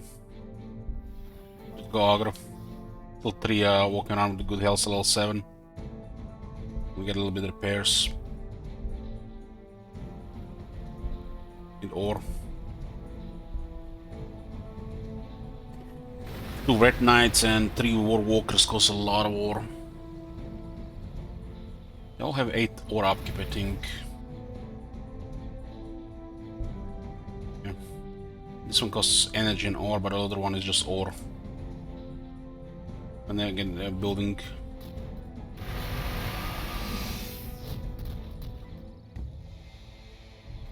It's like fresh recruit.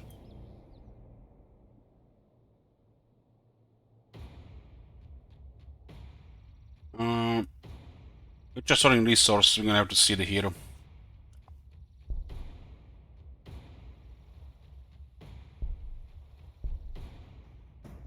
This guy is slowing them down here. Stomp the tank. It has extra AP, it's good against even stomping a tank.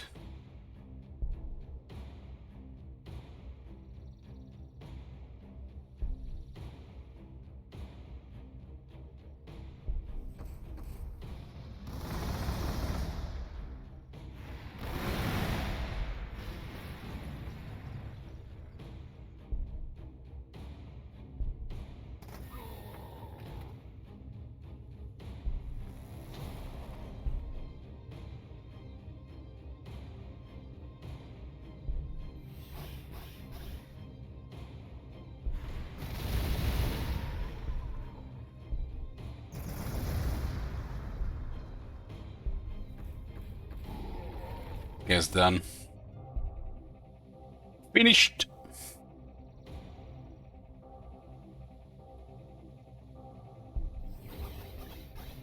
Warwalkers have so much firepower.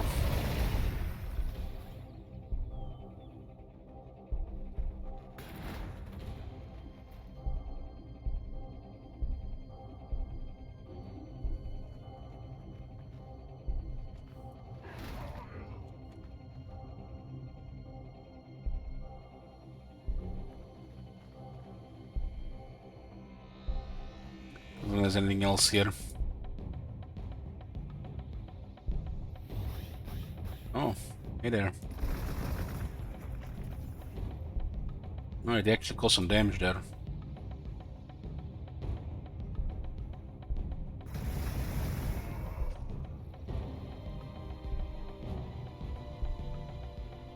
Start for all right now.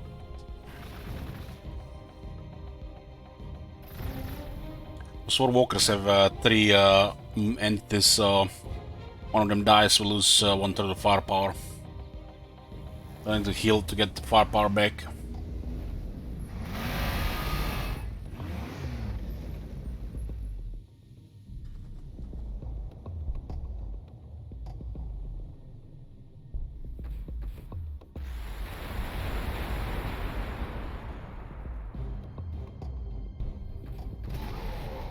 I mean, the Bright Knight is dominating here, I guess you can see.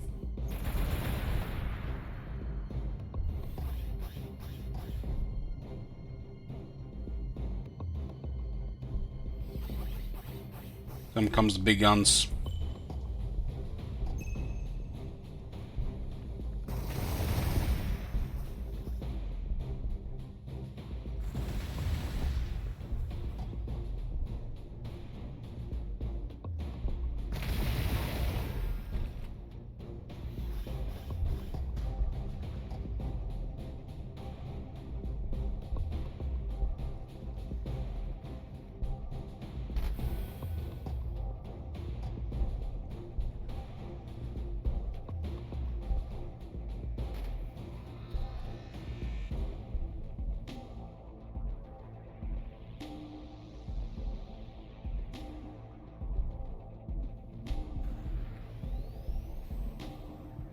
Down there with that guy. Hey, bro. How goes war? The enemies are routed, running for their lives. We rushed 3 cities and technology, and it was paid off.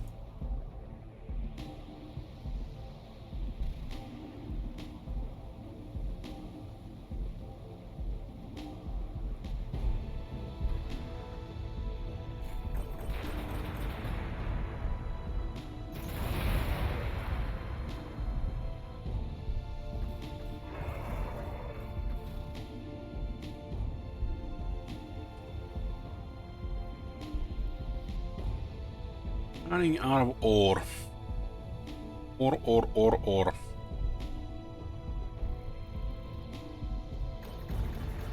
The Scorpion costs as much as Baneblade, but it's crazy. It's faster than a Baneblade and has a ridiculous weapon. Doesn't have as much weapons as Baneblade. But what it shoots, it destroys. Use the load again from Descendant Bliss to an unfettered Aeldari mind. There is neither sanity nor madness, but surely merely a wave of perfect existence filled by its own savage momentum. Among Order Xenos. So how much do we get from that? Doubles it from 3 to 6. Okay, I'll help.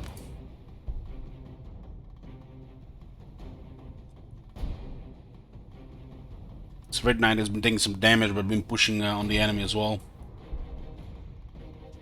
There have been some new troops coming, mostly Scorpius Disintegrators. Cause some damage on the Right Knight, but Red Knight eventually beats it. This has been Red Knight has been constantly fighting here and destroying a wave of enemies.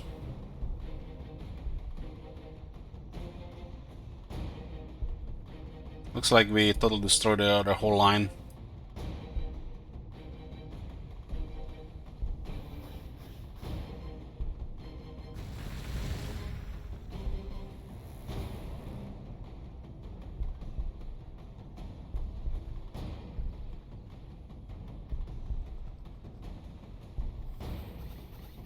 Or walkers, City Destroyers.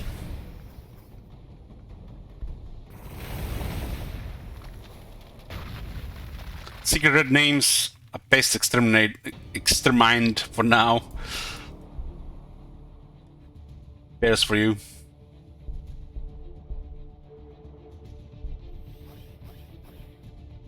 Oh. Scratch that.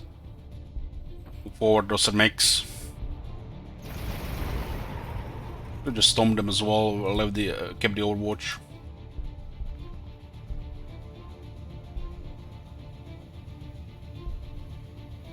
Star engines. Does buff Warwalkers. Let's get the rest of the heroes. Spirits here for next. I don't think the wildlife can build cities. No overage for Gargantron. Alright, right. Spirit Seer. Psychic hero unit that can choose to channel his ability in two ways, either to protect or to destroy. The Spirit Seer has dual existence, caught on the cusp of life and death.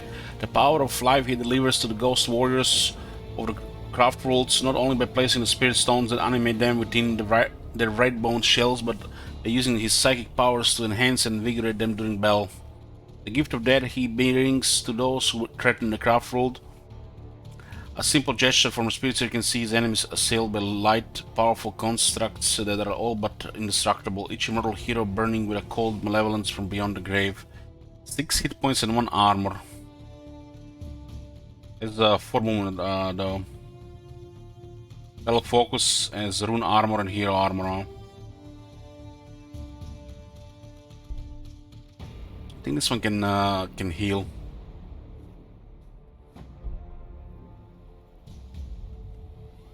Cheap. It's cheaper than the other one.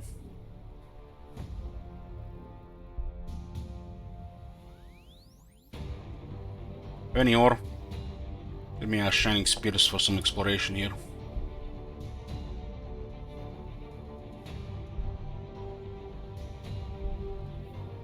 Well, we could send the Rangers too.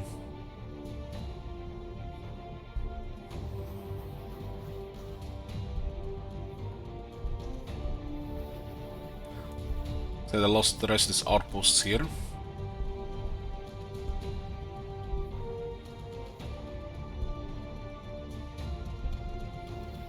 Still wildlife here.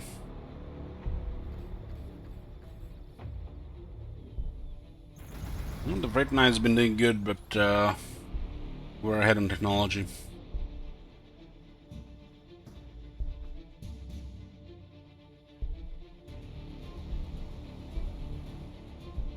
Looks like things are under our retreat here. This guy could use some repairs.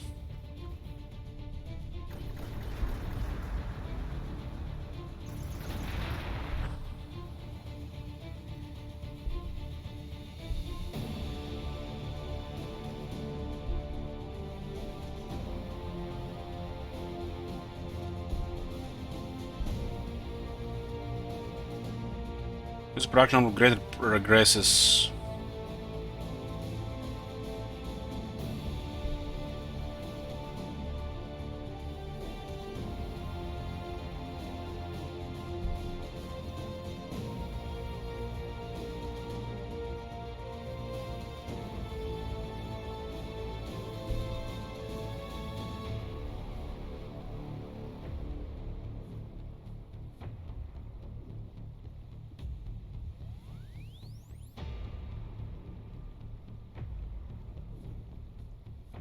Oh, Hammer of Rat.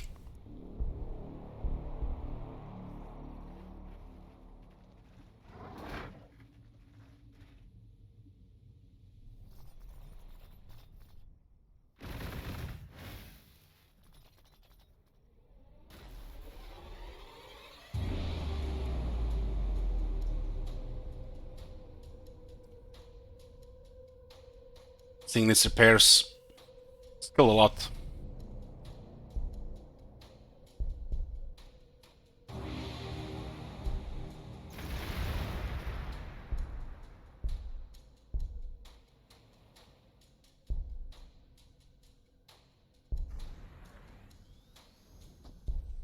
Get more outposts, we get more income at this point.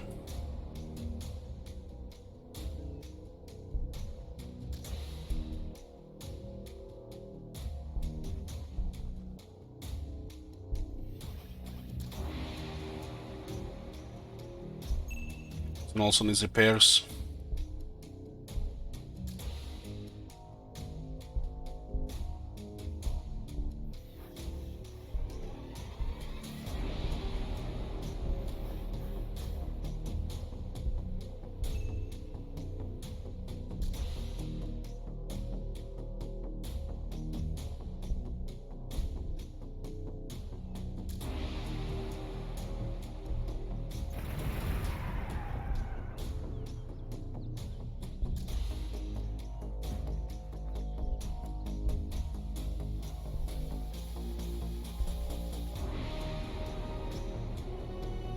This is 6 loyalty.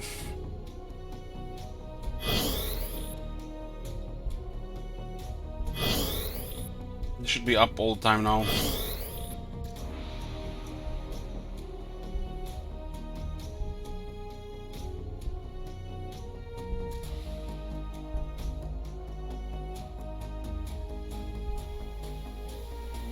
All is going up again.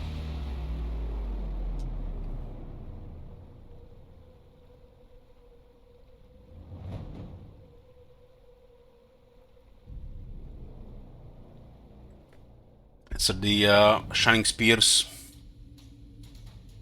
jet bikes. Shining Spears ride to war upon alabaster white jet bikes of exceptional quality. Slender laser lances held lightly in their hands, like the legendary spear of Cain that slew it by a single blow. The aspect warriors strike at the heart of the enemy, moving with blinding speed.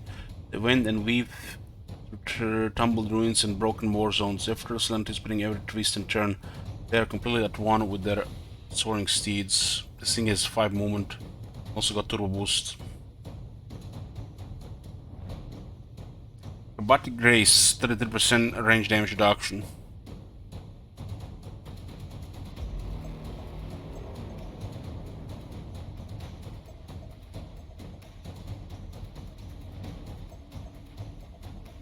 Yeah, Battle Focus.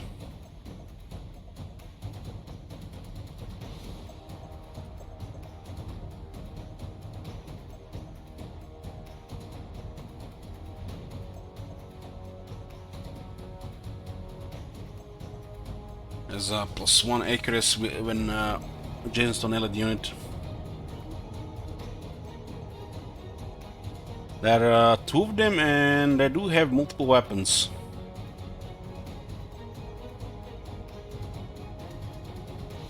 Laser Lance. They even have some AP. 2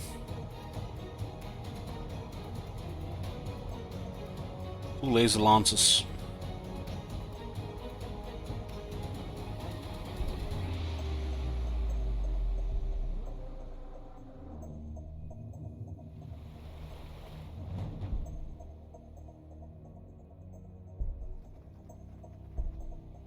Any outposts we get now, it's gonna be huge.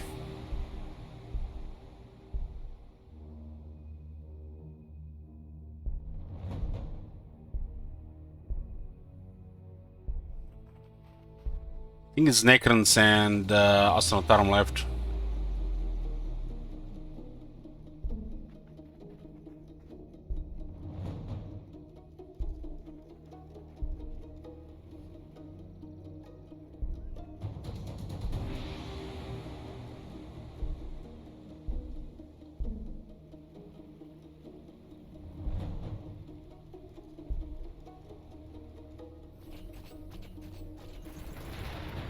Things are gonna be tough to repair close to the enemy city.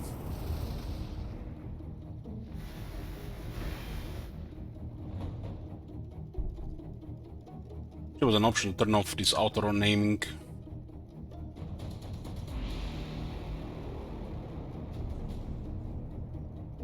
Hammer of Red. Grand Shining Spears forces Skyrunners out of Kane Warwalkers and Red Knight able to perform more devastating attacks. Many warriors hurl themselves headlong into combat, seeking to crush, trample the foe.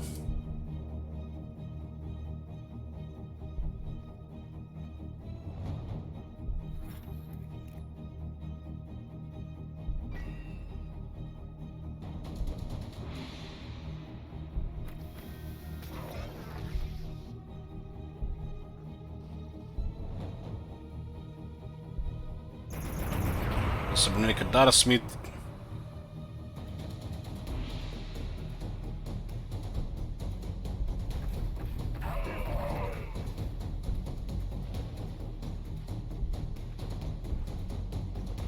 All the outposts.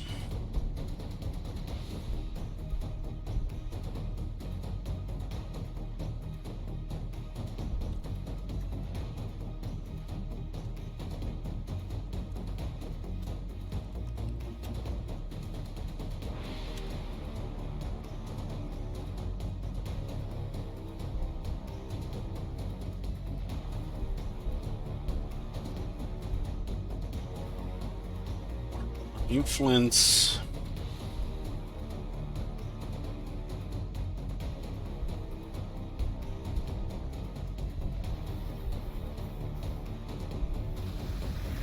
Oh, hey there.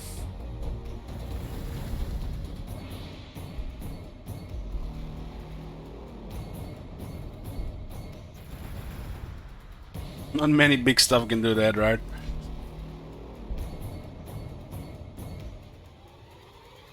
Armor vehicles.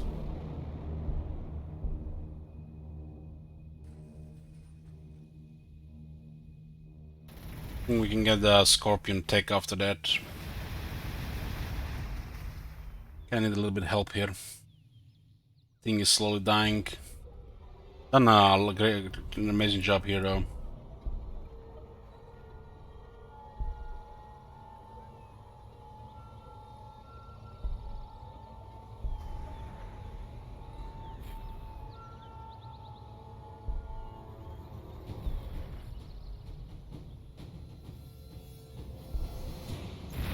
Hammer of Rot is also good on it.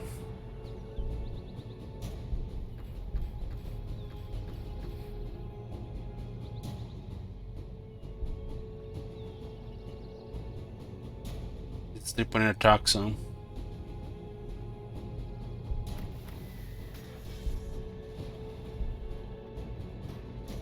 And that Autark is generating shit ton of resources. That's why it's expensive, I guess.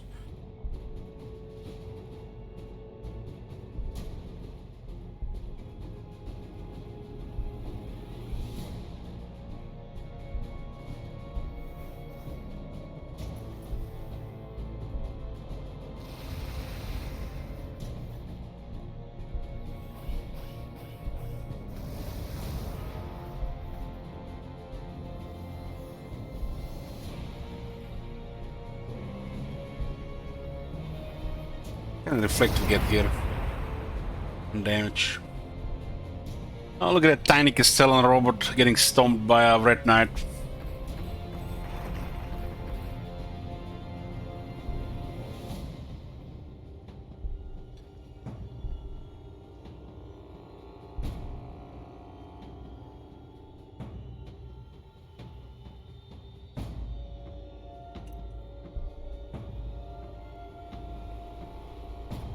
So where can we start some production in here?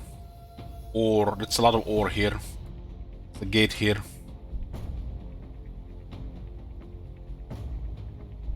This is going to be the Scorpion, this is gonna pay for the Scorpions. Start with loyalty. Gonna get your field.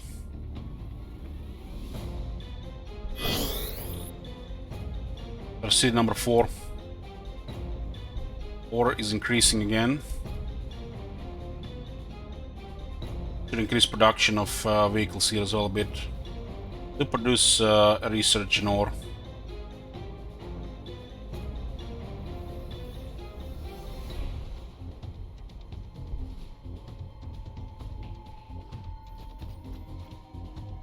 I mean, the Red Knights seem better than I remember.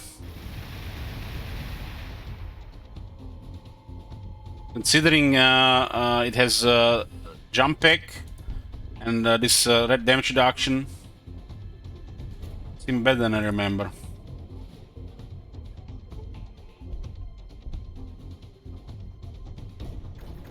Looks like they get building Scorpion Disintegrators. These are good tanks. The infantry, like Red Blades, are excellent in the city. It looks like to avoid that early squishy game, because it can be unpredictable shit going on, just rushing Red Blades seems like the way to go. I wanted to save ore for that. There was another option to go Walls Red support batteries, which I did the first time, into fire prisms, I think.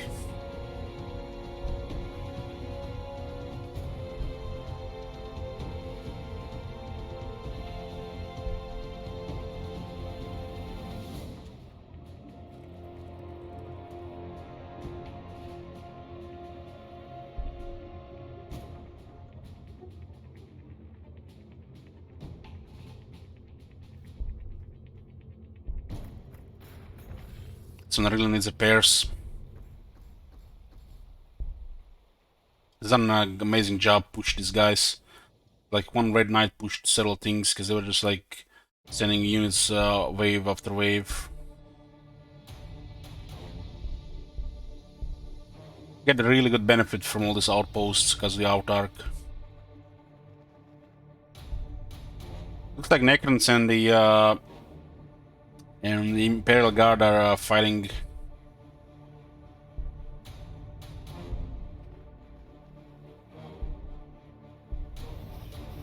They're getting close to the Necrons.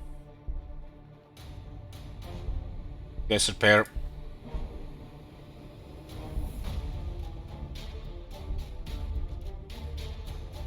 The guys can also scout.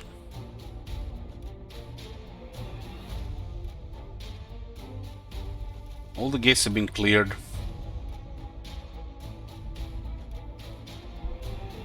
So Fort City, it's Fort City. We're not gonna get more Red Knights. We need to sort a couple things here. Positive loyalty for stars, it's a big city.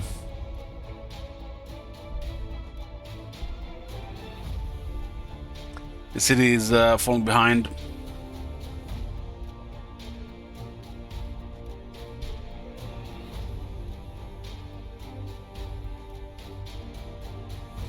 Need to get ghost souls before we have 4 less room every time now.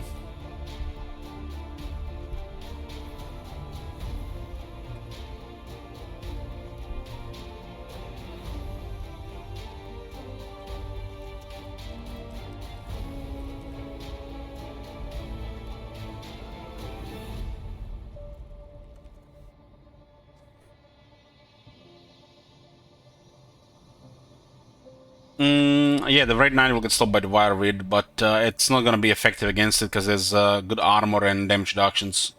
There's multiple damage reductions and good armor.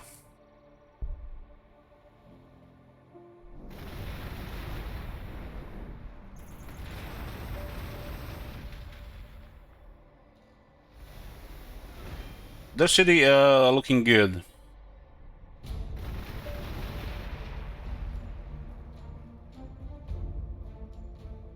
Can I have disengage here? This unit needs repairs. Redbone Infusion. All Aeldari vehicles and structures are literally sunk into existence by bone singers who command of their vocal and psychic ranges, the constructive counterpart of the Howling Banshee's warcry. Yet, with Gladius Prime's resources alteration and their eternal harmonies, the bone singers can weave greater power into their creations, further increasing their resilience. Vehicles get +1 armor. 4 walkers are vehicles, right? Yeah. 6 to 7.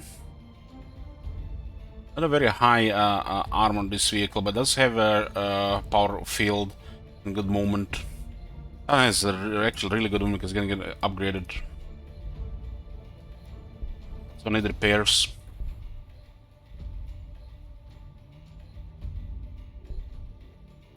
Let's see what we can do about this. Looks like they have another city here. Using some of these right blades to scout right now. Take the outposts.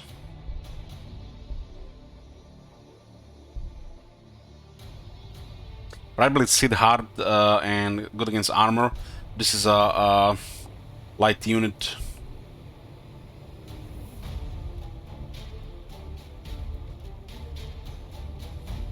So it's a thing. It's a effective accuracy, not enough attacks here.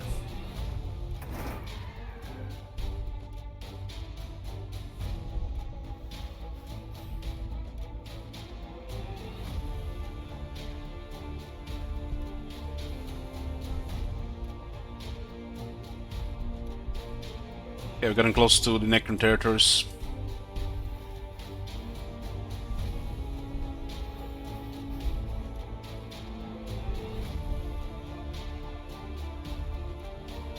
Jade bikes, near penalties of rivers and wirewood. And we got a Spirit Seer. Spirit Mark increases the accuracy of allied Great Blades and Great Knights, 1 accuracy. That's already a good thing. This is a very squishy hero, I think, though. We'll get S3 more health, though. Let's have a lot of damage reduction.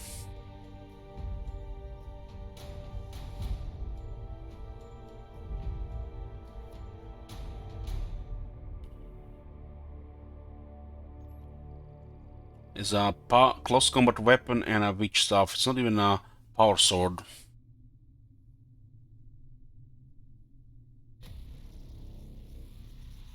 Like some regular sword. Rune armor. Aeldari cycles fashion themselves elegant armor decorated with great bone runes, said to pulse in time with the various heartbeat. Rune armor offers protection against attacks both spiritual and physical nature. It has extra damage reduction, but no armor really. Shit should not even get hit, but it should get some armor and health. Renewer Distractor. Stores hit points of target allied unit or damages target enemy unit.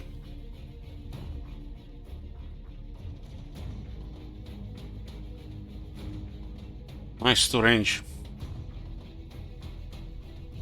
Caging a portion of his psychic might, the spirit sends waves of energy forth to destroy his enemies in a burst of azure flame, or if the need arises, heal the wounds of his allies.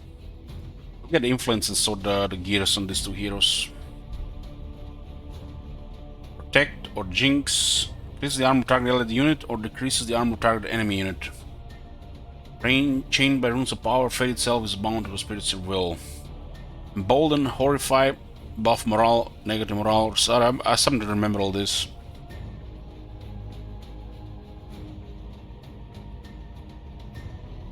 Hallucinations. Decreases the attacks of target enemy unit, 50% penalty for 3 turns. That's actually very good. Also has 2 range. Paranoia, confusion, panic are heightened to a debilitating degree as the teleport alters his foe's perceptions.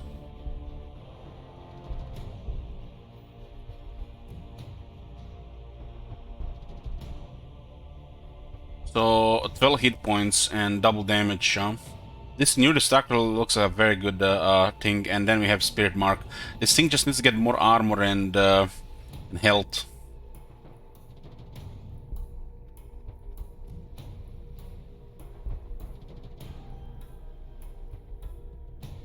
Since it's to go larger.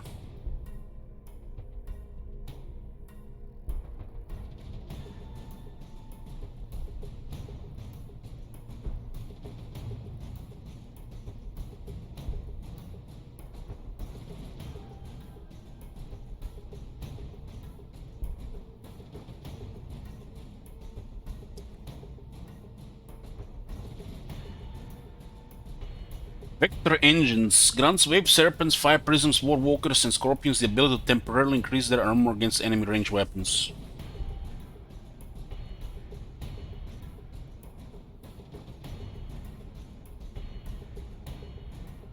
Crystal targeting matrix. Grants wave serpents fire prism works. They block temporal increase their accuracy. Yahoo! That's good shit.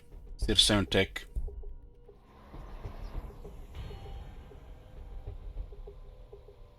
There's a loyalty artifact there will help by 4 cities.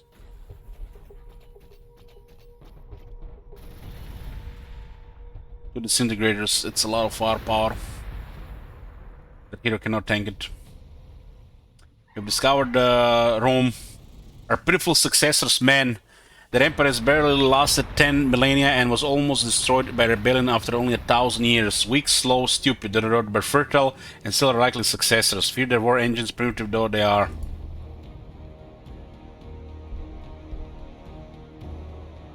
This thing has 19 morale. I'm very happy with the White Blades. They cost only 4 upkeep as well. But they're just a pure melee unit though. Tier 7 as well.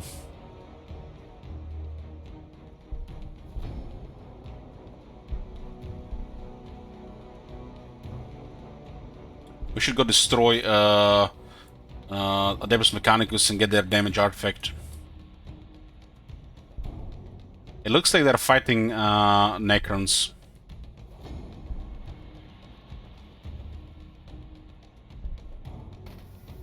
When's the next Warhammer 3 campaign? Should be in a day or two.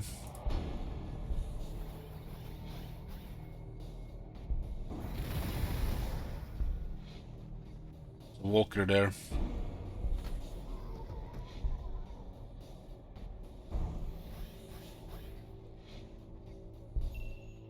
Okay, not many units on this side. Just one more turn of repair.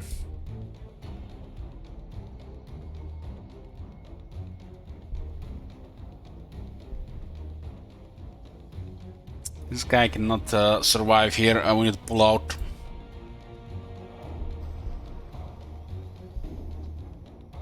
Go heal these two and let them just do their thing.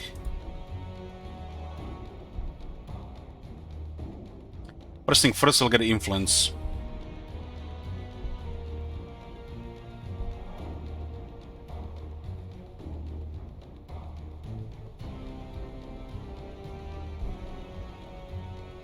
We'll get influence first.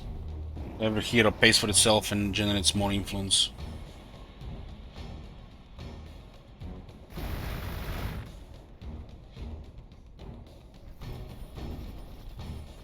This guy's a recovering military. There's a lot of stuff here. It looks like Astronauton's been stuck in a war with Necrons. Oh, the Rangers got deleted. We need to consolidate our forces.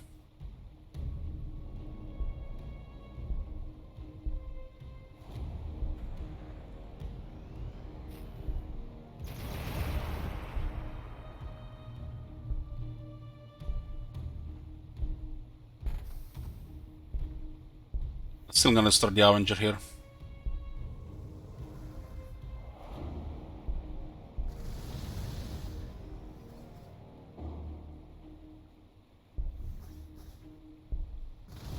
I've been fed a lot of resources, so it's no surprise if they're winning against the Necrons.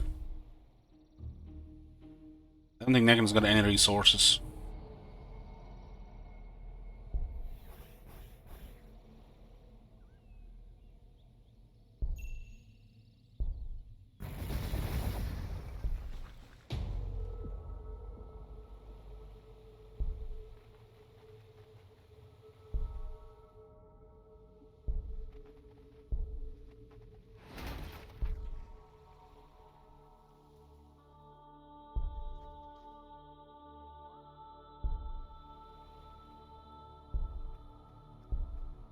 Heal these units. Hopefully they'll have a few turns to do that.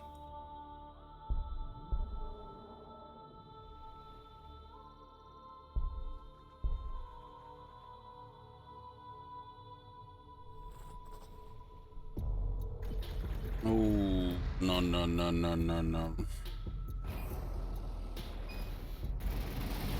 We need to withdraw those war walkers on that side. Let's look like the Nakens are almost dead.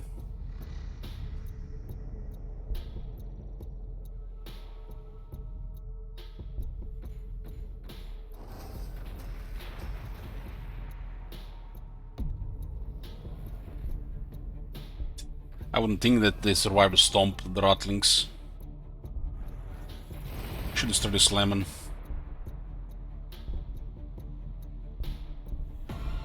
Good experience.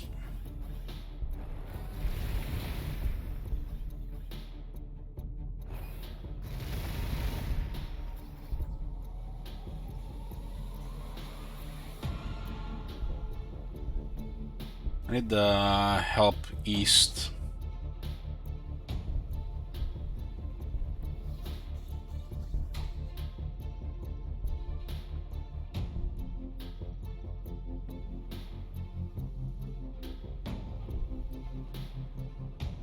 This thing is attacking New Lothern.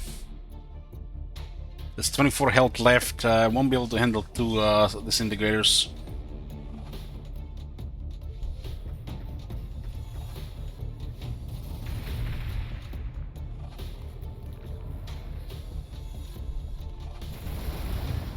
The main gun outranges the cannon.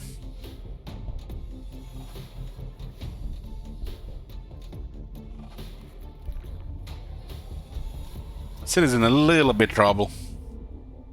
Let's get a walker and set it down there 4 turns. We should build more of these buildings that produce vehicles. City needs more population as well.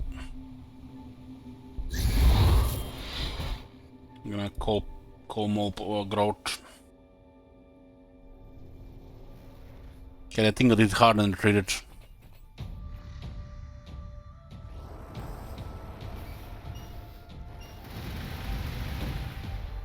The Wraith Knight can take a lot of punishment, but he needs support to destroy small armies. The level 10 Wraith Knight also, that's awesome. You have plus 20% damage. Utilizing advanced scanning technologies, this targeting matrix allows pinpoint fire when even when on the move.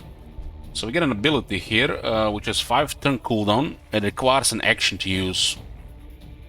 You get plus 2 accuracy for 1 turn, every 5 turns, so get a little bit damage boost.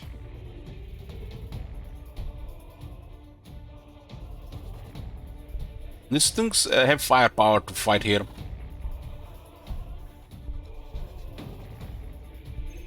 We have Hammer of Wrath as well.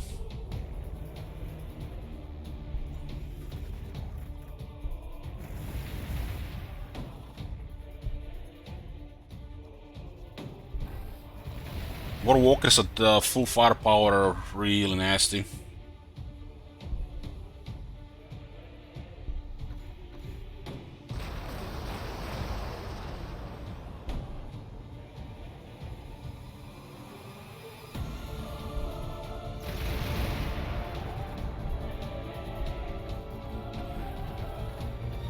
There's a lot of damage here that get leveled.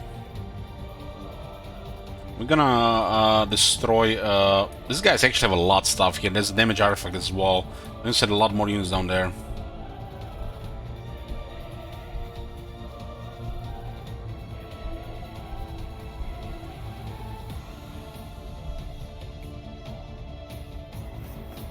Oh no! Not the last guns! What do these guys have? Damage artifact as well.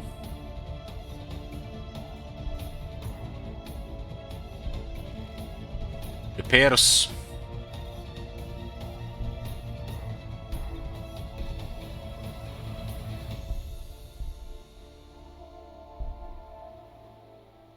Vector engines.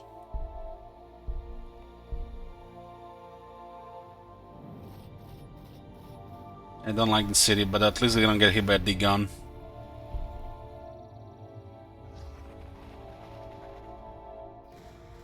This one did not fire there.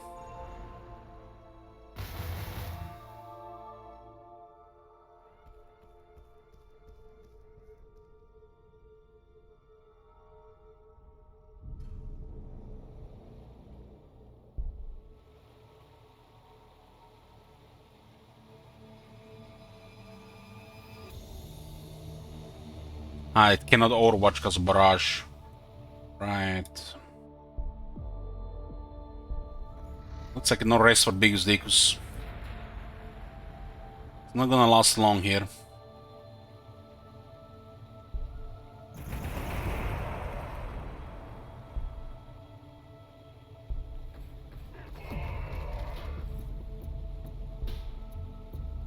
Didn't even web gates left. This is Siren Caster.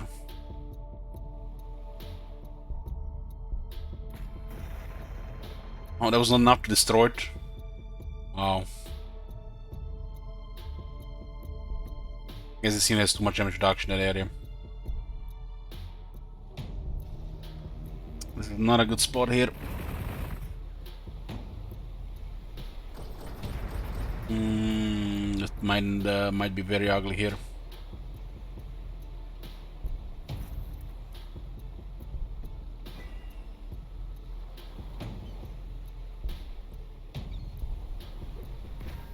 He might not survive the turn if they have more stuff coming.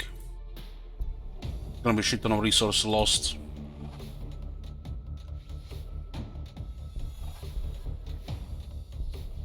Have to move quite a bit to get down there.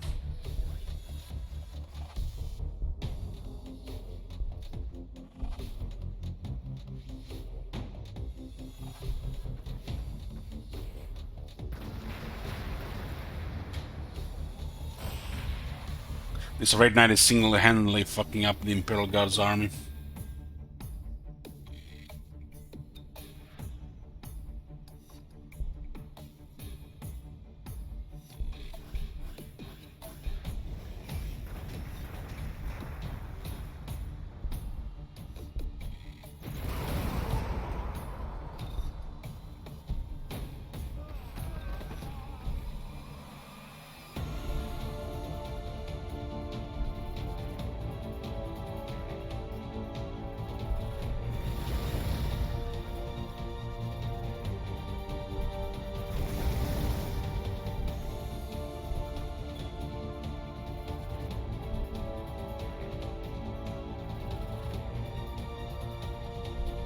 In power.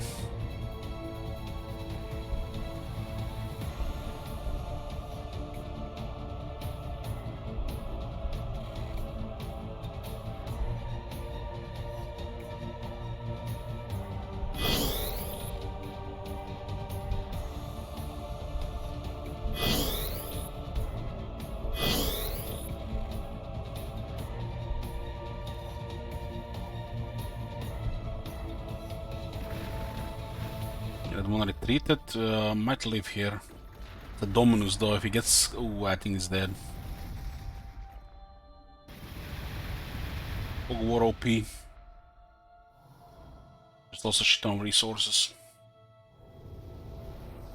That was reckless, I have to admit. Moving Outtrack like that, considering how many outposts we have.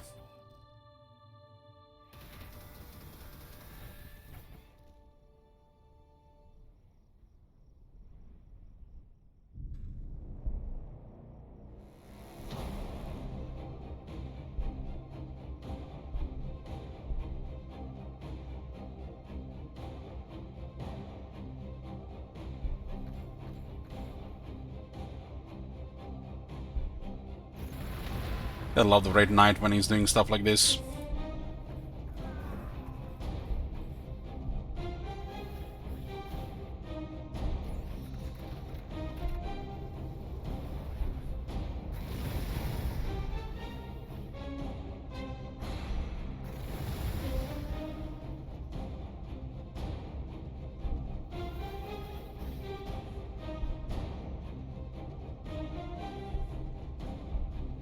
I think they almost finished off the Necrons.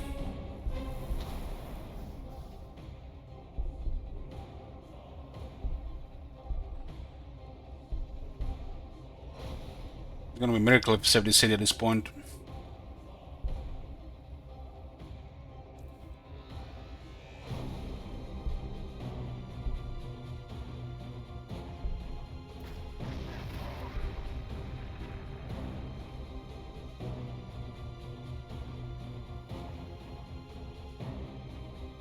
This one can handle that much more damage. The gear for this one gonna have to wait.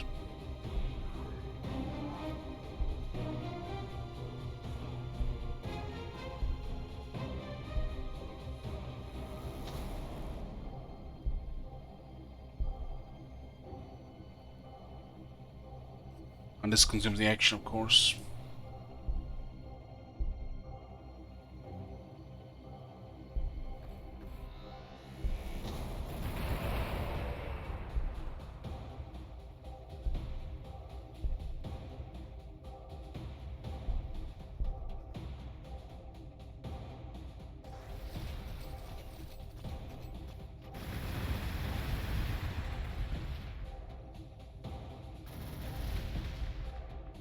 Digus almost got destroyed.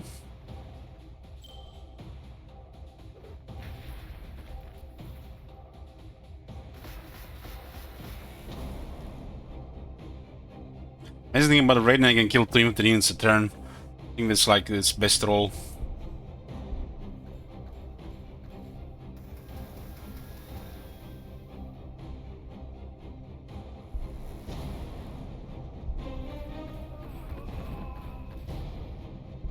They don't bog it down.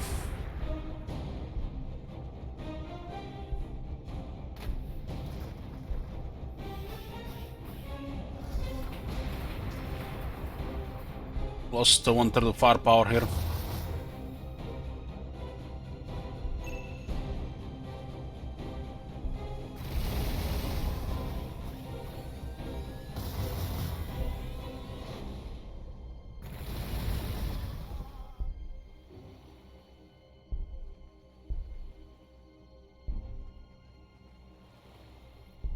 Okay. Just on time, just on time. Saved.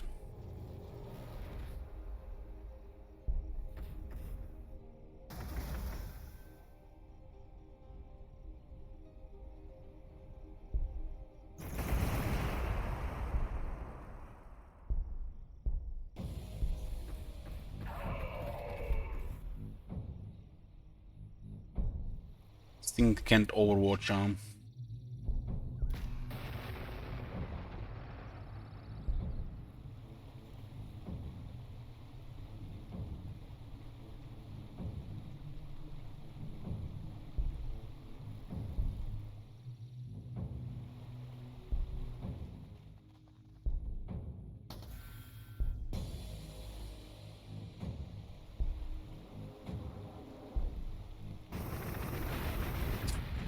Gatling rocket launch, that's such a nice weapon.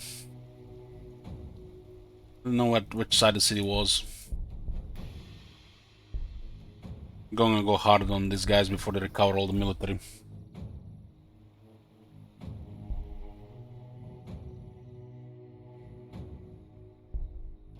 Help has arrived.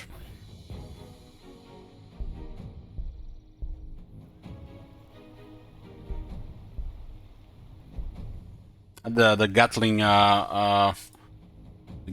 rocket launcher is an amazing weapon.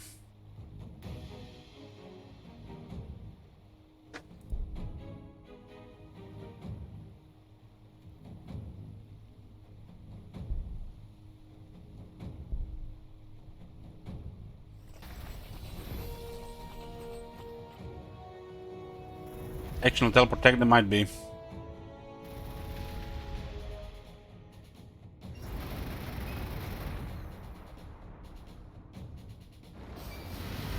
Because the massive damage here.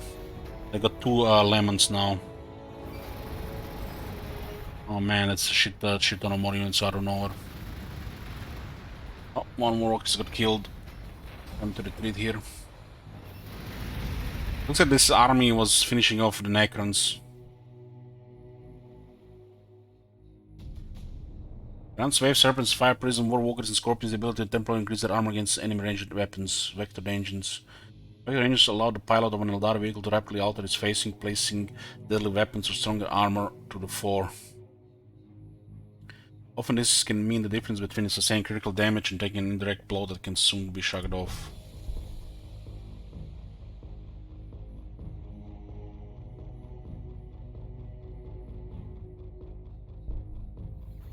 Gotta sacrifice the rangers here to get away with this one.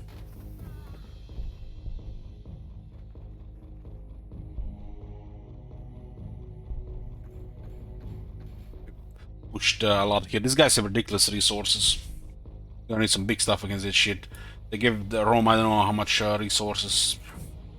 A lot. Could contest the city here.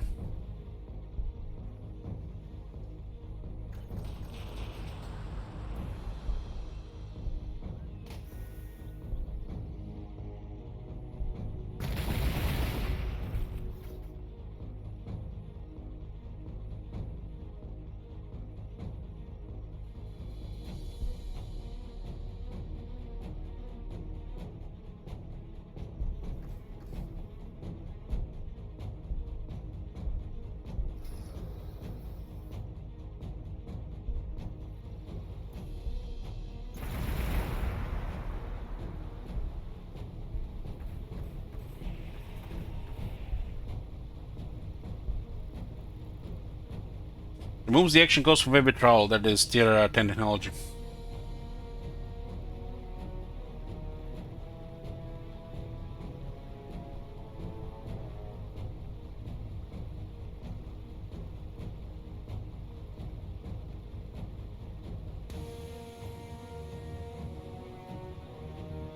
Reduces the cooldown of surrounding rivals. Get that.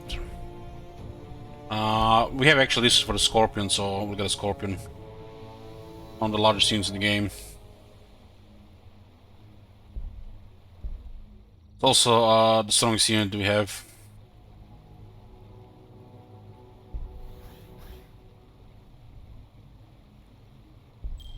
Right here.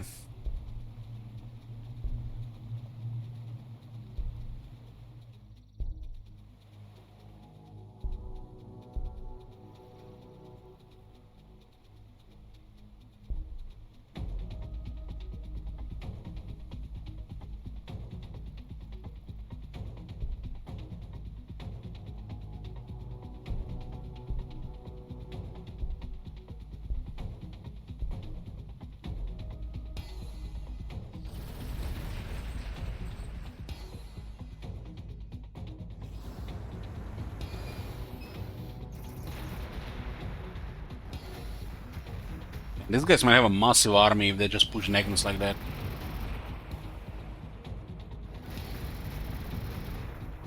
You just see the flank and that's it.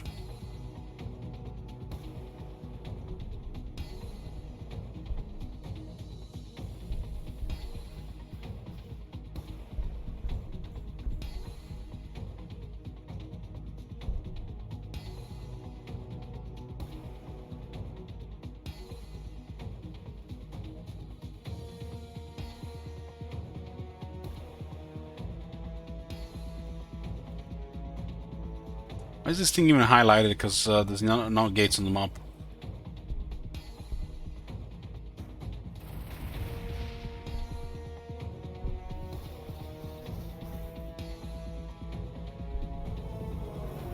This is the one that repaired. Oh, nice. Good night. Let's think bye-bye.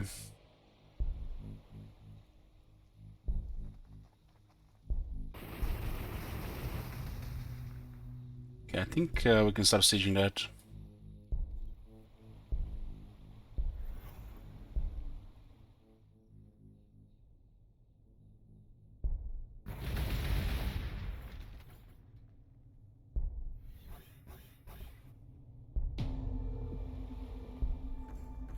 Because they just got repaired.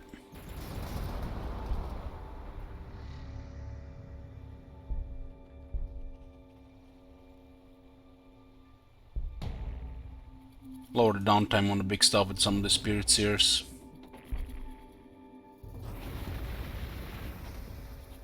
Lost a lot of resources losing the Autarch.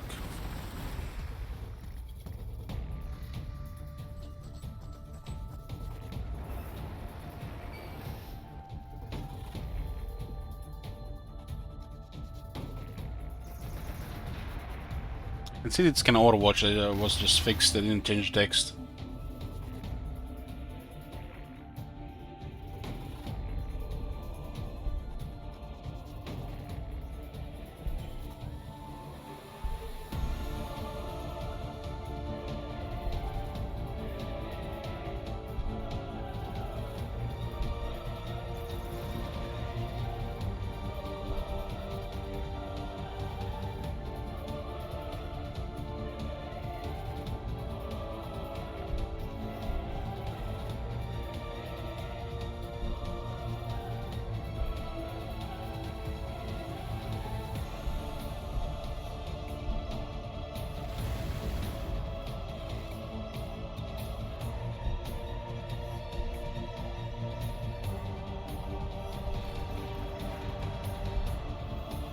There's some repairs going on here.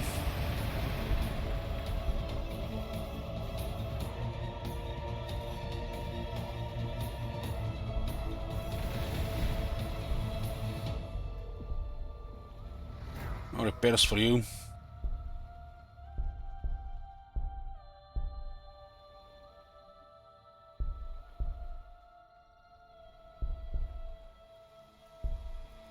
Okay, we can start sieging this.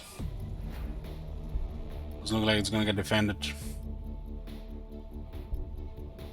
I need to recover the energy here.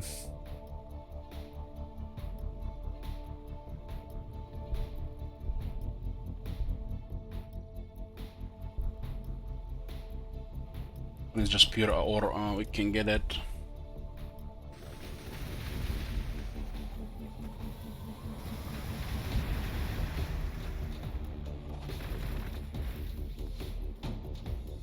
These guys must have 4 cities.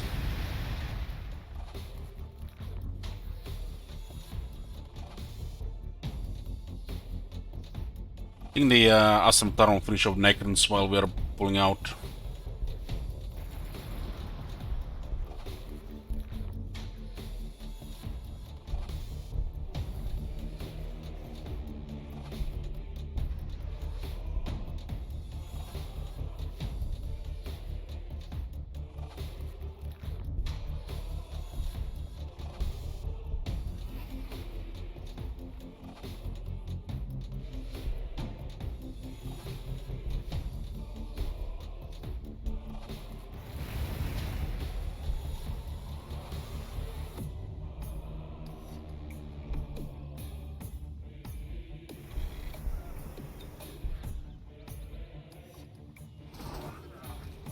One still is in good health. It's kind of hard to finish mode just like that. There's be some serious weaponry.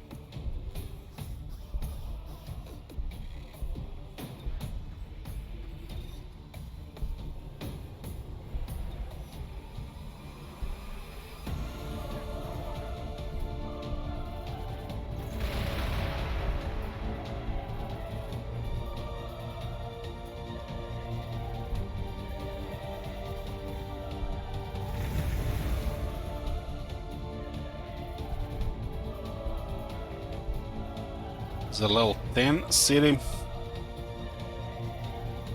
10 population with level 2. This city was taken here to sort some more resources. So it's gonna end up costing us for now.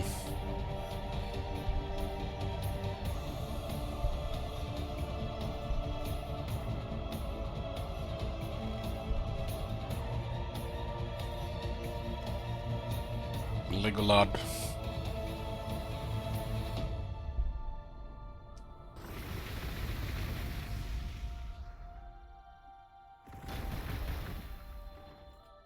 Oh, they got the big guns. Craftworld destroyers. Heavy grav cannon.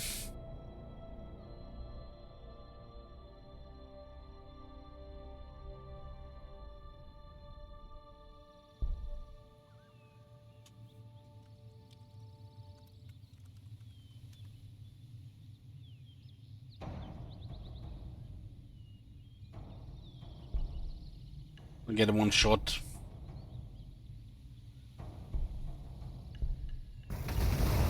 Get plus 10% damage, and we are going to find their artifact for plus 30. Then we're gonna go bully Astra Militarum.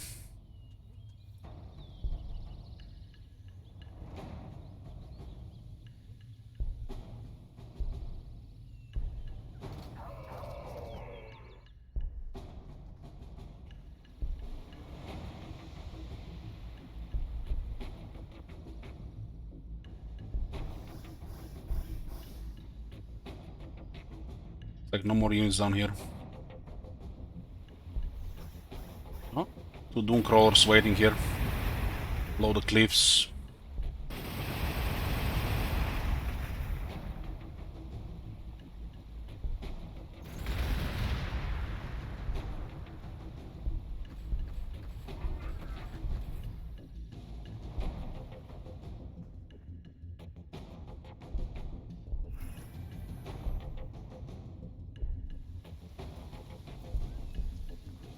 This should be enough to destroy the city with these 2 red blades.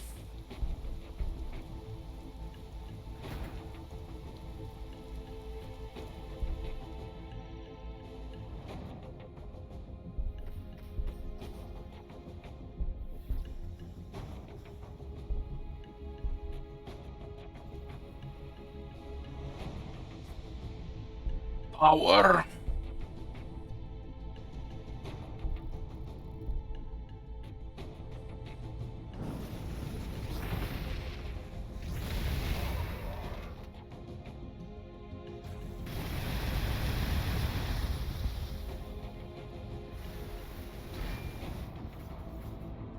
Up to the 23 population.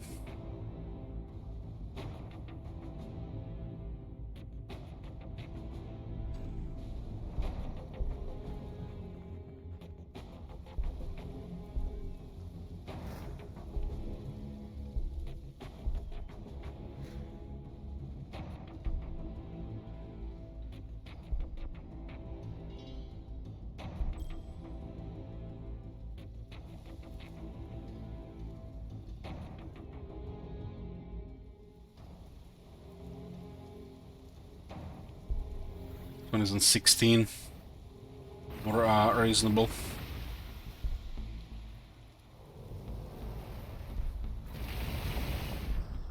I think they're all making stuff here.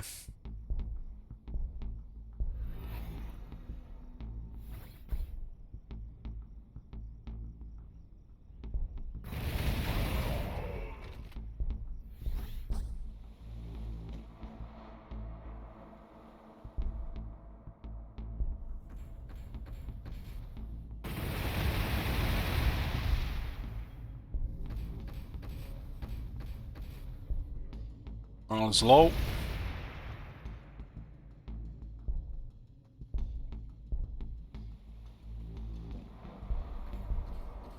Sending more firepower there to harass the Summit Arm. Place needs room for population and loyalty. We're gonna start getting resources.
On a high ground here.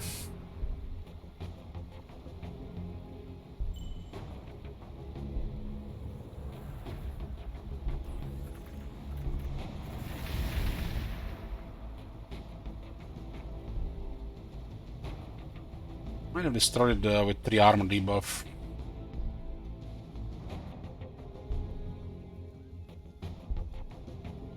These guys appear out of nowhere. They do a lot of damage.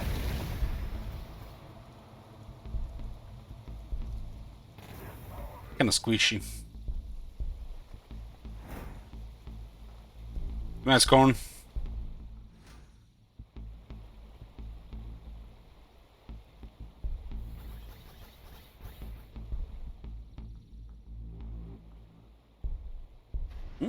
Plus 70% attacks for Red Knight. In turns.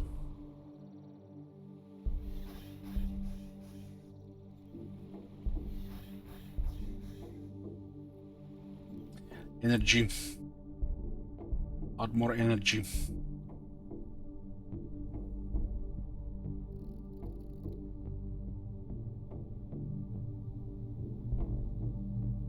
Tier 2 energy buildings here.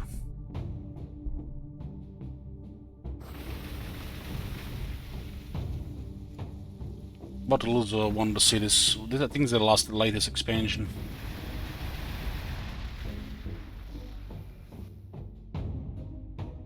War walkers still got destroyed.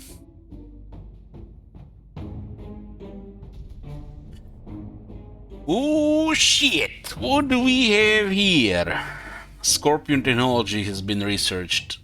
Super heavy schemer unit that is unstoppable when on the move. The Scorpion is an Aeldari super heavy grav tank utilized exclusively by the Craftworld Aeldari and is amongst the largest vehicles recorded capable of anti-gravitic movement in the galaxy.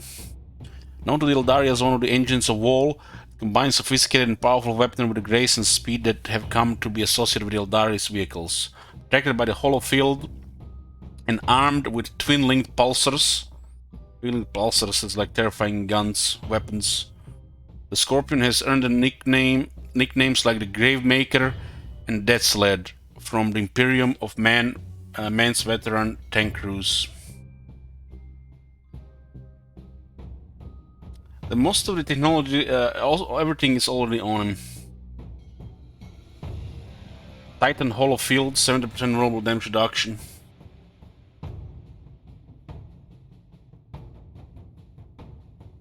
Move to cover, Skimmer, super heavy tank. Shuriken Cannon, 2 range. And Twin Link Pulsar. It's got one of the deadliest weapons in the game.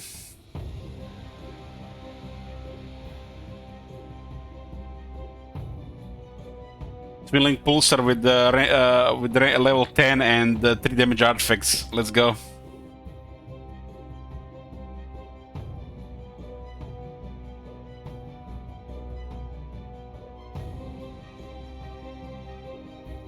Costs the same as Baneblade.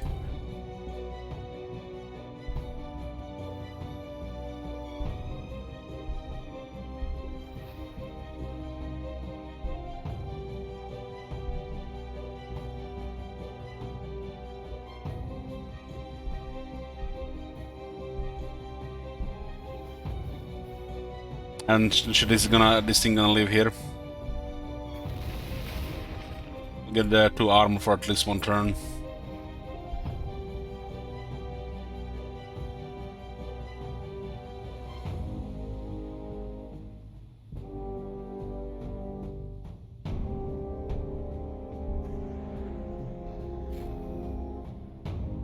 Dominus Sun.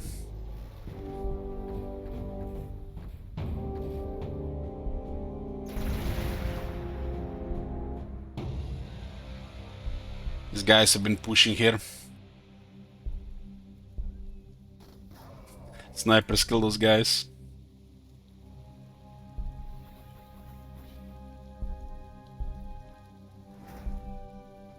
Nice, these guys clear the city. Actually crippled them.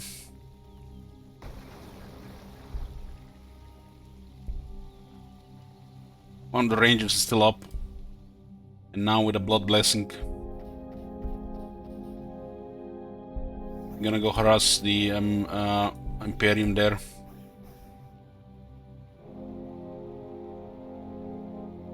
Let's get the star engines. Increase the movement of web serpents, fire prisms, war walkers, and scorpions.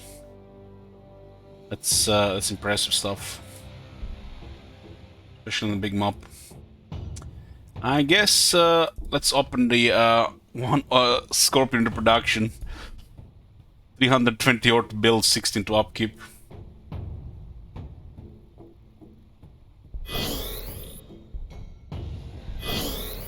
Love the loyalty.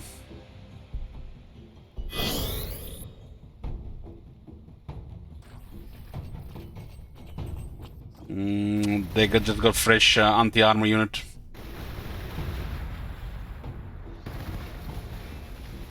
Time to get the hell out of here. Oh my god. Been producing quite a bit. Have you seen that shit? Holy And you're all set. shit.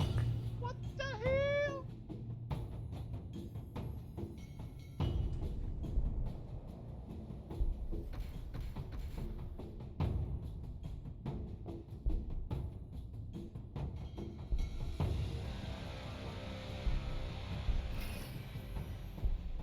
those are war walkers that we've been pushing here.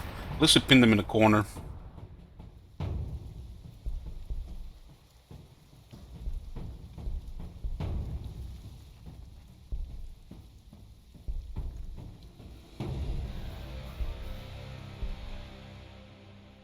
Another spirits here.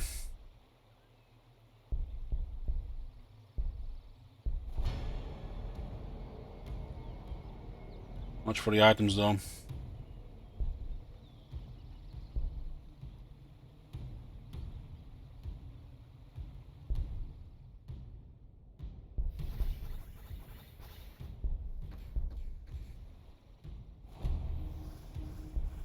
Nobody been moving around this area.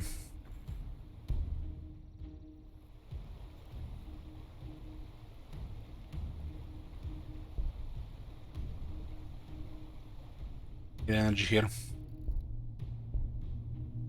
Cute. Only energy.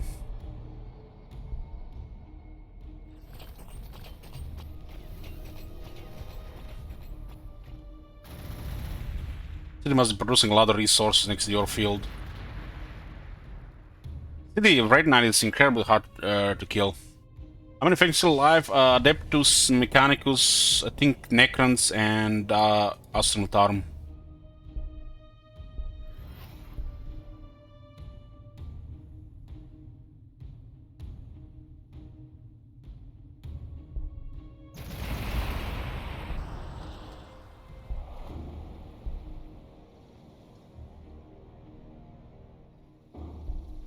Can target the weaker cities around while we're tanking there.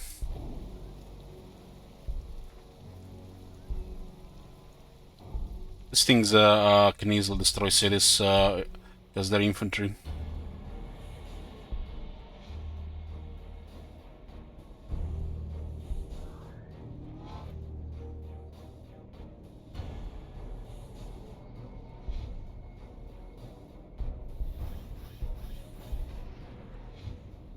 It's gonna be double the weapons compared to the last time we had it when we were facing them. I think we were just flanking them. That was not even their main force.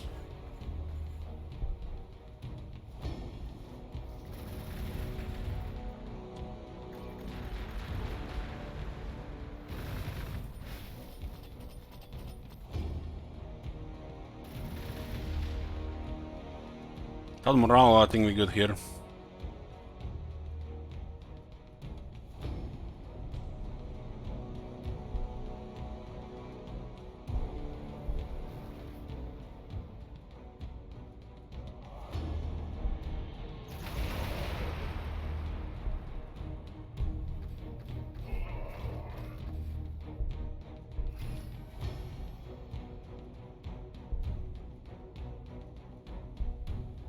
So send Red Blades to the next city.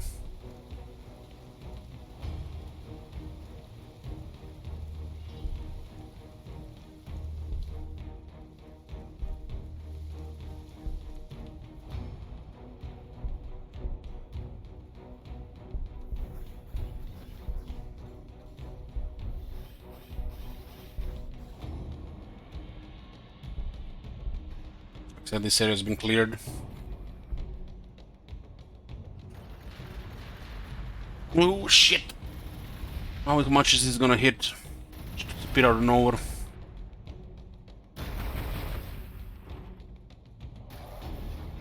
Eight damage. So that's the most impressive weapon I have against this.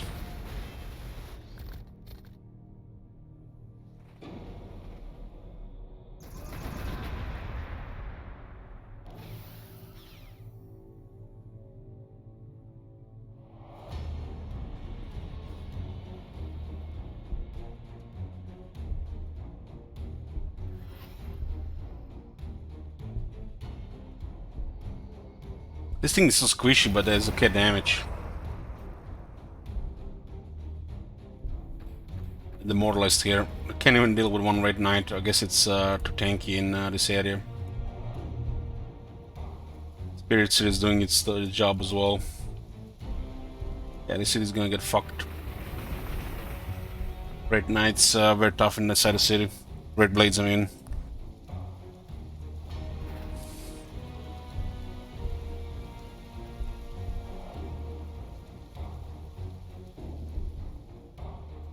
ho, ho, ho. My baby's here. Look at the size of this shit. We can go find some experience. We have plus 20% damage right now, and we can get another 10%.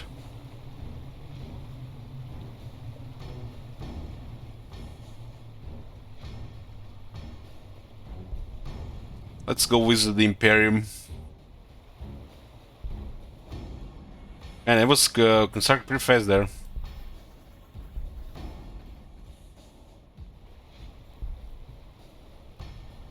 Need resource to build more.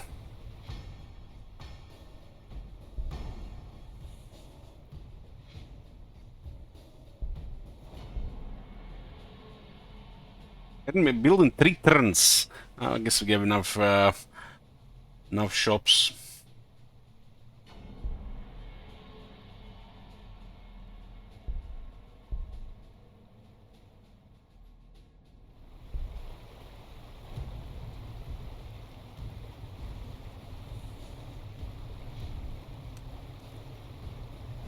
This thing when it gets level 10 is terrifying, especially with any old ones artifacts.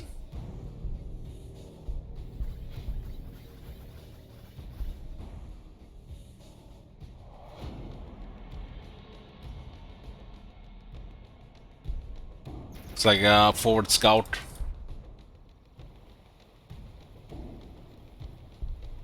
Turns for war walkers, I'll take it.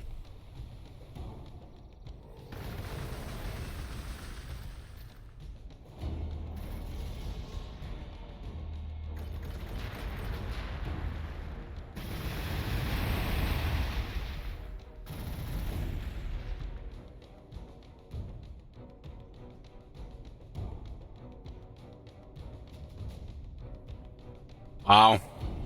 That's how strong Rome is.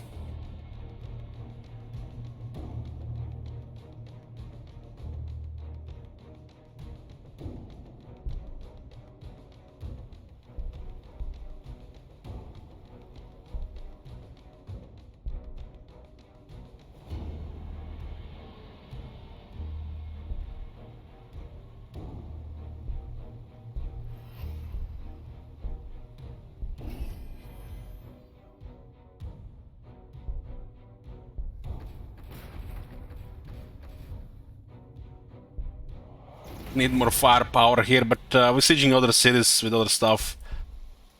That one is slowly pushing elsewhere. We can defend these cities here.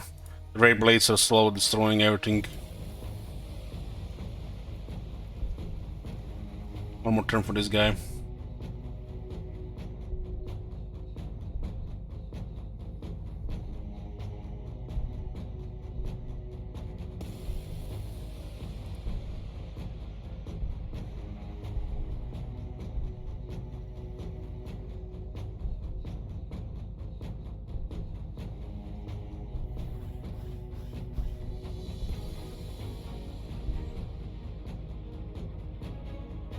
Oh boy, that whole army is gonna switch somewhere else now.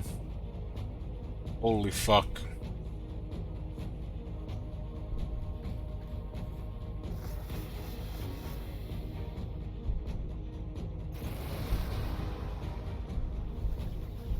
Can the air units run super heavy vehicles? No.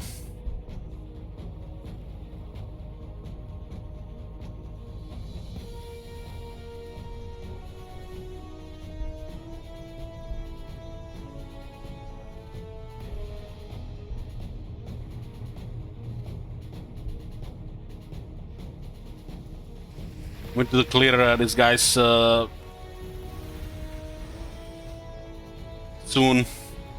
All that Astra Military military gonna switch around. I think they have crazy amount of stuff.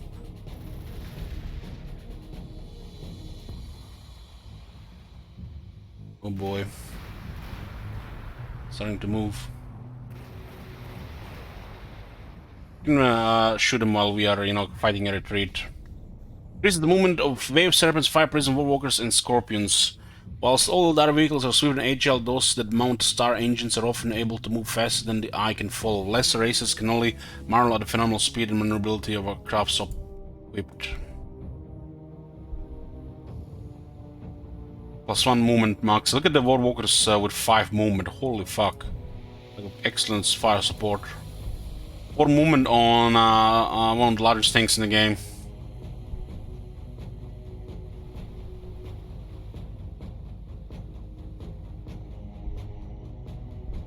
This movement on the late games, big stuff makes a lot of difference.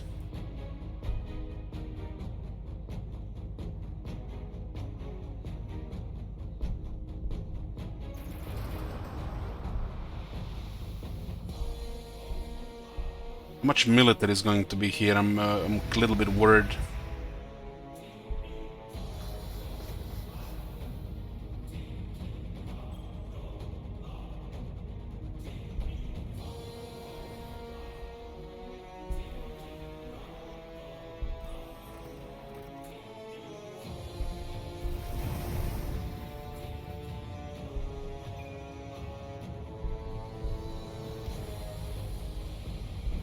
Just turn everything on.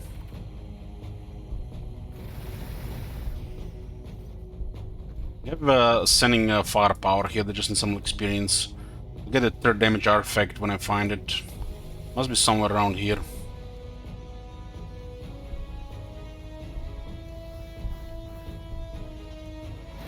What do we do about this?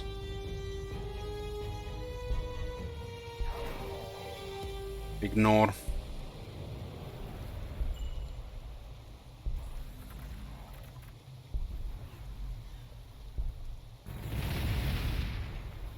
Level 10 Warwalkers.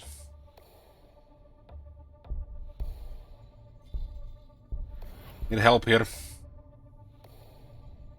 But it's still be able to tank and fight this. The outpost is providing some damage reduction.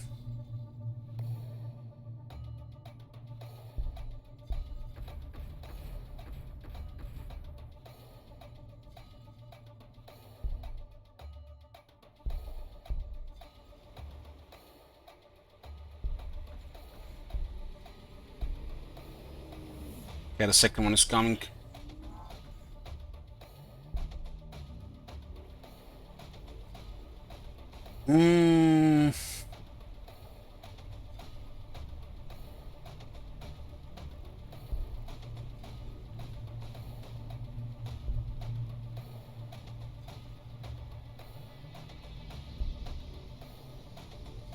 Then a little bit more of these guys can go around.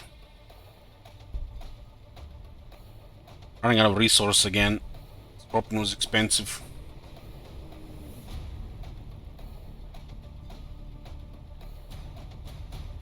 Ghost Walk Matrix. Increase the influence of increase the influence of domes of the seers. It's +1, I think. It is such a higher tier technology. We have like 5 or 6 of those.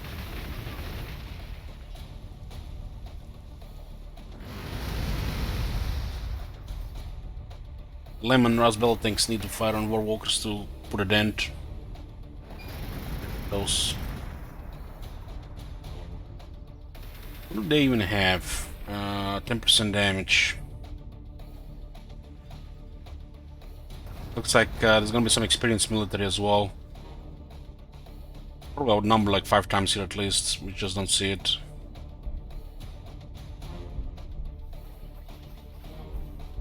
Aircraft will be coming as well. Look at this movement, it's so impressive. Probably the best thing about the Eldari indoors the end, the movement of their good units. These guys have abandoned this area. I guess they had enough.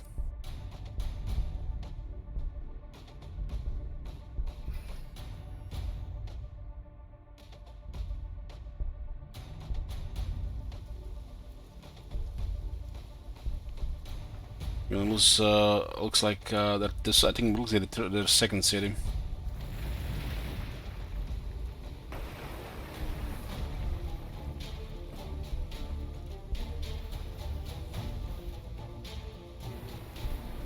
Guys are ready to move.